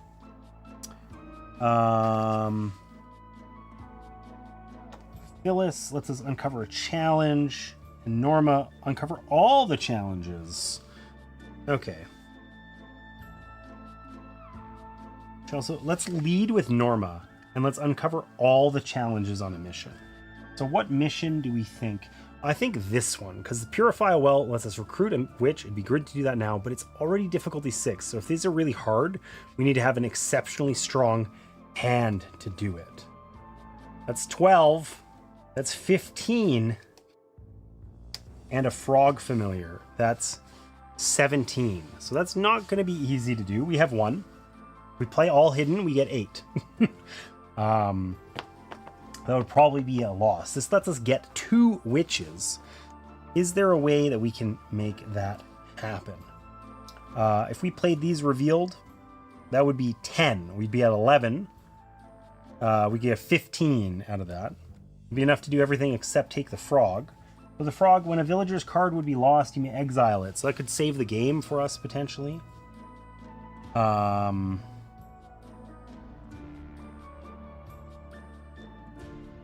Also, just have Amelia. We could just capture a face-up familiar.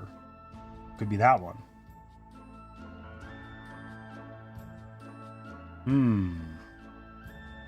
Okay, let's play her face-up. Capture a face-up familiar. Take the frog. Easy. We're now at 3. We know that this is a 15 if we go for it, right? Which isn't impossible. We could do 5, and then these discard is 10. We gain 2 new witches back. So that wouldn't be horrible. We would just immediately get our witches back. We'd replace these with new ones, essentially. But it'd be nice to get a net gain. Are these likely to be easier than that? I mean, probably this one is, but then the penalty for it is awful. Draw 1 fewer card. Like if we get 2 curses and 2 other cards, we basically fail a mission on the one after that, right? So that one's sort of mega sucky.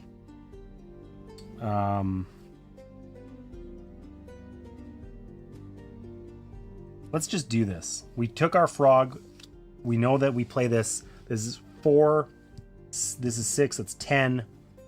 We 15. It's exactly what we need. We eliminate all of these. We get to recruit a witch, and we get to recruit a witch. So we just, these guys go to jail. They're not out, and we get to immediately recruit 2 witches to replace them. One of which is a Tancred, which we have a bunch of anyway, and one's a Kent.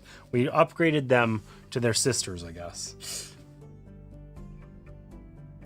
All right, destroy the insect nest. Yeesh. I hate it.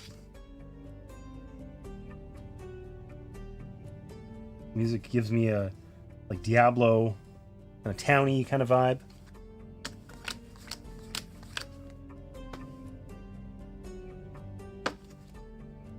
All right, we got the 2 curses that didn't get shuffled apart. They're just sitting here. This is almost the identical hand. Now, the good news is we have Genevieve, plus 2 power for each curse in your hand. So that's pretty okay. The biggest problem we have is that our other cards, like that would be 6. And then our other cards give us 1. That doesn't sound like a lot. I think our easiest thing to do here, how many curses have we drawn out already? None, right? So we know that this is going to be curse filled or have a curse in it. We probably can't tolerate a curse and having fewer cards because we know how much that sucks. So we probably try to save the village grain supply. So let's do that one. Whip Poor Will, we gotta do them. Plague Rats, that's 10 already. It's looking bleak. The Black Goat, okay, 12, and then Witch Elder, that lets us recruit a witch. So it's 14. And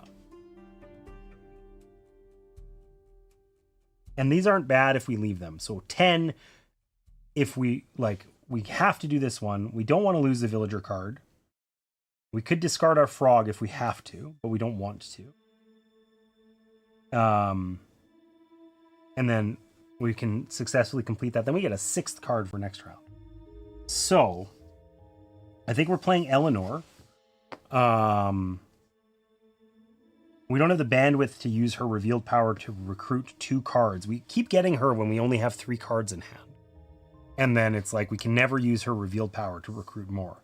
But we get to draw 1 card from here and put it into our hand. It's a lily. It would have been better to have that in the other order, but that's okay.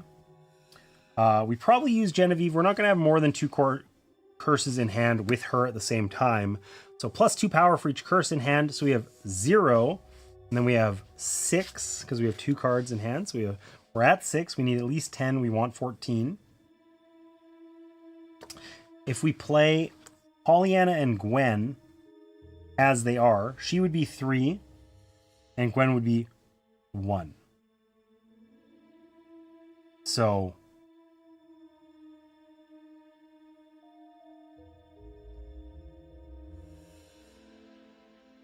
we would be at the 10 that we need, but just barely, which sucks because we want to get 12. We want to recruit this witch if we can. Or we just let a villager die. Let's think about that. So we're at 6, 9, 10. We have to do this. We can either, with this play, we have to get rid of the Whip Poor Will, because you can't complete the mission unless, or other challenges. Cannot overcome other challenges on the mission. Oh, so we could still do the mission. But anyways, we want to get rid of this. That's 2. We need 11, and this would get us 10. Wah. We're always 1 short. It's like shocking the amount of times that happens. Now we could use Pollyanna Lily this way, and we would gain 1 additional power. And that would get us the 11 we need. But it basically just means we're discarding Pollyanna in order to recruit a different witch, which probably isn't worth it. So, the Black Goat. At the start of each round, you may uncover a challenge on any one mission. That is somewhat helpful. It helps us know if there's something horrific that we're going to get. It's not that powerful.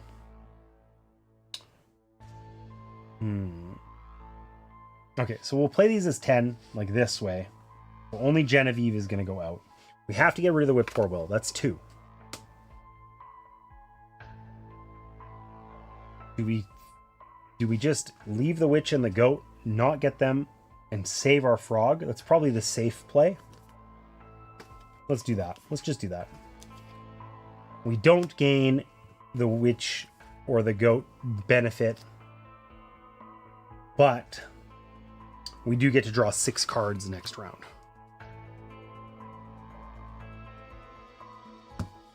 If we timed that out better, we probably would have done that so that we could use it on like the last fight, which helps us win. It's the only thing we need to do to win, but I didn't think of that at the time. All right. We need 2 more cards here. We still have our frog, so that'll save us from 1 villager dying. So basically we need to defeat 1 mission and then the scarecrow mission in order to win. And we probably want to do that. We don't have to do all of them. We shouldn't bother trying, I don't think. We got no curse. Oh no, there's a curse. We have one curse in hand. There's only 3 in our deck, so that's pretty okay. Oh, wait. We get to draw 6 cards this time. Okay, so we have basically a full hand as though we didn't draw any curses, because we got 1.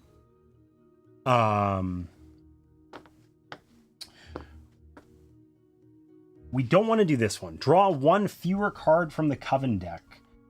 That would put us on 4 cards for our final challenge, presumably. So we don't want to do that. So we want to do either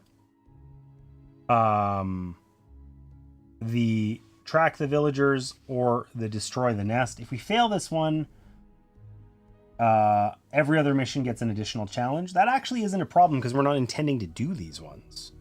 We could just...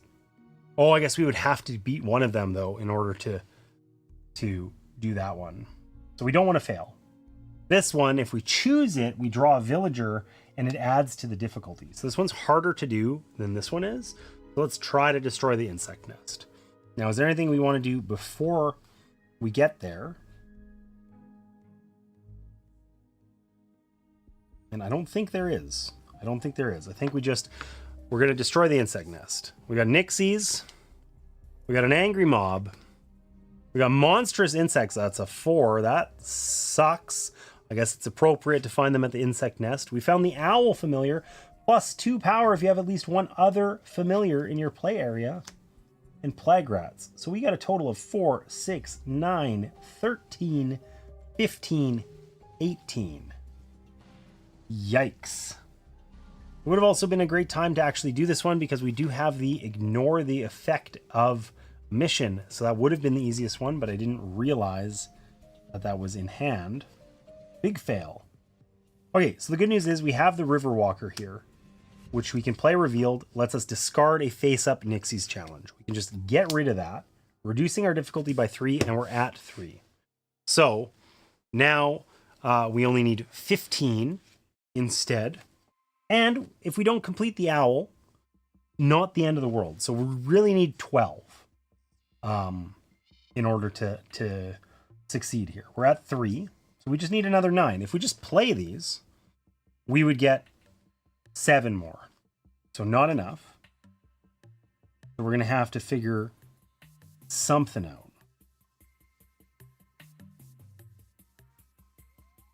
These let us get witches out of jail, but they don't let us get them this turn.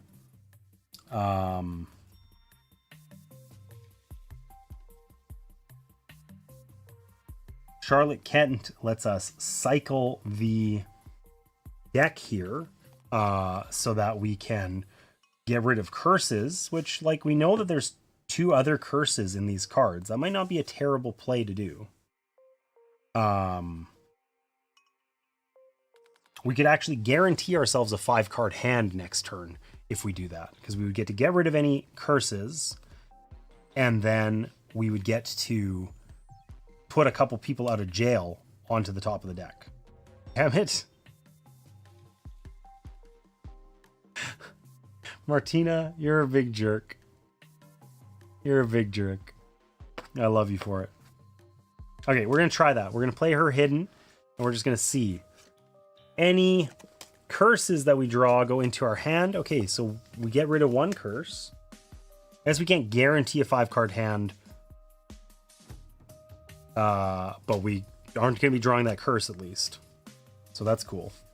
So we're sadly at 4. We only need, what was it? 12? We could tank the monstrous insects. For each other mission, draw a challenge and place it face down on this mission. That's not horrible. Because we're not going to do these missions anyway. We're just going to do the Scarecrow. And we just have to hope that we have a good card. Or a good hand. So it might actually be better to take the owl and just face tank the monstrous insects. So, what do we have left? We're at 4. This would be 5 and we draw a card. 8 and we draw another card from the jail pile. We get 2 witches of our choice from the jail pile. And then we'd be at 10. So what would 10 let us do? We can get rid of the mob, the plague rats, destroy the nest. That's 8. But we wouldn't be able to get the owl or the insects. We would need 11 to get the owl, which actually I don't think we can get. We used Charlotte's ability to get rid of that curse. So I think this is our best move. We are going to play Hidden, +1 for every other Tancred. We don't have any. Sabrina, Lily. I guess instead of putting a witch from the jail pile, we could get the owl, which is +2 anyway. It's probably better than a witch of our choosing. Okay, so Sabrina goes Hidden.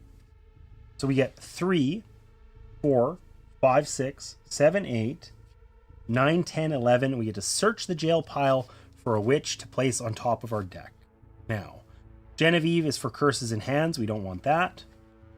Just having Phyllis Tancred straight up 4 damage, not bad. Catherine Kent is probably 6 damage though. So let's take her. Okay, and then we have 11. So we're going to get rid of the mob. We're going to get rid of the rats. We have 7 remaining, which means we can collect this owl. It actually means we get +2. So we have, instead of 4 remaining, we have 6. But that's not enough to deal with the insects anyway. So we're going to defeat this mission. It just has a failure effect, so we don't gain anything. But we did fail the insects. For each other mission, draw a challenge and place it face down on that mission. So these each have more, but we don't care because we now get to face the Scarecrow. And we got rid of 2 curses and put we know the top 2 cards of our deck are witches. There's only one other curse we could get. And we put actually, we know the top 3 cards of our deck are witches. So we have a decent chance of getting a 5-card hand. If not, a 4-card one.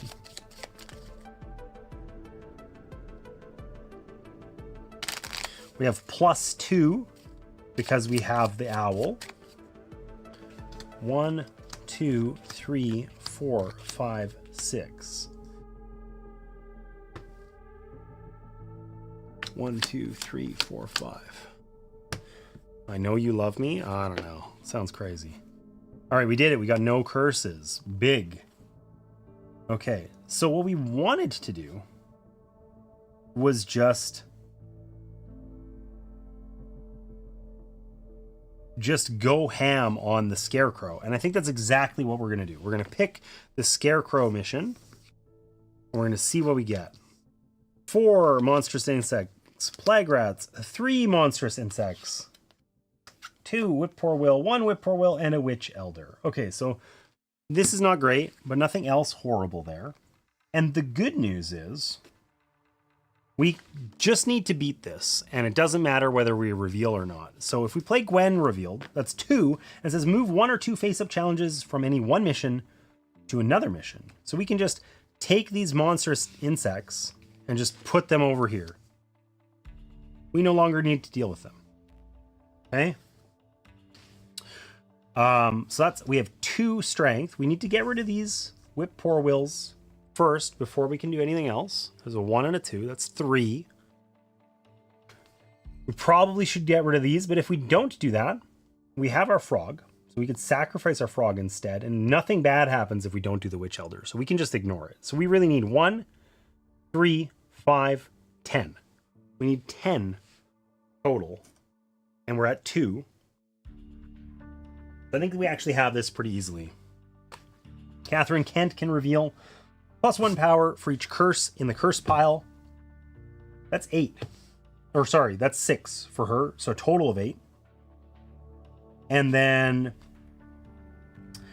Amelia Stevens can reveal +2 for each familiar in your area. We have 2, so that's 7. So we have 15 here. We can just do the whole thing.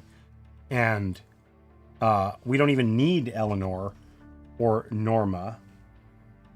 But we can add 1 for that anyway. We have 16. 1, 3, 5, 8, 13 is all we need. We get rid of all of these. We get to recruit a witch. And we defeat the Scarecrow, which means we win the scenario.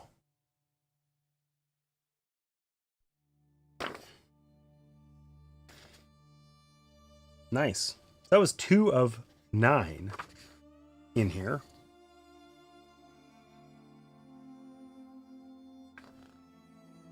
Something that surprises me is that there's not a little bit more narratively to hold these together. Like, it's a campaign book, but the campaign is almost just strictly, here's a scenario. Like, there's like literally like a little one-liner at the top. Like the next one, the darkness in the woods. We fled to the woods, hoping to forage enough to survive. We found little food, but something else lurked in the wild. And obviously these are going to scale and have different scenarios and stuff like that. But,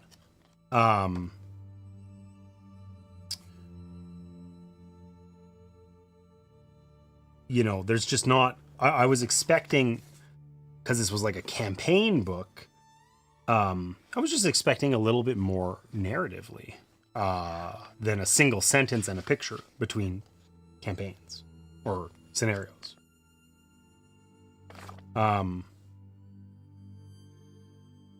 However,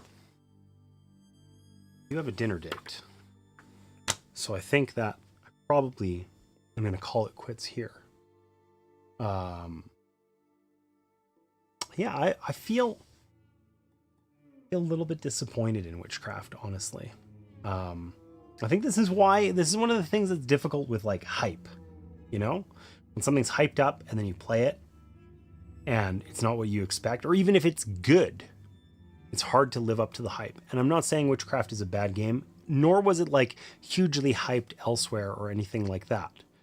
Just that I feel that overall, so this campaign has been okay so far, but I would say it's simpler than the base game. And I wouldn't have said that that's what I was looking for. I don't want to play like, you know, I don't know that I love the persuasion mechanic, and this eliminates it entirely, but that doesn't make the game better. All right. And maybe as the difficulty increases on those scenarios, maybe those become a little bit more interesting or difficult.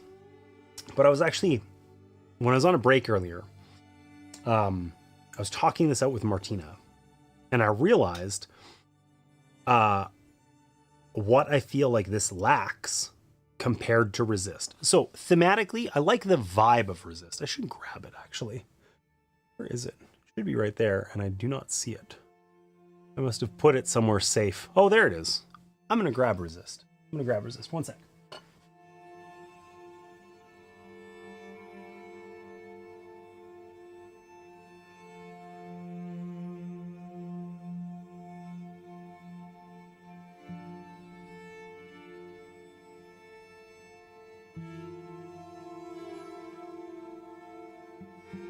All right, I'm back. This is Resist, right?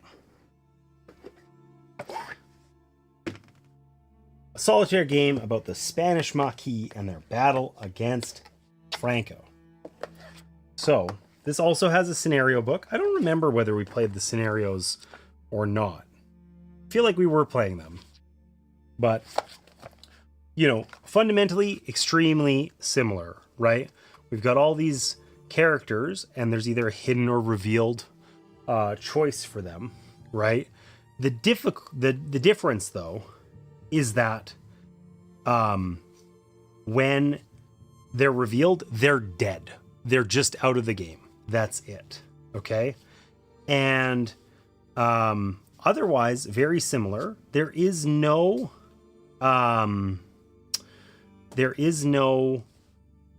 persuasion-y type system. There's just missions you go on, and you either win them or you don't. Okay?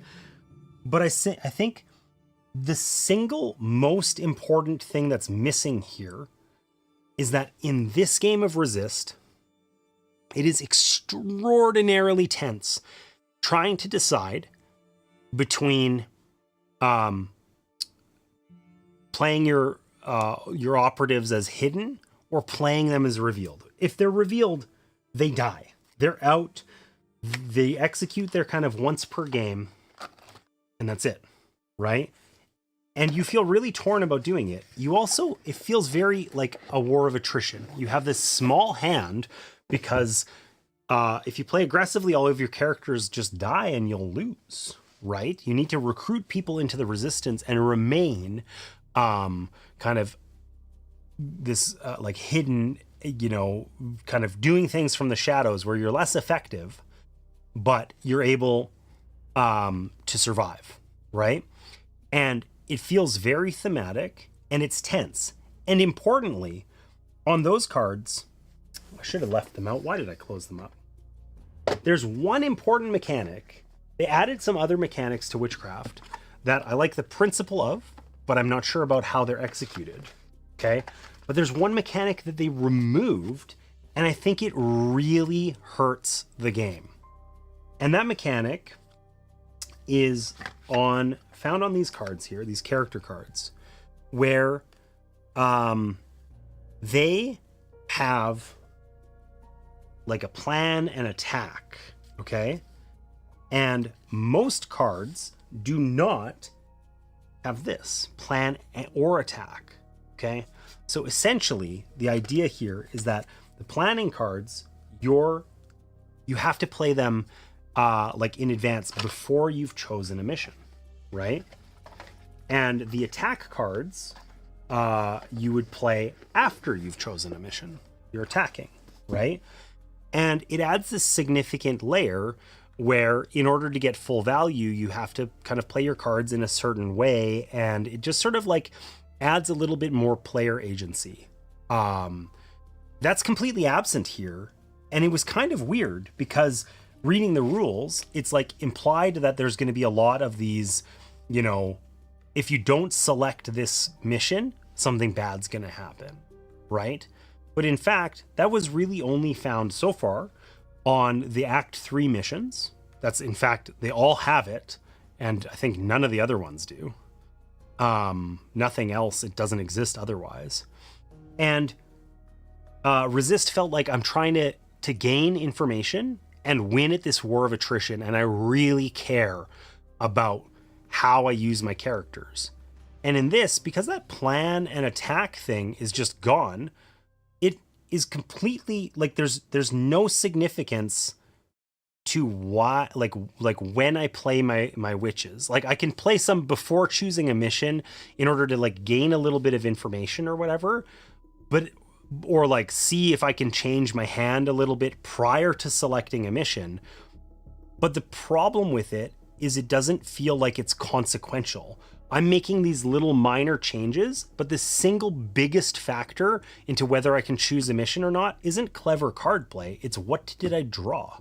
It's how what did I get out of this coven deck, right? So it's like, okay, I have a lever that moves me plus minus 5%, but the plus minus 80% lever is random, right? So it just totally eliminates a ton of player agency.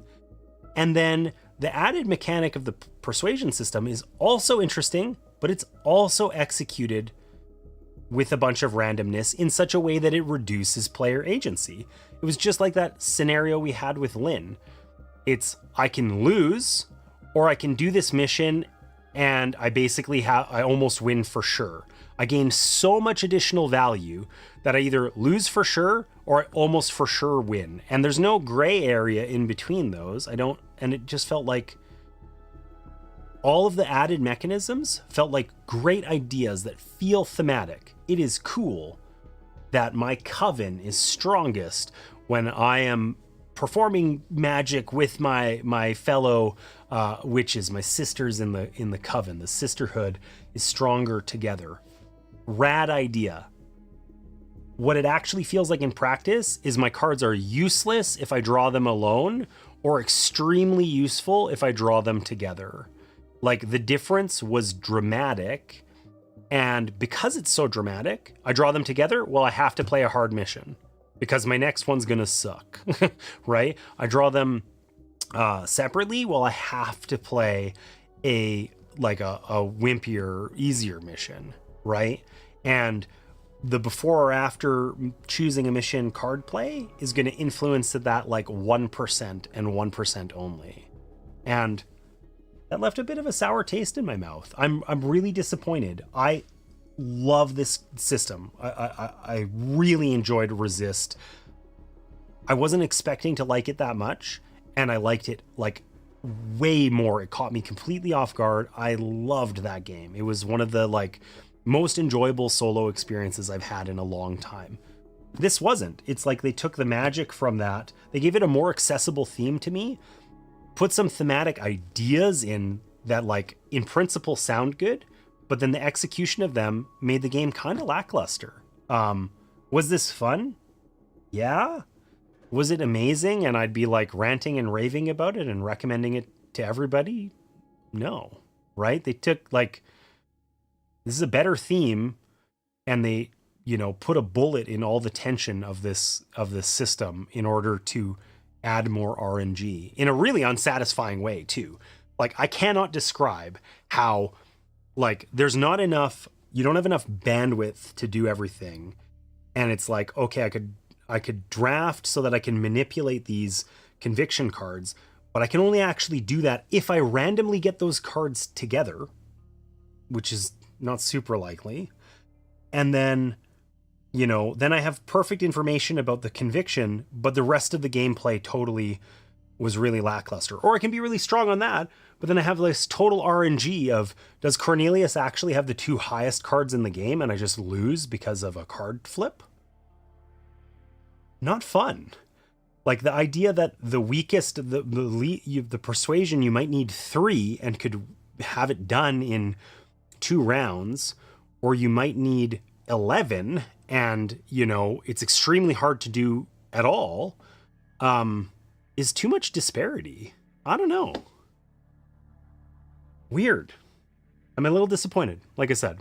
So overall, I feel like, yeah, I feel really bad because I was so pumped on Witchcraft. They took a great game system that I loved and gave it a theme that I like way more, and they did thematic things with it, and then it's just sort of,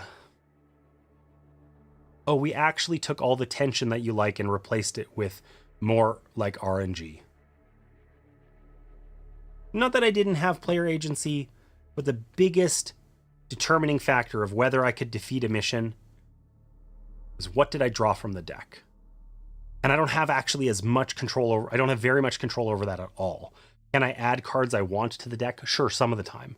But like, you know, that was exactly it. All those things that felt like I could do them, I didn't feel like I could execute on them how I wanted. The one card, the Sullivan, that lets you recruit a Sullivan from the deck for free. Cool. But I might see that card one time in the whole game if I get that in my first hand. Maybe twice, right? Like, who cares? I don't know. So close to greatness. This needed to be Resist with a fantasy witchy skin. And instead it's Resist with a fantasy witchy skin and some new mechanics that just don't quite work. Anyways, I'm gonna stop talking now because I feel compelled to talk because I'm trying to convince myself that this isn't true. That I'm trying to like talk my way. I'm thinking out loud, trying to find some like hook for, you know, what did I really like here or whatever. But it's not there. I would just rather play Resist instead. It's a better game, at least for me. And I think for most people who are going to like this style of game. The thing that made this game Resist great was it was tense. There's no tension in this game.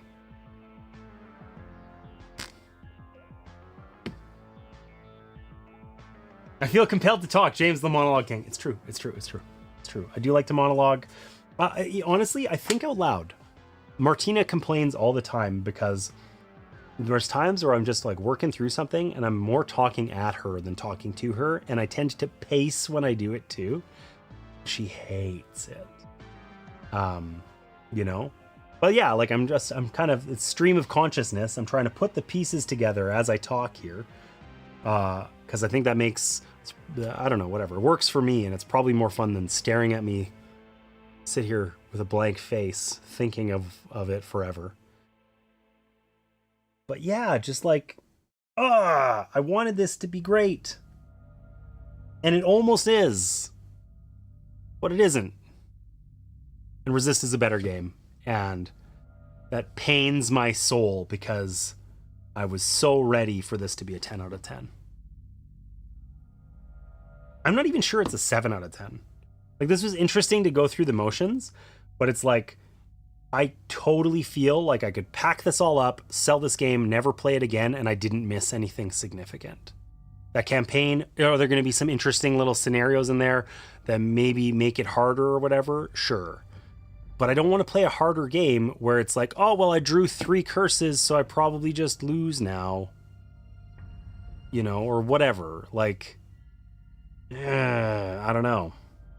Anyway.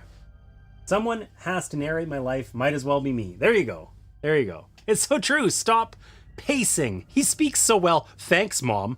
I don't think I do, but anyway. Anyways, I'm going to stop ranting now. This is a 7 out of 10 game. Maybe a 6 out of 10. Resist is like a 9 out of 10. What a shame. All right. With that, I got to wrap up. So, keeps eating snacks and sits back to enjoy the rant. Nods approvingly. Appreciate it. Appreciate it. Yeah. Rant complete.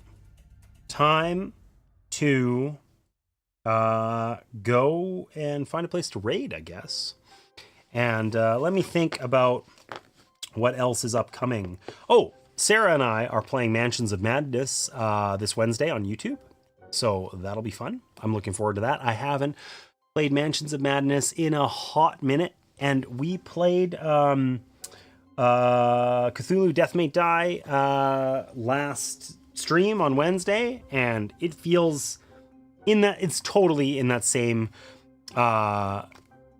Lovecraft, Cthulhu mythos. Honestly, they feel very similar. Like, they're not, but they give me a very distinctly similar vibe. And I'm really excited about it. So Sarah and I are going to play Mansions of Madness this coming Wednesday, and I might just play it on Sunday, next Sunday as well. We're going to continue Spooky Sundays. It's a spooky game. I don't know, but what else do I got? I have, I don't have any of them here. I thought I had them here. We've got, I got the new expansion for the Night Cage, so that's an option. And I do really want to get my ass kicked by Ghost Stories, which doesn't feel really spooky, but it's literally about ghosts attacking a village. It's kind of spooky, you know? What about Obsession? I'm not playing Obsession. No, it's Spooky Sundays. I can't play Obsession. Obsession is about Victorian England.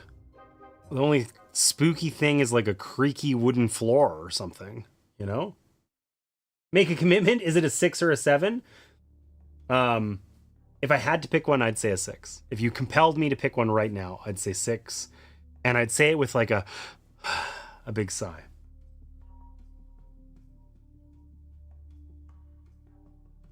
Yes, I want to know if Night Cage expansion is worth it. Okay. Well, so I will have to see about the Night Cage because I actually have to look at my base game. This is really weird, but I kickstarted the Night Cage. I got like the deluxe edition. It came with a bunch of stuff that was like really weirdly packaged. That's the best way I can describe it. And I ended up, we weren't playing it a ton, and I actually like I thought I had 2 full copies of it, and I sold one. And then it wasn't actually a full copy. It was like missing, I don't know, some small component or whatever. It was this big kerfuffle. I made it right for the person I sold it to. I felt really bad. But I actually have to go look at my base game and make sure that it's got everything there. Because yeah, there was, like I said, there was this whole weird thing where I just like, it had been a long time since I had looked at it, and I think I just made a mistake. I don't think there was something missing from my box that I sold or whatever, but I think I just made some dumbass mistake and like didn't send the standees or something stupid. I don't know. Anyways, oof, that's rough. It was rough, and I felt really badly too because you know, I think it was in a math trade or something. that I had done it, right? Where I was just like, I don't need this. It's just taking up space on the shelf. And then it was like super headache inducing to try and figure out what was going on. And, you know, yeah, I don't know. And usually I do some pretty good like due diligence before I ever sell games, but I obviously just flubbed it this time. So it sucked. Anyways, I got to check in on that before I can commit to playing it, but I would like to get the new expansion to the table. I kind of forgot about it, and I forgot to check out the base game, so I'll have to do that. Anyways, that said, I guess I better find a place to raid. Otherwise, we're just going to be sitting here watching me put away Witchcraft, which is not that fun. So, all right. Where are we gonna go? Where is it gonna be?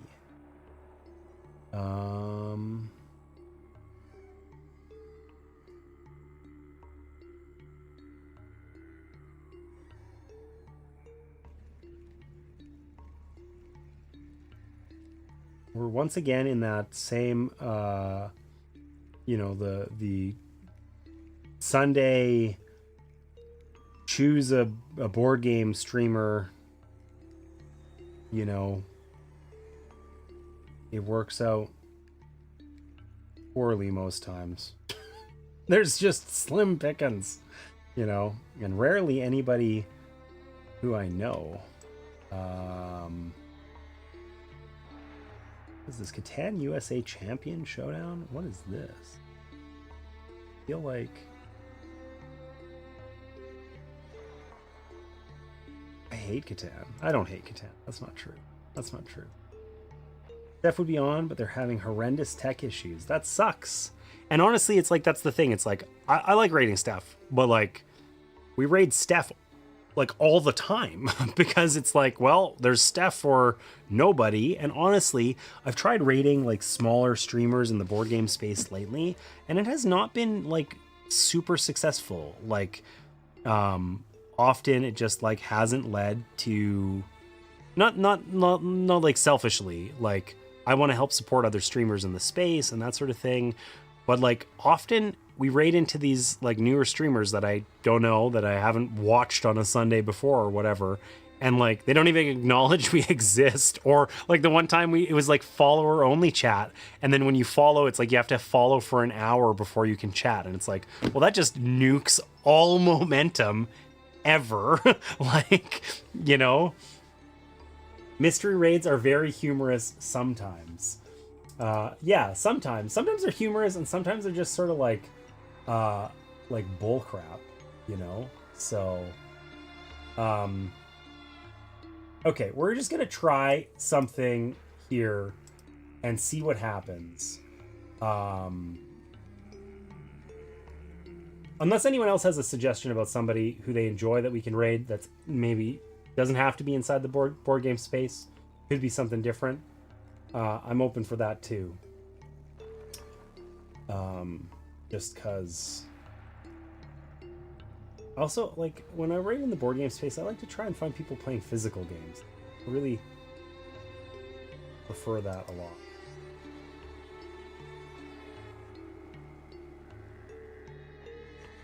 Ray is a good option. Whoa, whoa, whoa, whoa.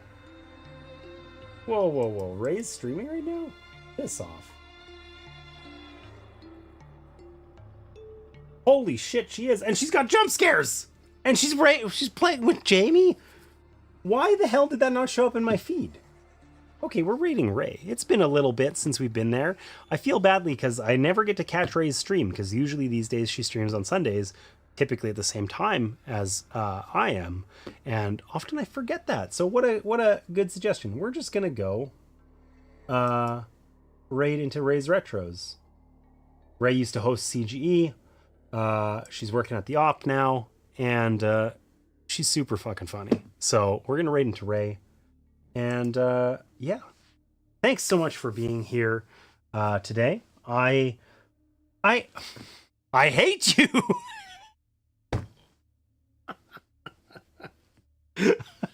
How could you do this to me when I'm trying to wrap up? How could you do this?